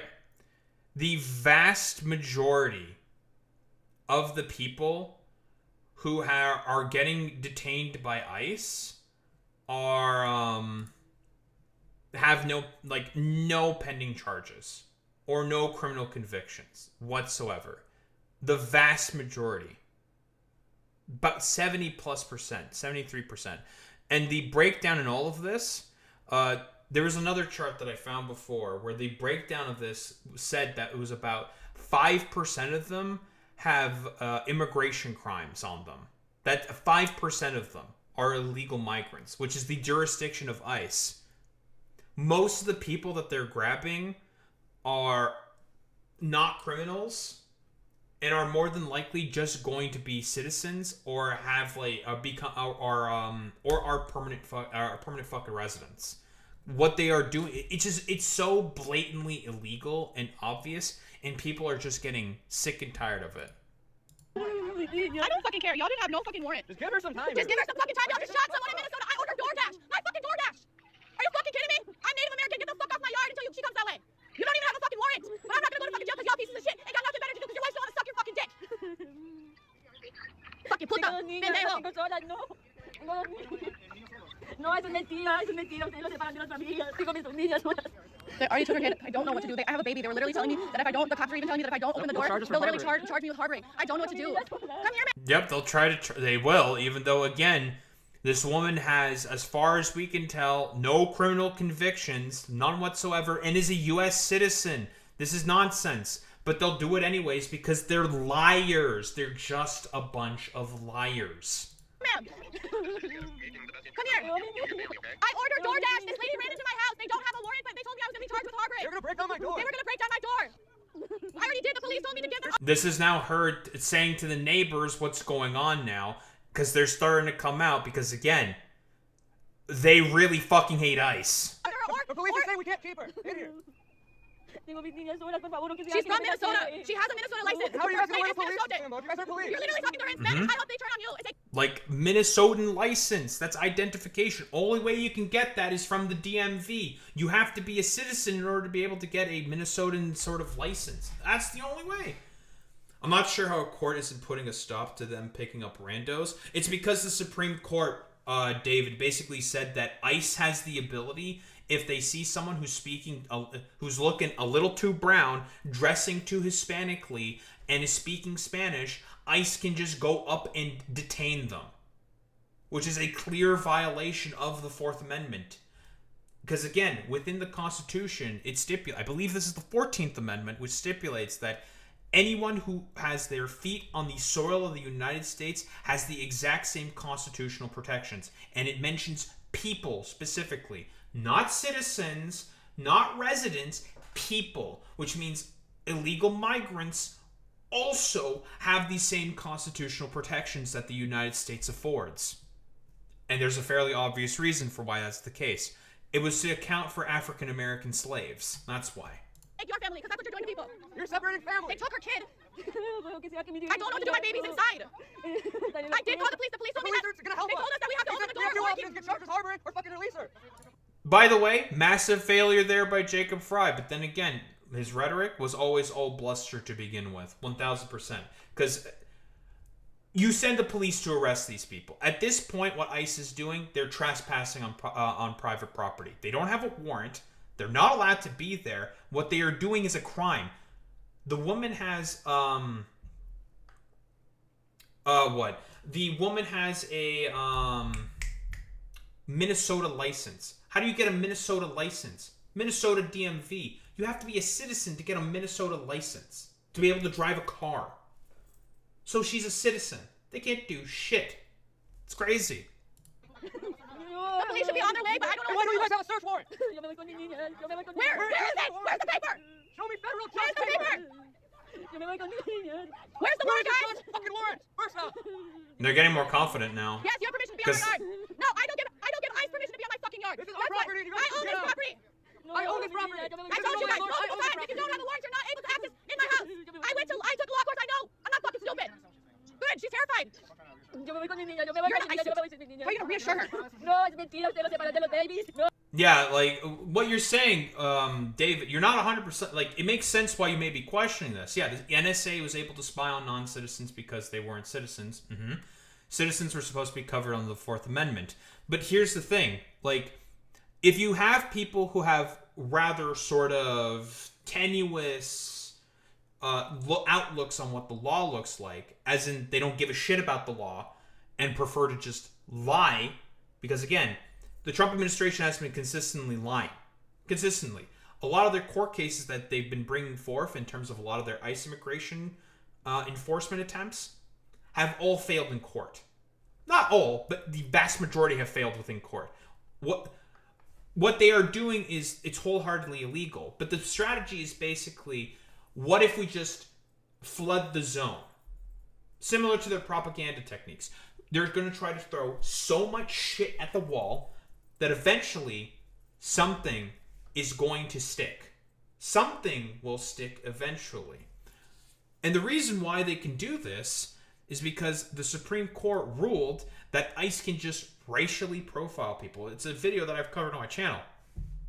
ICE is like, if they see someone who's speaking Spanish, their skin is a little too brown, and if they're even dressed in specific ways, they can basically try to detain them, which is a violation of the Fourth Amendment. They can't do that because most of the people, and we've seen the statistics on this, don't have criminal convictions, and about 5% of the ones that they did find out of the about 27% that remained that do have prior convictions on them, most of them being civil problems, some of them being like federal stuff, and some of them being like murder charges, but that's like a minority in comparison. Like 5% of them did immigration crimes, which again, that's something for civil courts to take care of, not federal. That's out of the jurisdiction of sort of federal law enforcement. And for the most part, most of these illegal migrants are trying to go through the legal paths in order to try to become citizens anyways. But again, Republicans have defunded a lot of these courts, have defunded a lot of the mechanisms to be able to get these people to have their sort of citizenship. Why? Because they need political issues to run on. What do the Republicans typically run on? Crime and immigration. They don't run on policy because they don't have any policy. Because everyone hates their policy. It's incredibly unpopular. If they try to run on policy, it's going to be a complete disaster. They'll get blown the fuck out of the water by the Democrats pretty much every single time. If the Democrats decide to run on policy, of course. Kamala Harris didn't really do any of that. And that's why she got blown out of the fucking water. One of the reasons. It's a lot more complicated than that. Way more reasons. What ISIS is doing here, it's blatantly illegal. And I think it is correct to basically just call them a terrorist organization. They just run around, gallivant about, and just harass a bunch of people. For what purpose exactly? Because Stephen Miller told them to. And Kristi Noem told them to. That's literally it. I don't know what to do. I called the police, but I don't know what to do. A woman was just killed in Minnesota yesterday from you guys. You guys think that we're gonna just take this shit lightly? Literally, you just shot and killed someone yesterday, and you can put on your shit and go to work, and that shit just sits right with you? What the fuck is wrong with you guys? You guys are modern day Nazis. My fucking family got killed. Native Americans got killed for you guys to put on that fucking shit. Bullshit. Fucking bullshit. So that means we can't order DoorDash without ICE showing up to our house, right? I have a baby. A baby. Get out. Until you guys have a warrant signed, get off my fucking property now. Now. I want judge papers. I want a signed paper. You don't come near my house because you're the one that has your hand on the gun the whole time. I have it all on video. I have 11,000 TikTokers right now. 11,000 TikTok followers that I have. I think her TikTok following exploded 20 times in size because of it. Because she's just correct here. ICE is not allowed to be here unless they have a warrant. The DoorDash courier was on private property. They can't do shit because they've tried to do this. They've tried to go to construction sites to look for people to arrest. They can't do that. They can't arrest anyone on a construction site either because, again, private property. They can't do anything. It's over. Like roofing workers, they tried to go after them as well. They can't go after them. Why? Private property. You need to have a warrant. But they don't care about this because, again, these people don't give a shit about the law. They don't care. Trump doesn't care about the law. Stephen Miller sure as shit doesn't care about that. Kristi Noem is too stupid to even understand what the law is. Like, during a congressional hearing, she didn't understand what habeas corpus was. Didn't understand that legal right that people have. Which essentially is just like, yeah, the government's not allowed to just arrest you for literally without probable cause. There has to be a reason. It's essentially what habeas corpus is. She didn't understand that. She thought it was like a power the president had. It's like, wow, you're a fucking dumbass. 11,000 followers I have on fucking TikTok. You guys aren't Get wanted the here. fuck off my yard until you have a judge's signature. Off my property. I hope you guys sleep real good at fucking night. Don't ever come back to my fucking house. And then they leave. I will sue you. I will sue the fuck out of every one of you. You don't know who the fuck I am. Remember that? You deserve a police badge, motherfucker. Where's your badge? You ain't got one. Where's your papers? Where's your badge? You guys are illegal on stolen land. You guys are illegal on stolen fucking land. We doing the anti-colonial stuff. Land back? What the? Do you know what that means? I am not illegal. Get the fuck out of here. Yep. Get out. If anything, this is more of a condemnation on Jacob Fry. Like, the police should have been here immediately and fucking arresting these guys. Because what they're doing is illegal. Again, another big instance here. 17-year-old, right? This isn't the first time ICE has gone after teenagers and children.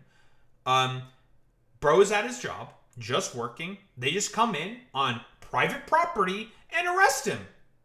and try to illegally... This is illegal, by the way. They can't do this. They don't have a warrant to be able to go after this. And people are starting to respond. Like, this is spotted at McDonald's in Minneapolis, saying, like, if you are ICE, you're not allowed on this fucking property. Fuck off with this stupid bullshit. People are pissed. And it's so bad that literally there had to be a legal refresher for these impetuous fucking morons, because these people don't give a shit about the law. They don't understand what the law is. They don't care about it. But it's becoming fairly clear and really fucking obvious. People hate ICE. The polling is now turning significantly on this incredibly impetuous set of morons who basically just want to run around as if they have no fucking consequences whatsoever. And people have had enough. They don't want to deal with any of the bullshit with ICE anymore. You know, it would have been better if people recognized that this was the case during the Joe Biden presidency, but you know, as it is with liberals, very often they fall asleep at the wheel.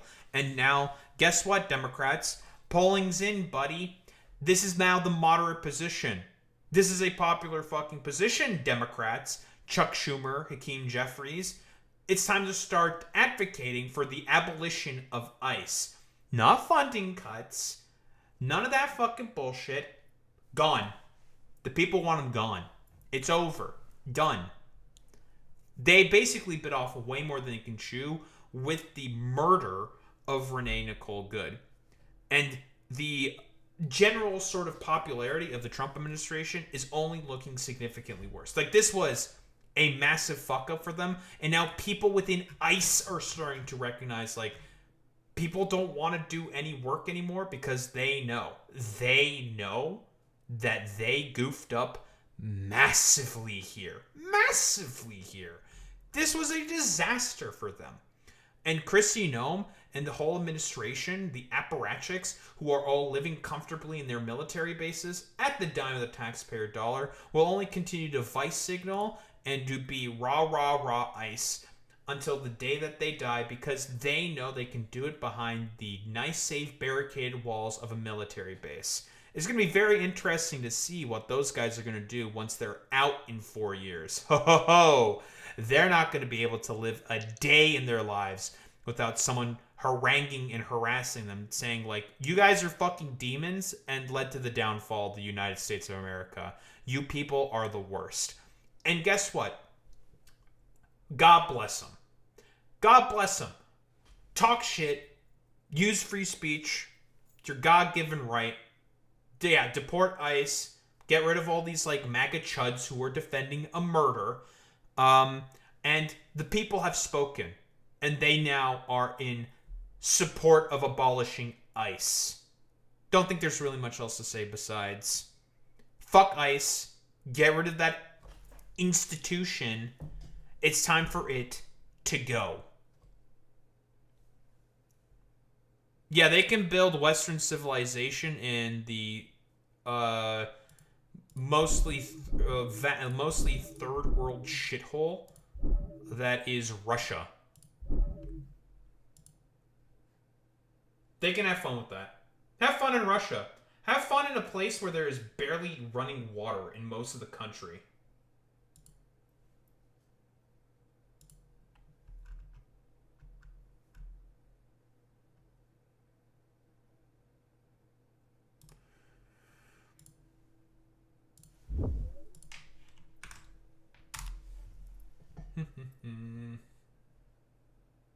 I forgot about this. And here.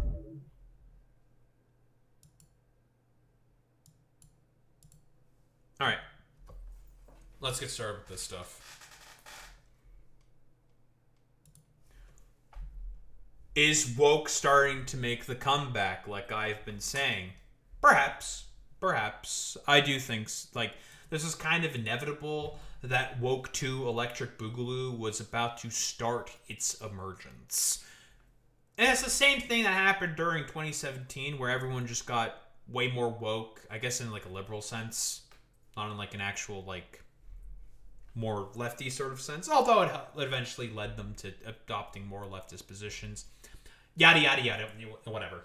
Like, we all know what happened with Woke 1 the rise of the wokening, and now we're gonna get woke 2 Electric Boogaloo is now also starting to rise. So now starting with Ashley St. Clair. Ashley St. Clair, for those who may not know, was one of Elon Musk's baby mamas, who has said a bunch of transphobic shit in the past. And now she's becoming dark woke. Well, as we all know. Is sort of like the more, I guess, edgy version of being woke, where you can just call all these people like troglodytes. Mostly like Trump supporters and whatnot. You have a good night, David. You have a good night, bud. Good talks. We love talking, blah, blah, blah, blah, blah. You know how it is. But you have a good night, buddy. But yeah, like, dark woke 2, Electric Boogaloo. We love to see it. The emergence of woke now happening because of just how, well, terrible the Trump administration's policies are, and the sort of general hypocrisy of the behavior of the Trump administration. Like, as Ashley St. Clair says here, bootlicking feds always was going to be the fucking case. You're telling me that the Trump administration, who inherently hired only for sycophancy, is only going to lick his boots and was always only going to lick his boots? I said before, like, when are the firings going to start? I don't think he's going to fire anyone at this point, despite how incompetent they are, because, again, he needs to have those sycophants in place, because otherwise, like, what is he going to try to do? I mean, they're mostly probably going to leave at their own volition at this point. I mean, Dan Bongino left the FBI, and he's back doing his, like, stupid podcast. I was going to say pedophile because of the word pedophile being there, but whatever. Plus pedophiles. The Epstein Files also has a big effect on this as well, because of the fact that we talked about the Epstein Files. Elon Musk even himself said, like, they're not really going to release the Epstein Files because they know that Trump is in the Epstein Files. It's like, well, Elon was right about that one, and now he's going back to having dinners with the president and is doing events with the president. He literally did a press conference with Pete Hegseth and Marco Rubio talking about AI usage within the fucking Pentagon. Grok is going to get integrated with the fucking Pentagon. The Mecha Hitler LARP bot who talked about white genocide in South Africa because Elon chewed on the wires a little too much. Plus nerds. Oh yeah, these guys are fucking losers. They are all fucking nerds. Juniper of Juniper. Known Twitter enthusiast / podcaster. You've engaged previously in blatant transphobia. How do you feel about trans people in the wake of noticing how the far right truly is? Again, Elon Musk's baby mama, for those who don't know, she asked Elon for child support, and Elon just did not give her the fucking child support. She had one of Elon's artificially inseminated fucking babies with him, and she asked for support for the kid.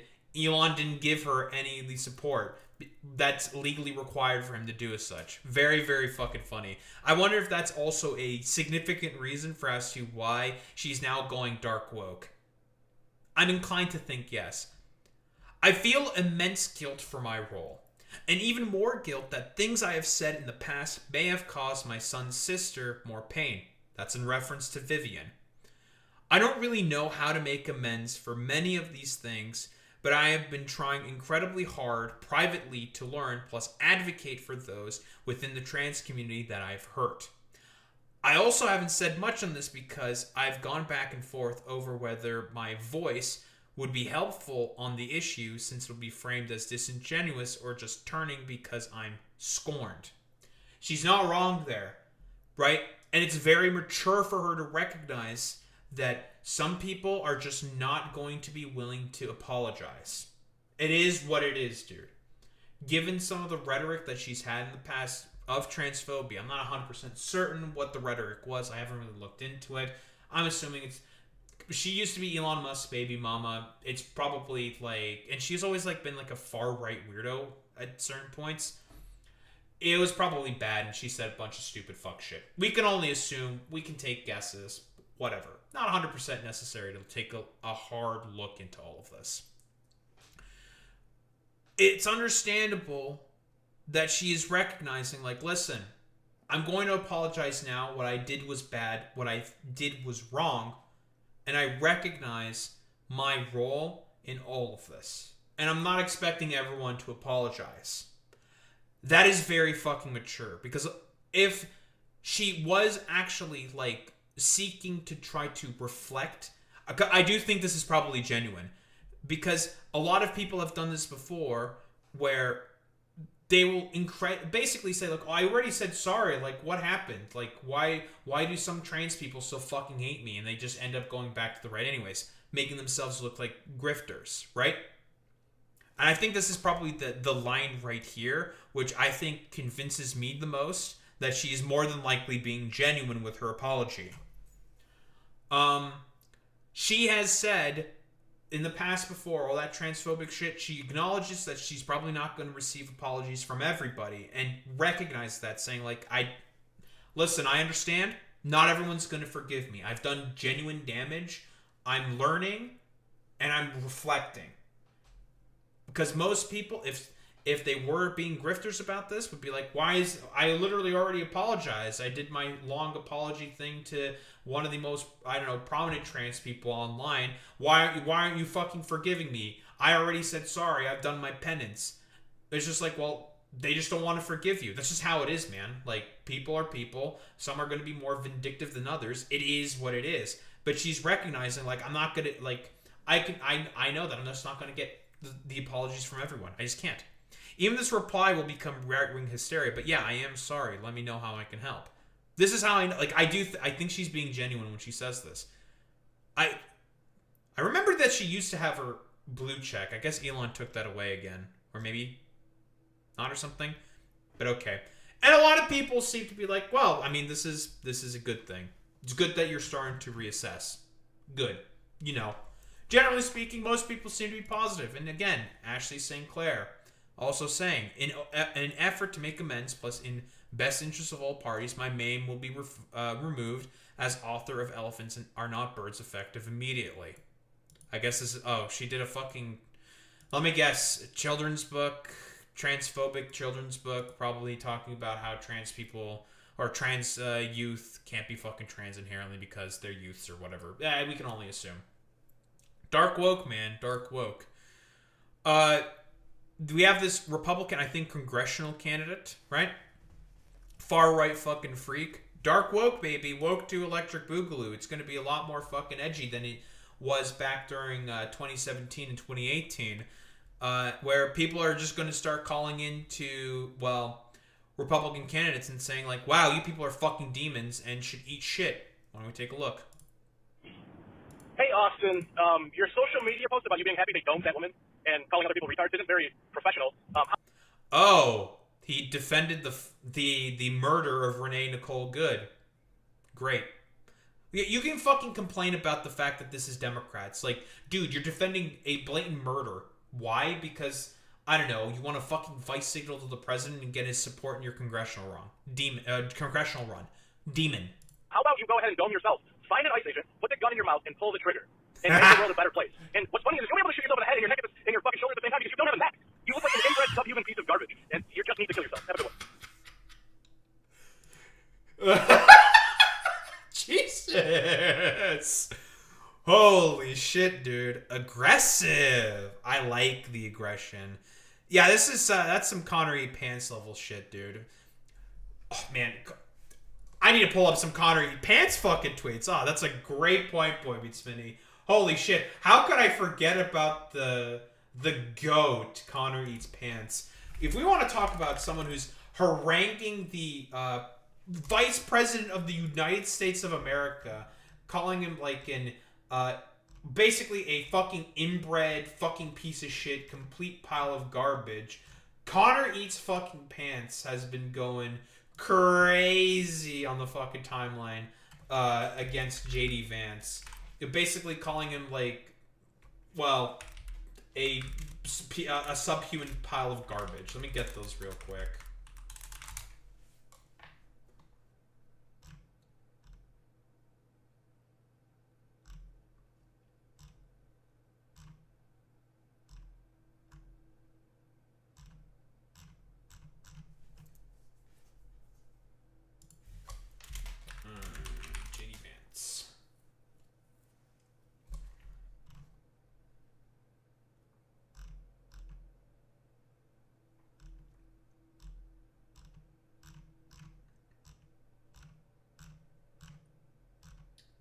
Oh, have some of the tweets been deleted?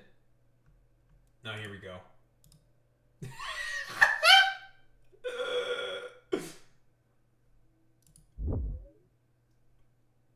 Dude, he's so fucking sick with it, nerd.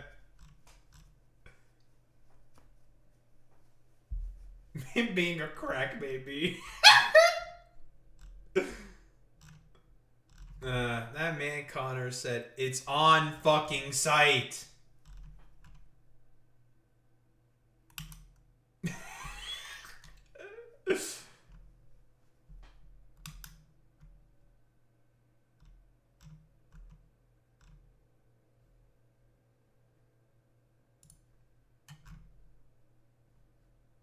Oh, well, I've been liking like literally every single one of them. What the fuck am I doing? I should just go under my likes. What am I doing?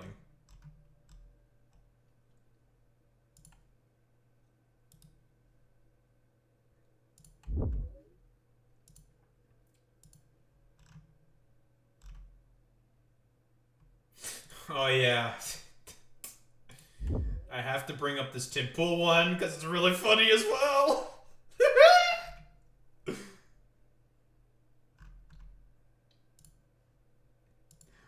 Because my man has been on one.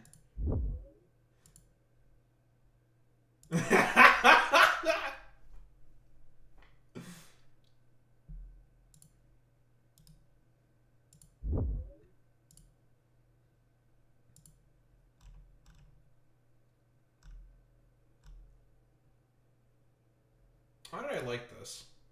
Go away. That was an accidental like. I do not stand with ice. Fuck ice.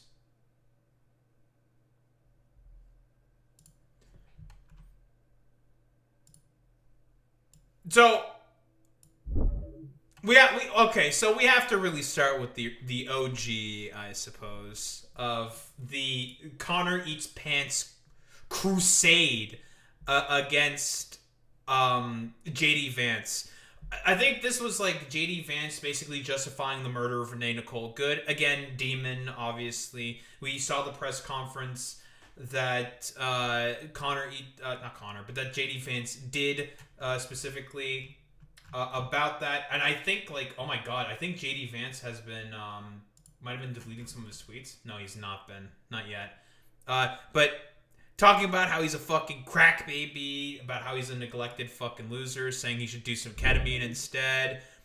Mom should have just stuffed you with crack out of the womb, see what happens for science. JD Vance, I think, also started tweeting, stopped tweeting for a little while because of this demonic chow. this like why the PFP you see moments before death, and it's this fucking chow. Oh, I'm back in pussy, keep tweeting. You're not waking anyone up. We know who should have sleeps in the other room. My son played Roblox with your boys, by the way. Great kids. We should do a good job keeping your influence out. Here, another one with Tim Pool. I don't know why Tim Pool does this all the time, where he'll just say like random one-line fucking dipshittery all the fucking time for whatever reason. And listen, I've said this before, but Connor he's a sleeper, and my man has now fully awakened. I'm just like, dude, I think this is during his Fortnite Friday episode, because I talked about this before. Fortnite Friday episode with Gavin Newsom. I'm like, dude, don't sleep on Connor Eats Pants. He's a sleeper. He's a sleeper agent. He knows, okay? He'll fucking rip people to shreds. Tim Pool, of course, complete doddering moron, stupid. I did an Attack on Grifters episode. I don't know if I released it quite yet on the channel at the time of recording, whatever. He says like universal literacy was a mistake. Again, very fucking soy Reddit tier bullshit from Tim Pool. I don't know why the fuck you would say this. What, are you saying this because, again, everyone knows that you're a right-winger and you're like 3 IQ and stupid? Are you trying to like sound wise? Nick Fuentes said the exact same thing when one of his donators basically donated to him, saying like, we need to implement literacy tests for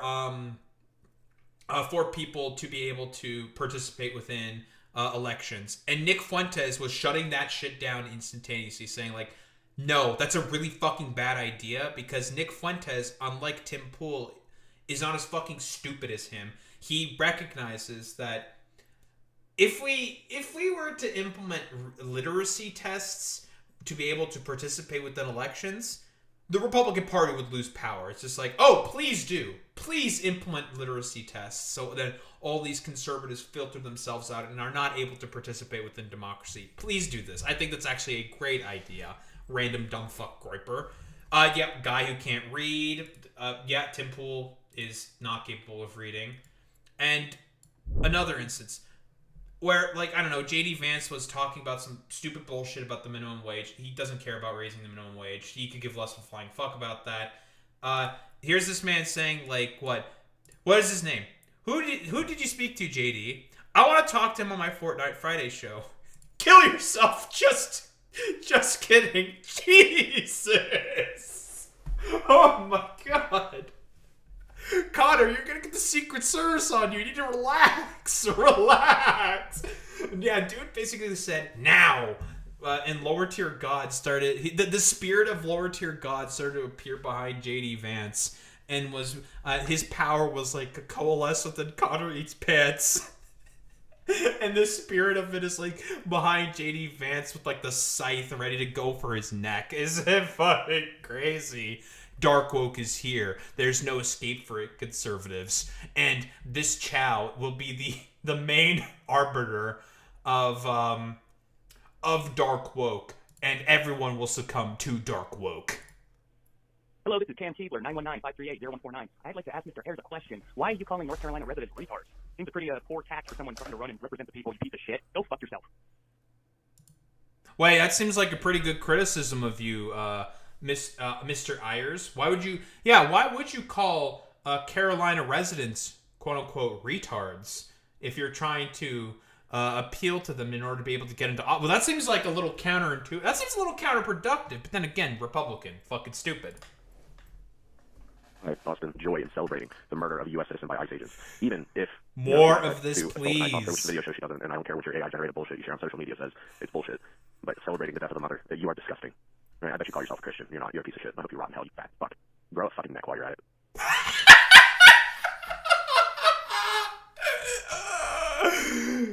Actually, wait. I need to take a good look. I need to take a good look at this man. Real quick. Bro, look at this fucking thumb-looking head ass. Bro, nice fucking hairline. What the fuck is this fucking cut, bro? Ugly ass fucking shit. I, with my beautiful fucking mane, would never ordain to see myself with this fucking cut, bro. Look at your fucking wispy ass little fucking hair. What is this? Ugly looking head ass? Bro, you're trying to... is your dumb looking head ass trying to do your best Kingpin impression from fucking Spider-Man? Bro, get the fuck out of here with this bullshit, okay? You don't know shit about the fucking Mets. You don't know shit about the fucking Mets, baby. You're trying to mimic his fucking goddamn aura? Get the fuck out of here, you ugly cop larping looking head ass. Ugh, ugly looking head ass. Ugly. Yeah, I remember all the young Republicans... Boy Meets Minnie. Yeah, they were all also ugly as fuck as well. Just like this fucking dumbass, who's probably a part of the Young Republicans. Yeah, no skincare, no bitches, no style, no class. Just ugly all around. Just a miserable little wretch. Dude, what's wrong with you? Why are you putting AI images on, like, fucking Facebook and shit and calling constituents retards? Like, what is wrong with you? Like, I hope nothing but the worst for you. Nothing but the worst. You're an idiot and an asshole. Based. I just, again, wanted to say that you're a no-neck, manny-looking piece of shit. You're just a piece of shit. You're an actual piece of shit. I hope you die. Hey, I wonder why they're all saying this, you fucking moron. Oh, because you generated a bunch of AI images defending the murder of a mother and called the constituents that you're trying to basically get into power, use to get into power with, a bunch of retards. Doesn't seem very intelligent, Austin. Hello, Austin. I'm a constituent, and I just wanted to let it know that I think you are absolute scum of the earth for what you're saying in regards to the woman that was murdered in Minneapolis. I've seen your Facebook posts. They're going very viral. You're an evil man, and you do not deserve to hold any public office in the amazing state of North Carolina. You should be deeply ashamed of yourself.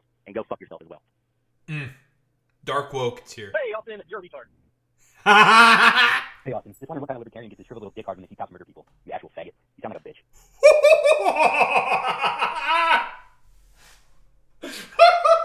Slurs!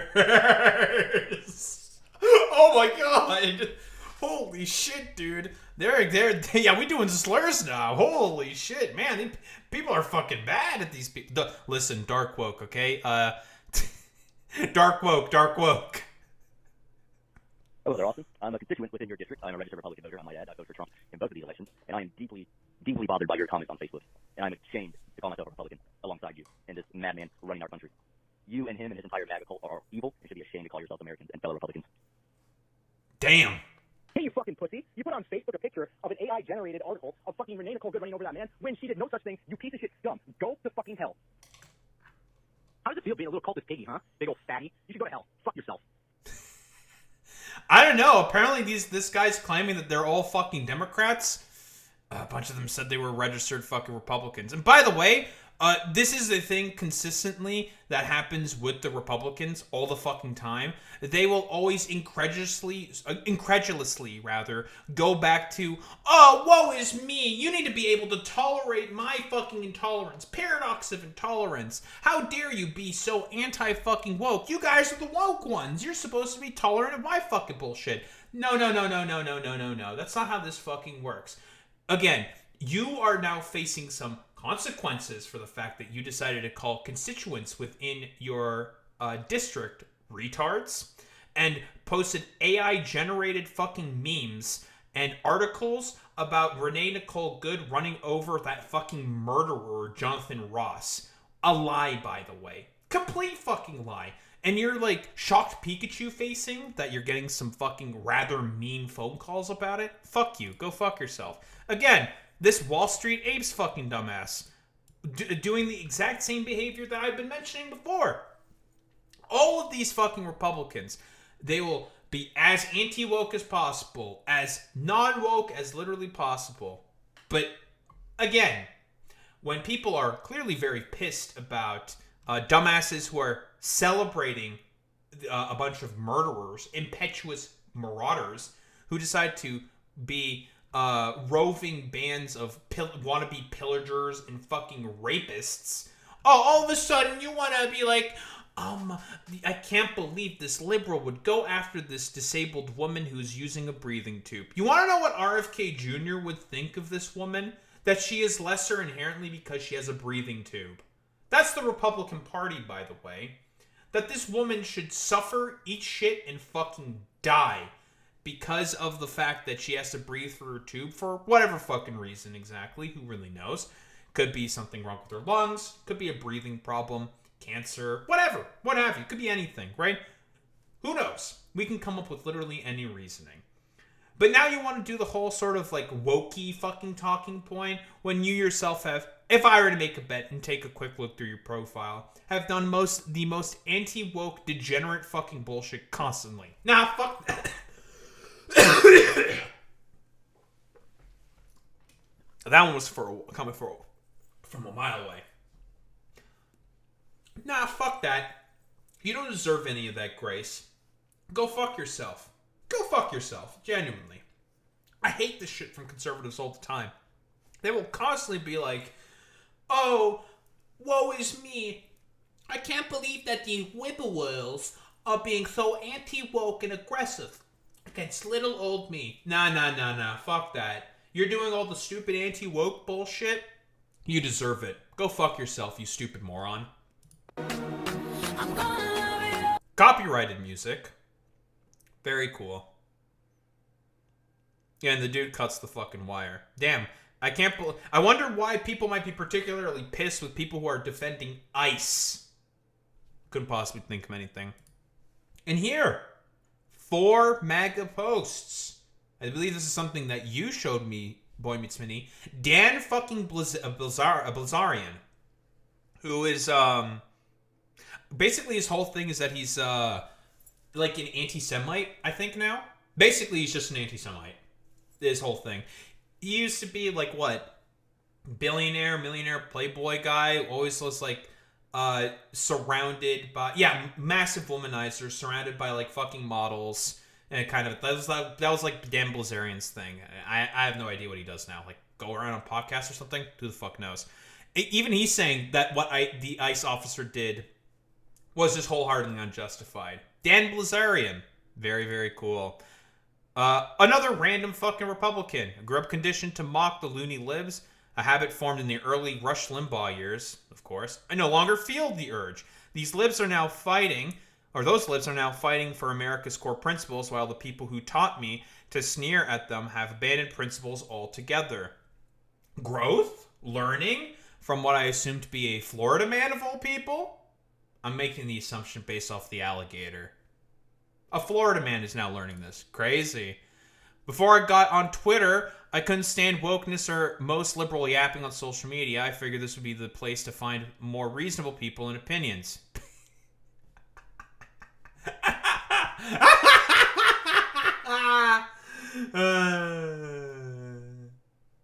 You sweet, sweet summer child.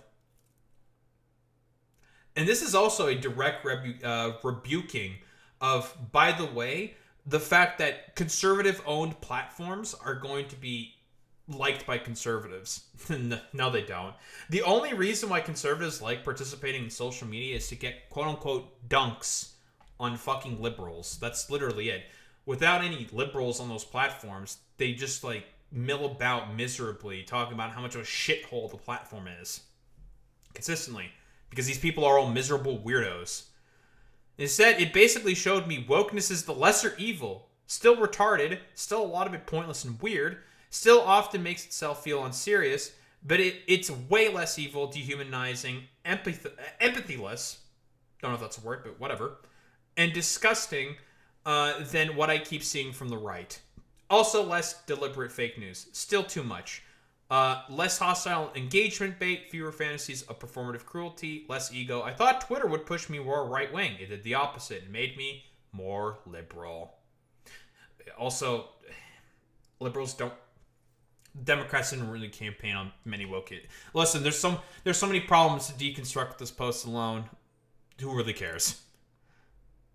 I think we owe the shitlibs who predicted the loss of the Federal Reserve independence an apology. Me when the shitlibs actually got are actually right about something. I'm mostly assuming these must be more like moderate fucking conservatives. Here's some more I guess like examples as well. Absolutely, I'm as conservative as I can be, and I'm not going along with this. I'm horrified right now. Ice storming homes in Minnesota is going over the line. Months ago, I've got a Pepe poster. What the? Months ago, I had a former intelligence friend tell me ICE was on the streets in ski masks, black bagging, and disappearing people. I didn't believe it, but now I'm seeing the stories about ICE jumping out of vans and literally snatching people off the sidewalk, even citizens. Oh, it's almost as if we were all right all along. Crazy. Consistently. Wow, it turns out people on the left have always been right about this stuff. Consistently. They're just too early about it. Many such fucking cases. But yeah. Woke 2 is on the rise. And there will only be more people who will be caught in the wave of Woke 2. You thought Woke 1 was fucking crazy? You ain't seen shit yet, buddy. Woke 2 will be on a level that has not been seen. This is only just the beginning of people, I think, maybe, just maybe, not all of them, but a bunch of them potentially climbing out of the cult-like shithole that they've been stuck in for the past 10 years at this point. And by the way, this is only just the beginning. With the president becoming more and more of a lame duck, more and more impetuous and aggressive in his rhetoric because of the fact that he is old and nobody fucking likes him, he's only going to get more erratic and ridiculous with his behavior and his defenses of certain stuff. This is only going to be significantly worse and worse and worse. And we can all thank our new horsemen of the woke apocalypse. That's right. We're starting a new sort of biblical sort of reference here. The new horseman, Connor Eats Pants, leading the brigades of the woke warriors into the fight against these conservative fucking dipshits who are deciding to defend a rather clear fucking murder. Something which is wholeheartedly fucking indefensible. And by the way, this is how you treat these absolute fucking scumfucks. You just make fun of them and not want to participate within society. Because what they are defending and the stuff that they believe in is wholeheartedly indefensible. This is only the beginning. Woke 2 is here, and every conservative will be caught in its aggressive tides. Don't think there's really much else to say besides that.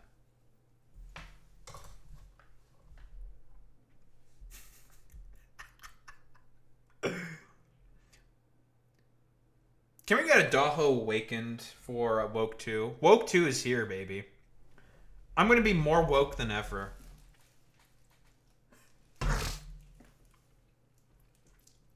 I'm going to be so woke. Woke 2.0 is here. I'm only going to be more woke and calling these people crack babies. Because that's what they deserve. I'm going to steal this one from Dead Domain and call Matt Walsh a LARPing Canadian lumberjack metrosexual fucking wannabe. Definitely going to call Matt Walsh that. Stealing that one from Dead Domain and putting in a Canadian twist. Because Matt Walsh wants to be a Canadian so fucking bad. The hair, the beard, the fashion he wears. Like, bro, there's only one set of people who wear that much fucking flannel. And that's people up in the fucking forests of BC. Ain't nobody else wearing that much fucking... Ain't no other white boy wearing that much fucking flannel. Fuck out of here, dude.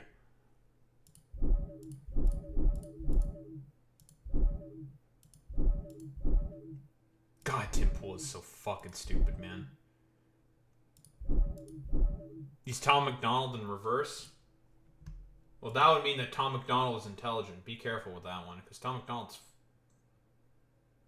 very low IQ.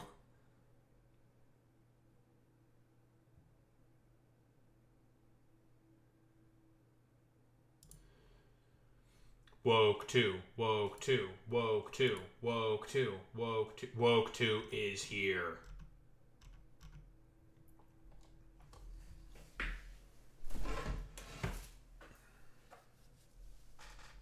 Woke 2.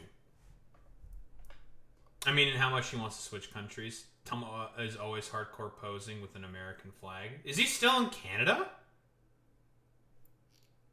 Listen, the only reason why I said that Matt Walsh probably wants to be part of Canada or something is because of the fact that I think, like... But I don't actually think he wants to be a part of Canada. It's all just, like, some stupid LARP shit for him, basically.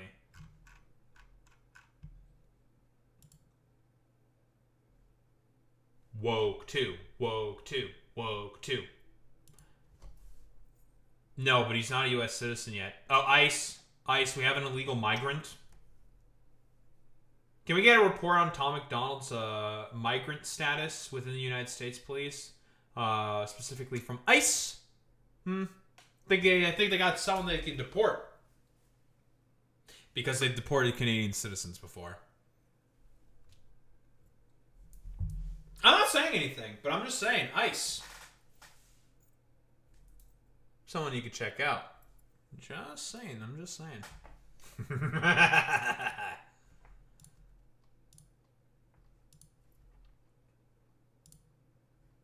Anyway. Let's get started with this. One of his songs, he says, I gave 200K to the veterans. I'm a patriot. Wait, he's not allowed to do that as a Canadian citizen. Wait, you should... American charity? No, he should be fine.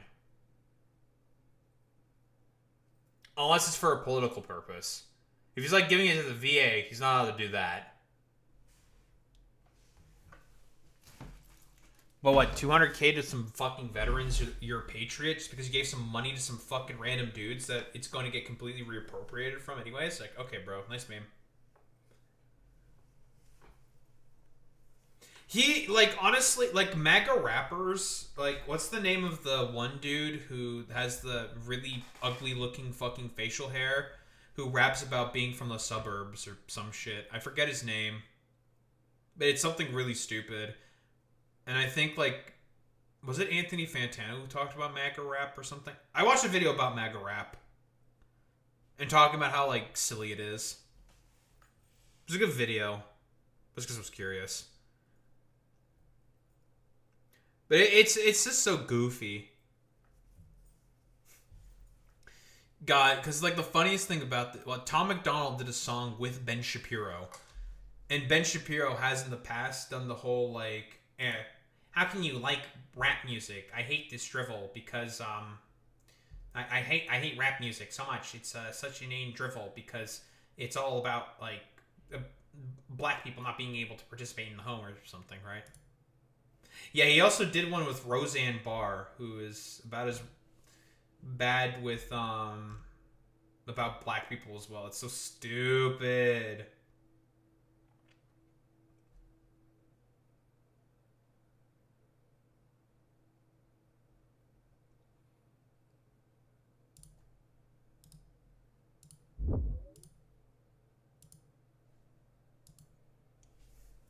She had box braids and everything. That's funny. That's a little funny. That's because of how stupid that is. Anyway, let's get started with this. Guys, did you know that Trump is a bit of a mad king when it comes to geopolitics? And he's basically just listening to the whims of Stephen Miller and Marco Rubio? Because that's what it is. His whole actions within Greenland, his all action, because he's now threatening to unironically invade Greenland again.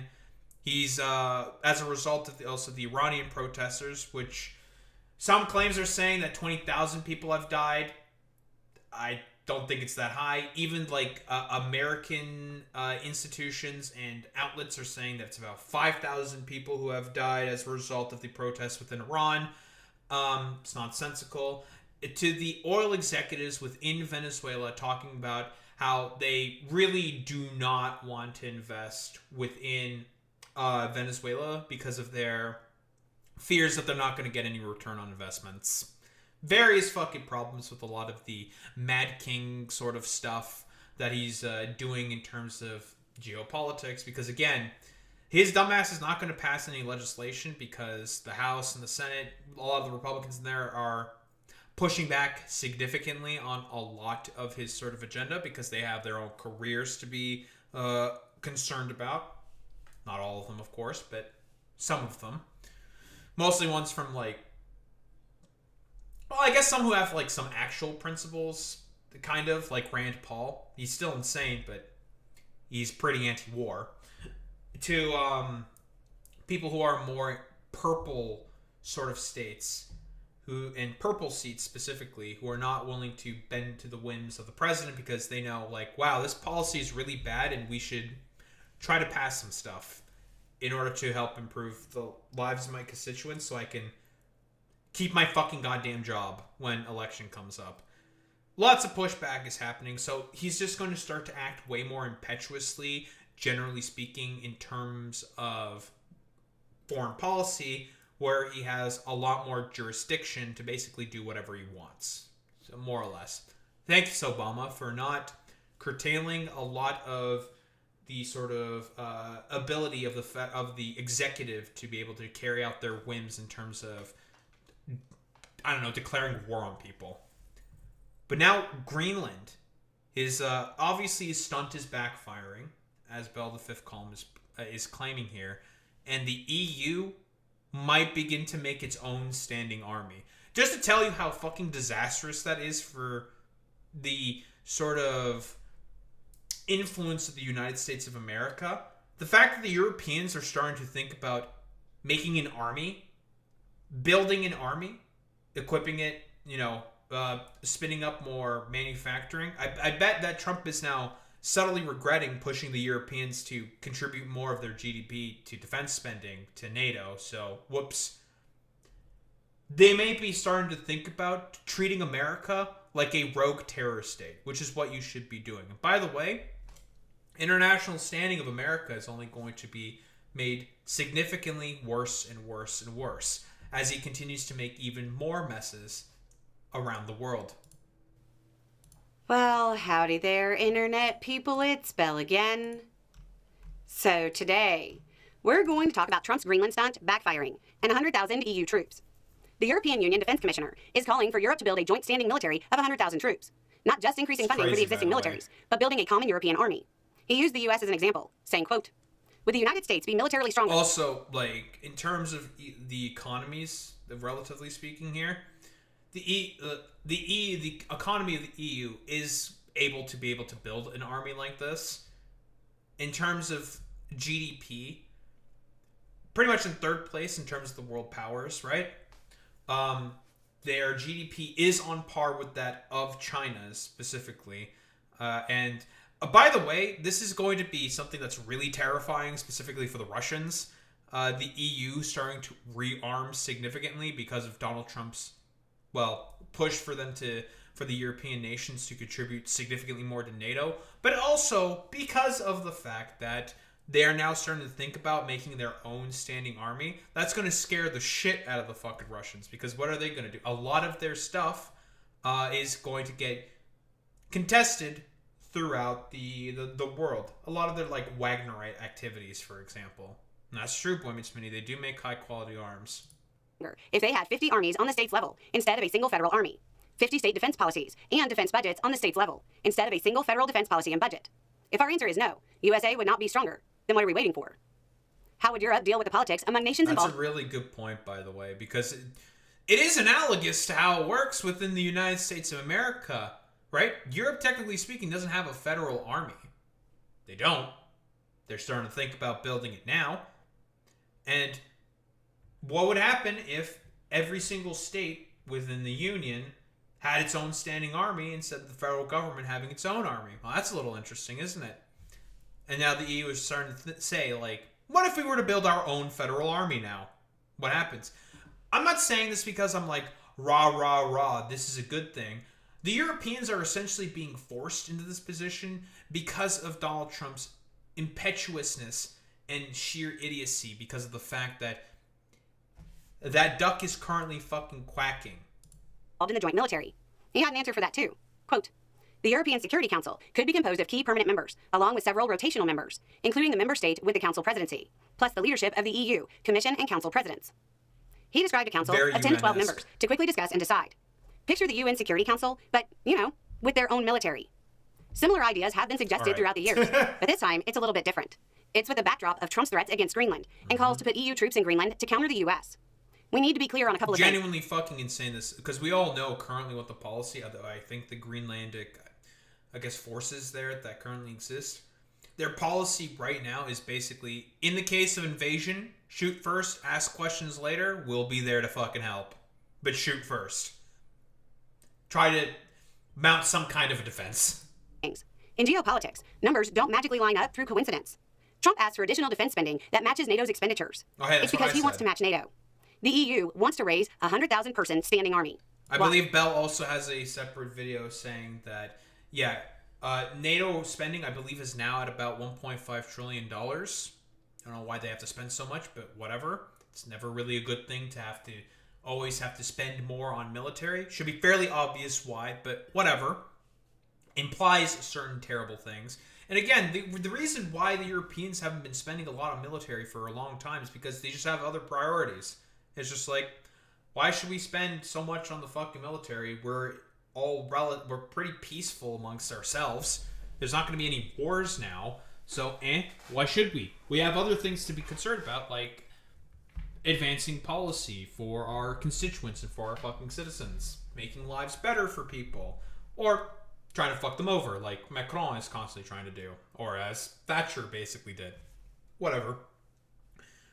And now they're being forced to have to spend a lot more on the military because of, Donald Trump's fucking impetuousness. Take a guess at how many troops the U.S. has in Europe. It fluctuates, but it's right around 100,000 troops. This force would replace the need for U.S. troops. And I'm sure some people who believe in American exceptionalism think that's a good thing. Isolationism is great and all of that. Forget the fact that it's that exact weak thinking that led the U.S. into 2 world wars. The EU... the whole sort of America First stuff. that popped up during during World War II specifically, and they were rather sympathetic to the Nazis. Has the economic power to be a major player by itself. Its GDP puts it on par with China, making Russia the weakest player at the major power table. Countries or blocks of countries don't have friends. They have interests. An EU military would not be an allied military following the lead of the US. It would be a competitor military, though not necessarily adversarial. And without bases in Europe, the US would not be a superpower.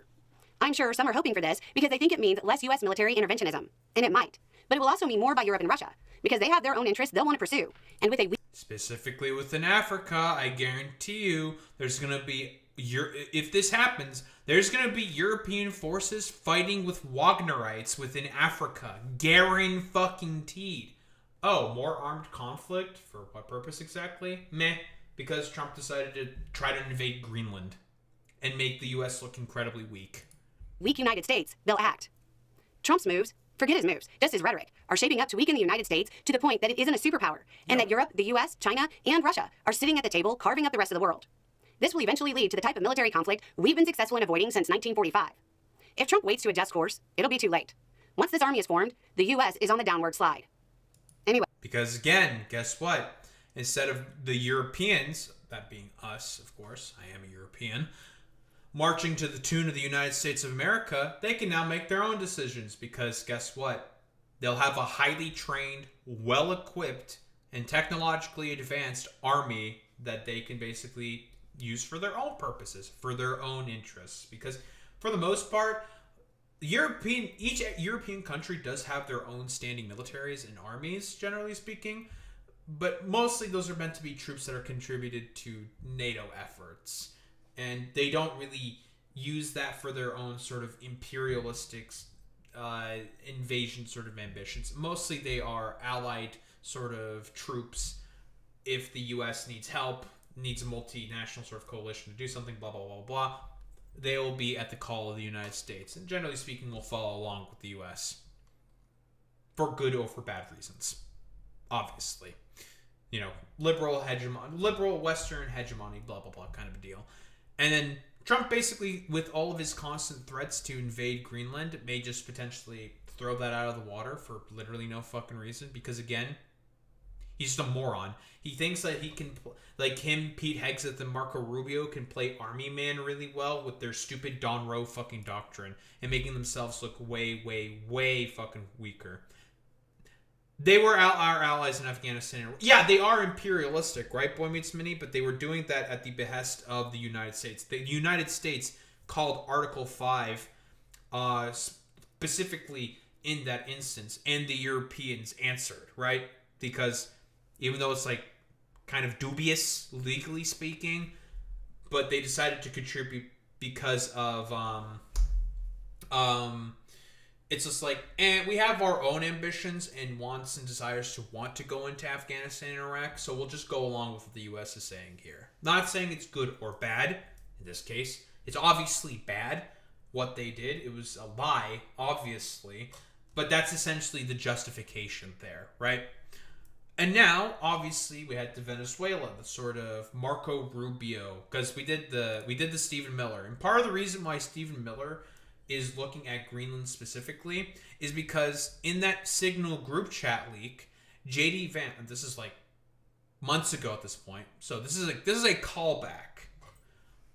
JD Vance and I think Pete Hegseth were talking about, or no, it was Pete Hegseth talking about, man, I hate the fact that we have to keep constantly bailing out the fucking Europeans all the time. This is fucking bullshit. Why can't they do this themselves? I hate their sort of like democratic institutions. They think they're so much better than us. Blah, blah, blah, blah, blah. Voicing his rather very clear fucking contempt and hatred of European fucking democracies. J.D. Vance echoed a lot of that sentiment as well. And Stephen Miller, because we know he's got his grubby hands all over the sort of Greenland aspirations the president all of a sudden has, was saying like, listen, I understand what you guys are saying. It's not on topic right now. I do agree with you guys, but not really the time or place at the moment. We can talk about this later. Making it fairly evident and clear. Stephen Miller is just jealous of the fact that, in terms of equitable societal outcomes, the Europeans lap the United States of America. Healthcare outcomes, Financial outcomes for the lower fucking classes. Socioeconomically, they're better. Even like, maybe in like even some liberal progressive senses, like just socially speaking, even the Europeans generally have better attitudes as well. That can be something that's more sort of quibbled about. I still think, like, in most cases, the U.S. is probably better than the Europeans. But, you know, not to necessarily sort of, like, talk about... Like, if we're talking about, like, just pure socioeconomic factors, the Europeans lap the United States. Healthcare, education,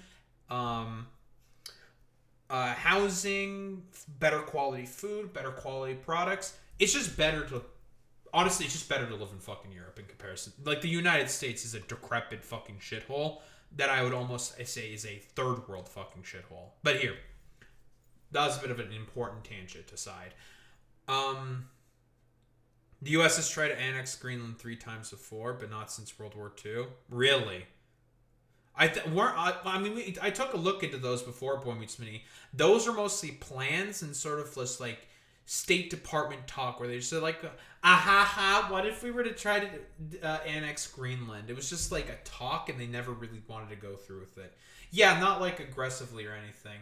And Donald Trump, for example, doing the, I think this was like during the same meeting with the Exxon executives, all the 100 plus oil executives that he did, was talking about like, well, why was Denmark allowed to put a flag down there 500 years ago after coming across there in boats? What's up with that? It's just like, why the fuck are you doing land-back anti-colonial fucking arguments? Do you know how the United States of America was fucking founded?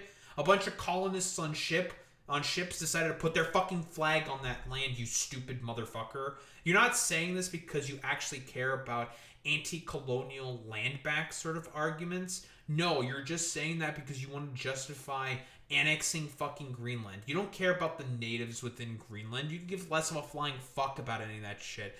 For you, that is only because Stephen Miller just hates European fucking democracies. And guess what? Greenland is considered to be a part of the Western Hemisphere, so it's a part of the Don Rowe fucking doctrine. It's completely nonsensical, dude. But here, China, Venezuelan oil. Obviously, did Trump do any of that?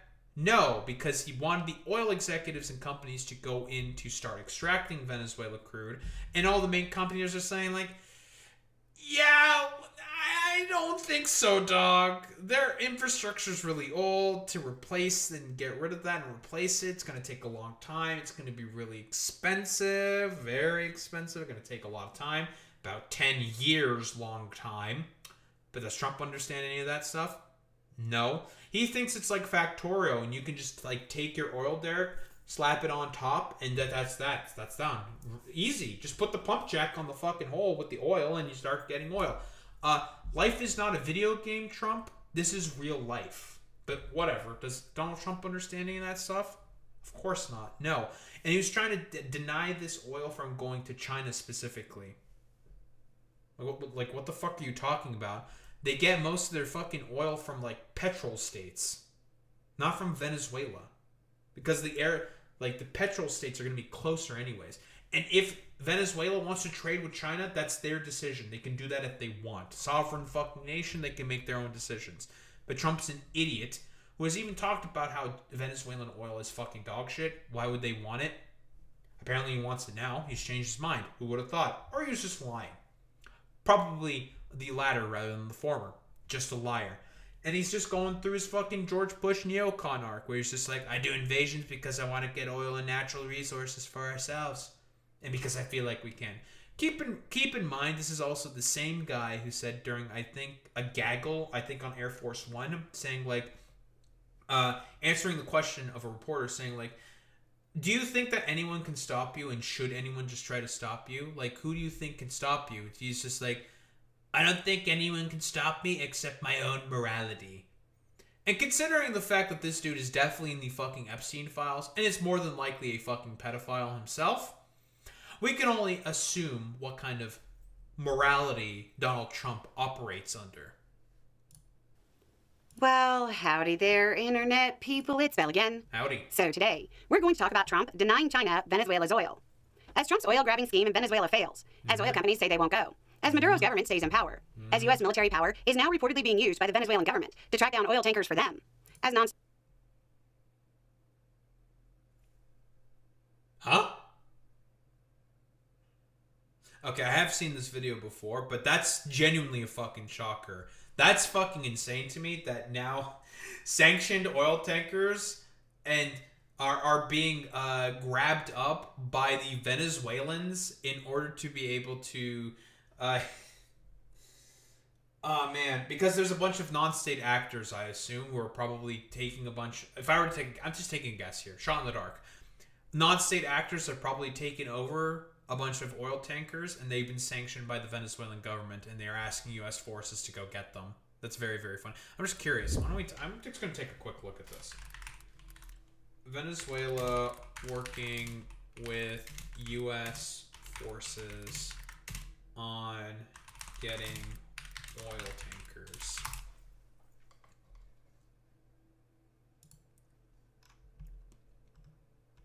Holy shit. Yup, it's happening. Fuck you, New York Times.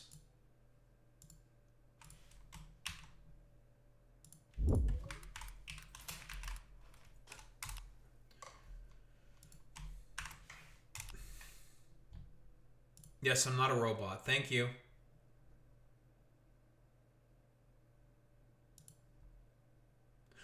Well, it's actually fucking happening. And this is in the New York Times, so it's more than likely accurate. I don't see a reason why the New York Times would lie about this. Venezuela's new leader enlists U.S. troops to bring a rogue ship back. Delcy Rodriguez got American help with the return of an oil tanker linked to one of her political rivals that had left the country without authorization.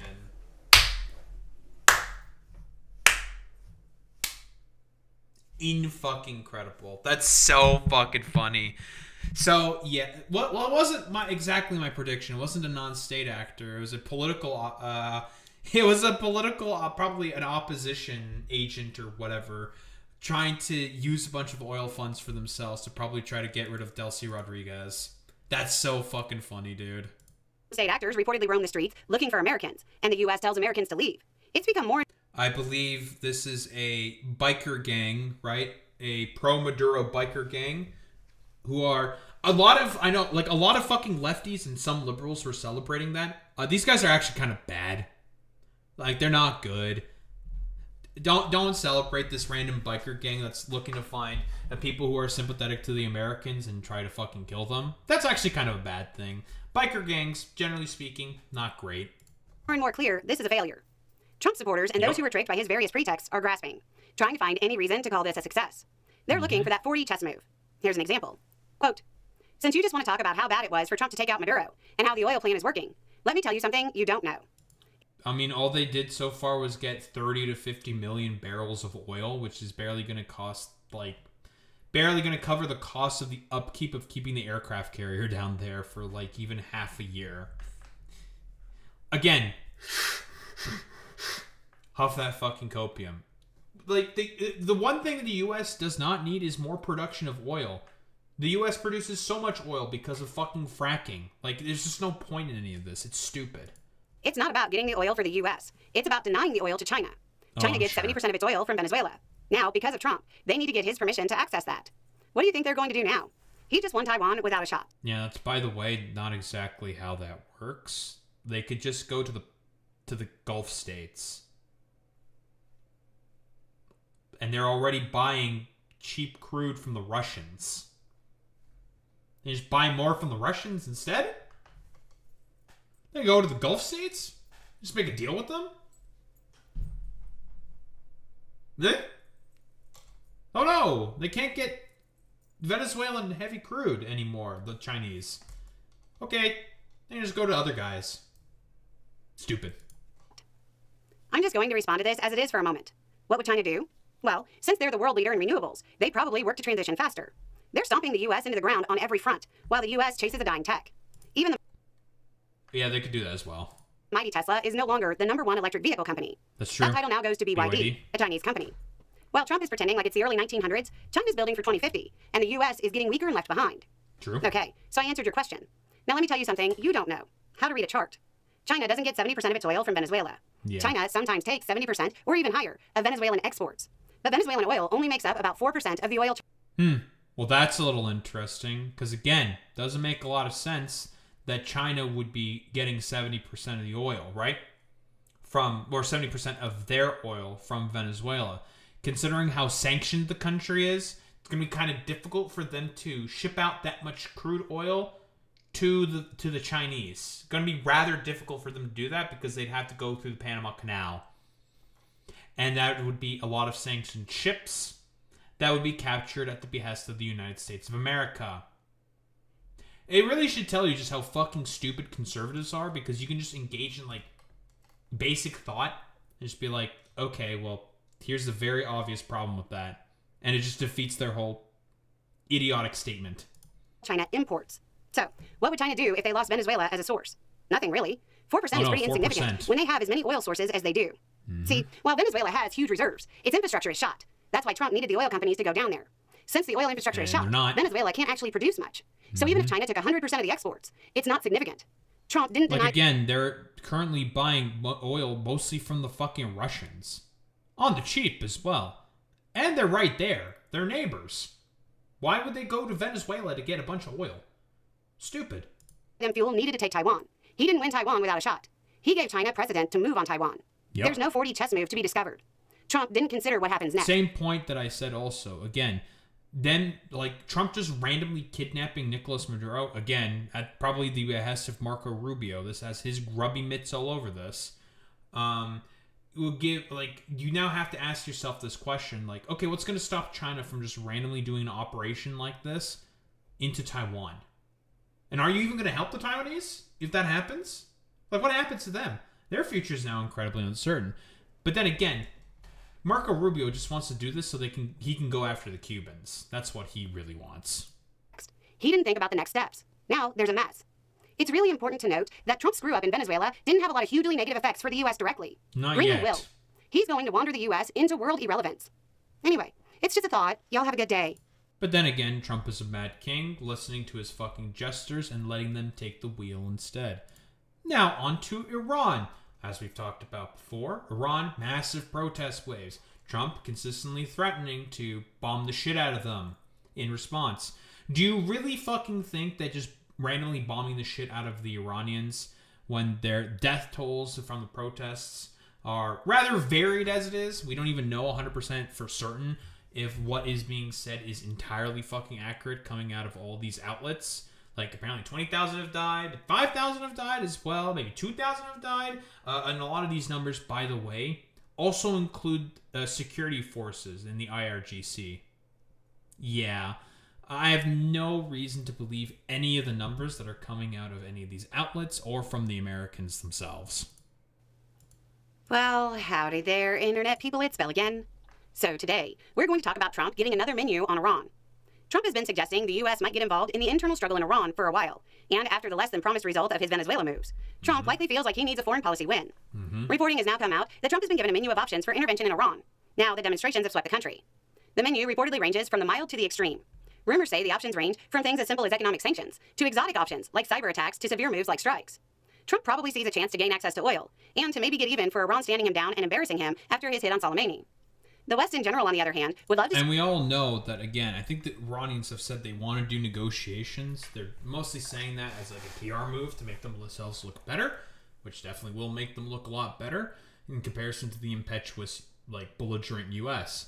Are those talks going to lead anywhere? Probably not, because this has happened before. It's a current pattern of behavior with Trump. He'll just bring in random leaders to have talks with them, and with the intention of not having it lead anywhere for the express purpose of doing strikes and attacks anyways. Consistent pattern of behavior at this point. See Iran's government fall. The government there embarrassed the entire West in 1979. No joke. Sure. There are even rumblings about trying to push the Shah's son forward as the new leader if the government falls. Now, let's get to the menu options. The sanctions and cyber attacks... Like, they unironically want to do... they want to do deposing of Mohammad Mossadegh to electric fucking boogaloo, which is inevitably going to lead to another Islamic revolution to electric fucking boogaloo. You know, I've said this line before, but I'll say it again. History doesn't tend to repeat itself, but it likes to rhyme. And oh boy, if he actually does decide to go through with regime change using the protests as cover, we're going to get a history rhyming situation here, guaranteed. Because that Shah, we don't even know if he's really popular. Like, there's a bunch of, like, people waving the flag of the lion and sun that's supposed to be a representation of the Shah specifically. A problem with that. Most of those flag waving videos that you've been seeing, not from Iran itself. Considering the internet blackout that's kind of happening there, it's going to be very difficult to claim that Iranians themselves are currently waving the flag of the Shah in order to talk about the deposition of Ayatollah Khamenei. Going to be kind of difficult to make that fucking argument. There was also like a really famous video of this good-looking Iranian girl basically lighting up a cigarette, I think, with a burning picture of Ayatollah Khamenei. She lives in Canada. You can kind of tell because she was wearing a pretty big poofy coat. And it's winter in Canada. It's pretty cold in the night. Yeah. Really difficult to make that argument right now. I know that Bernie Sanders has himself brought up the coup against Mohammad Mossadegh at the behest of the British and the Americans because they wanted Iranian oil. They were interested in the oil. BP wanted to extract that for themselves. And then with the obvious sort of deposing of the Shah in 1979 after the successful revolution carried out by both Islamic extremists and leftists within the country. Obviously, then the Islamic extremists fought the leftists, and the leftists lost. Curses. Blast. And all because also, this is another factor, the United States and the British were really afraid of the Soviet Union potentially expanding into Iran and getting political influence there. Well, that ended up inevitably sort of failing, and it's now the Russians now have plenty of influence within Iran. Whoops. Who would have thought that doing constant fucking regime changes have always consistently fucking failed? Looking back at history. Failed in Iraq, failed in Afghanistan, failed all across South America, failed in Iran, failed in most places of Africa. It's almost like guys doing regime change. It's kind of a bad idea, actually. Are relatively minor and seem unlikely, but not impossible choices. When it comes to the military options, there are three real options. First is a hit against leadership in the hopes of toppling the current government. We'll come back to this one, because it has a lot of risks. That'd be a Second, really bad idea. is simply using the demonstrations and this whole situation as a flimsy cover to carry out strikes against military targets the West wants to hit anyway. The third option is actually attempting to help the dissidents in Iran. Like, again, they just did that in fucking... When Israel did its attacks, like, at this point, about 6 months ago, to hit the fucking nuclear sites. They already bombed the shit out of a bunch of air defense sites. How long would it take to even put those back up?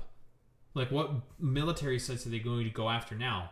Like, what non-state actors are they going to go after? Like, what are they going to do exactly? It's nonsensical. We all need to hope he doesn't go this route. There's a lot of ways for it to go wrong.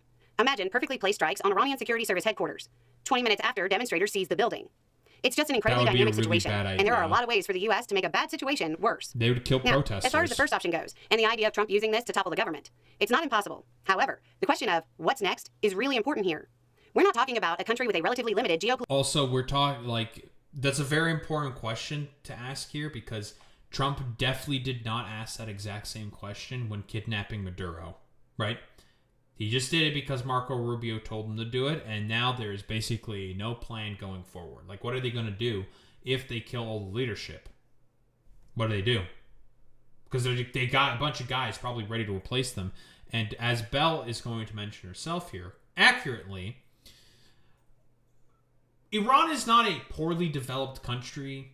They have a pretty solid foundation. They have ability to have effects geopolitically through a bunch of non-state actors.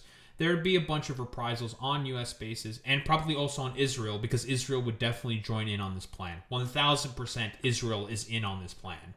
Not without even a shadow of a doubt. Benjamin Netanyahu has been constantly talking about how he praises the Iranian people's resilience and how he has solidarity with them against Ayatollah Khamenei. Nonsense. We know exactly what's going on here. We know why he's saying all this shit. He wants to topple the Ayatollah so badly. This has always been something that Benjamin Netanyahu has been like salivating for the latter part of about 30 years. So, yeah. We know exactly what one of the great Satans is up to, that being Benjamin Netanyahu, of course. He just wants to topple the government so then he alone can have very few sort of paths to resistance to being able to build greater Israel. That's mostly why. Political footprint like Venezuela. We're talking about a regional power with heavy influence over a massive network of non-state actors.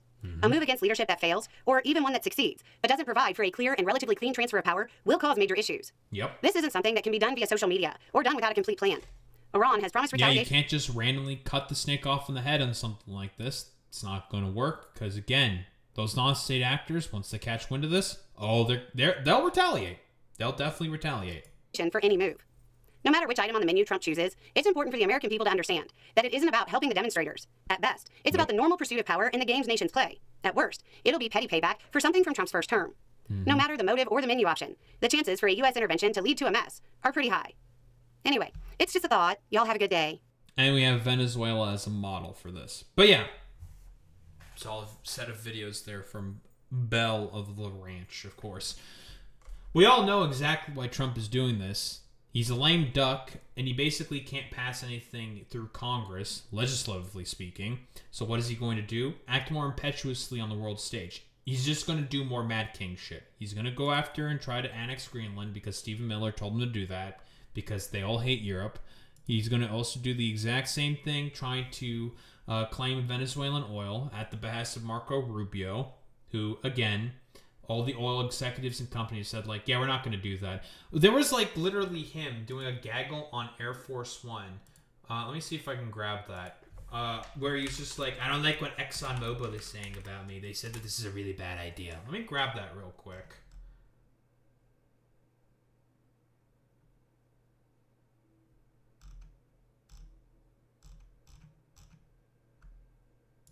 Here.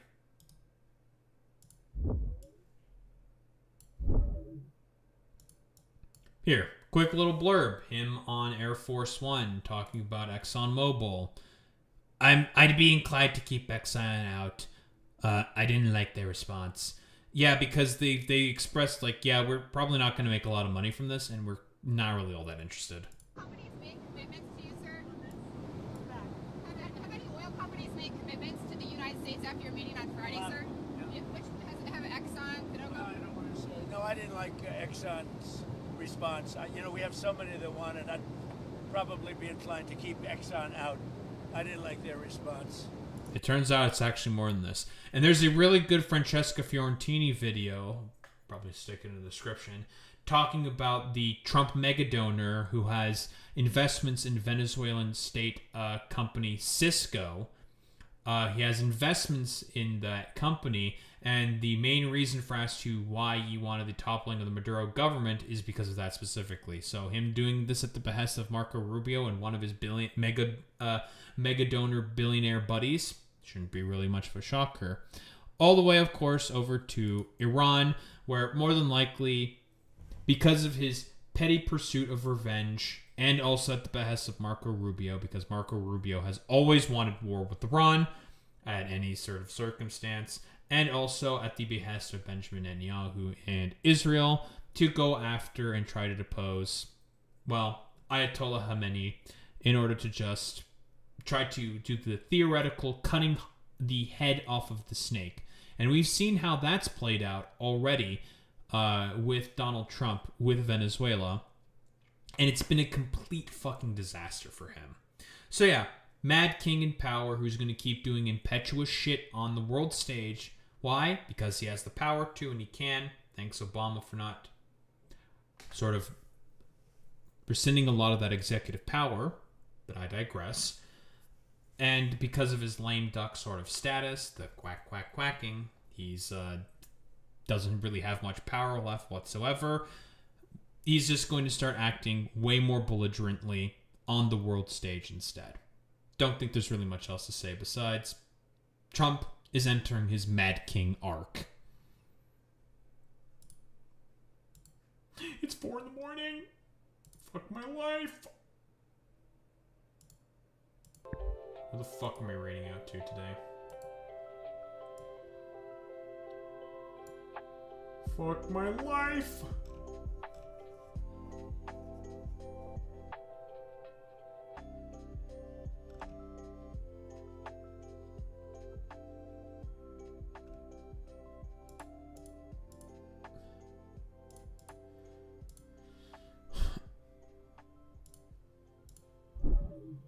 Oh man, okay. I really need to stop streaming so fucking late, dude. I really need to. It's becoming a bad fucking habit. I'm rating out to Riverboat Jack. Alright, dorks. Raid messages, you know what to do, you know what to say. Try to start with the whole raid bot for yourself. If you're not sub, you do the wow we with the whole raid bot, so I will show appreciation. Those are into in case gamers. I will be back tomorrow. We'll continue with next planet in Factorio, huh? Yeah, it's next planet in Factorio time. Sure is. It's gonna be one of the last ones, huh? Not much left. That's crazy, huh? Shocker. Anyway. More Factorio, new planet. New... Don't think there's really much else I need to sort of improve on my planet. I mean, I mostly just have to accumulate a bunch of bots so then I can replace bots on certain planets, blah, blah, blah, whatever. That's gonna take time, though. And RNG. So there's that. And what else do we have?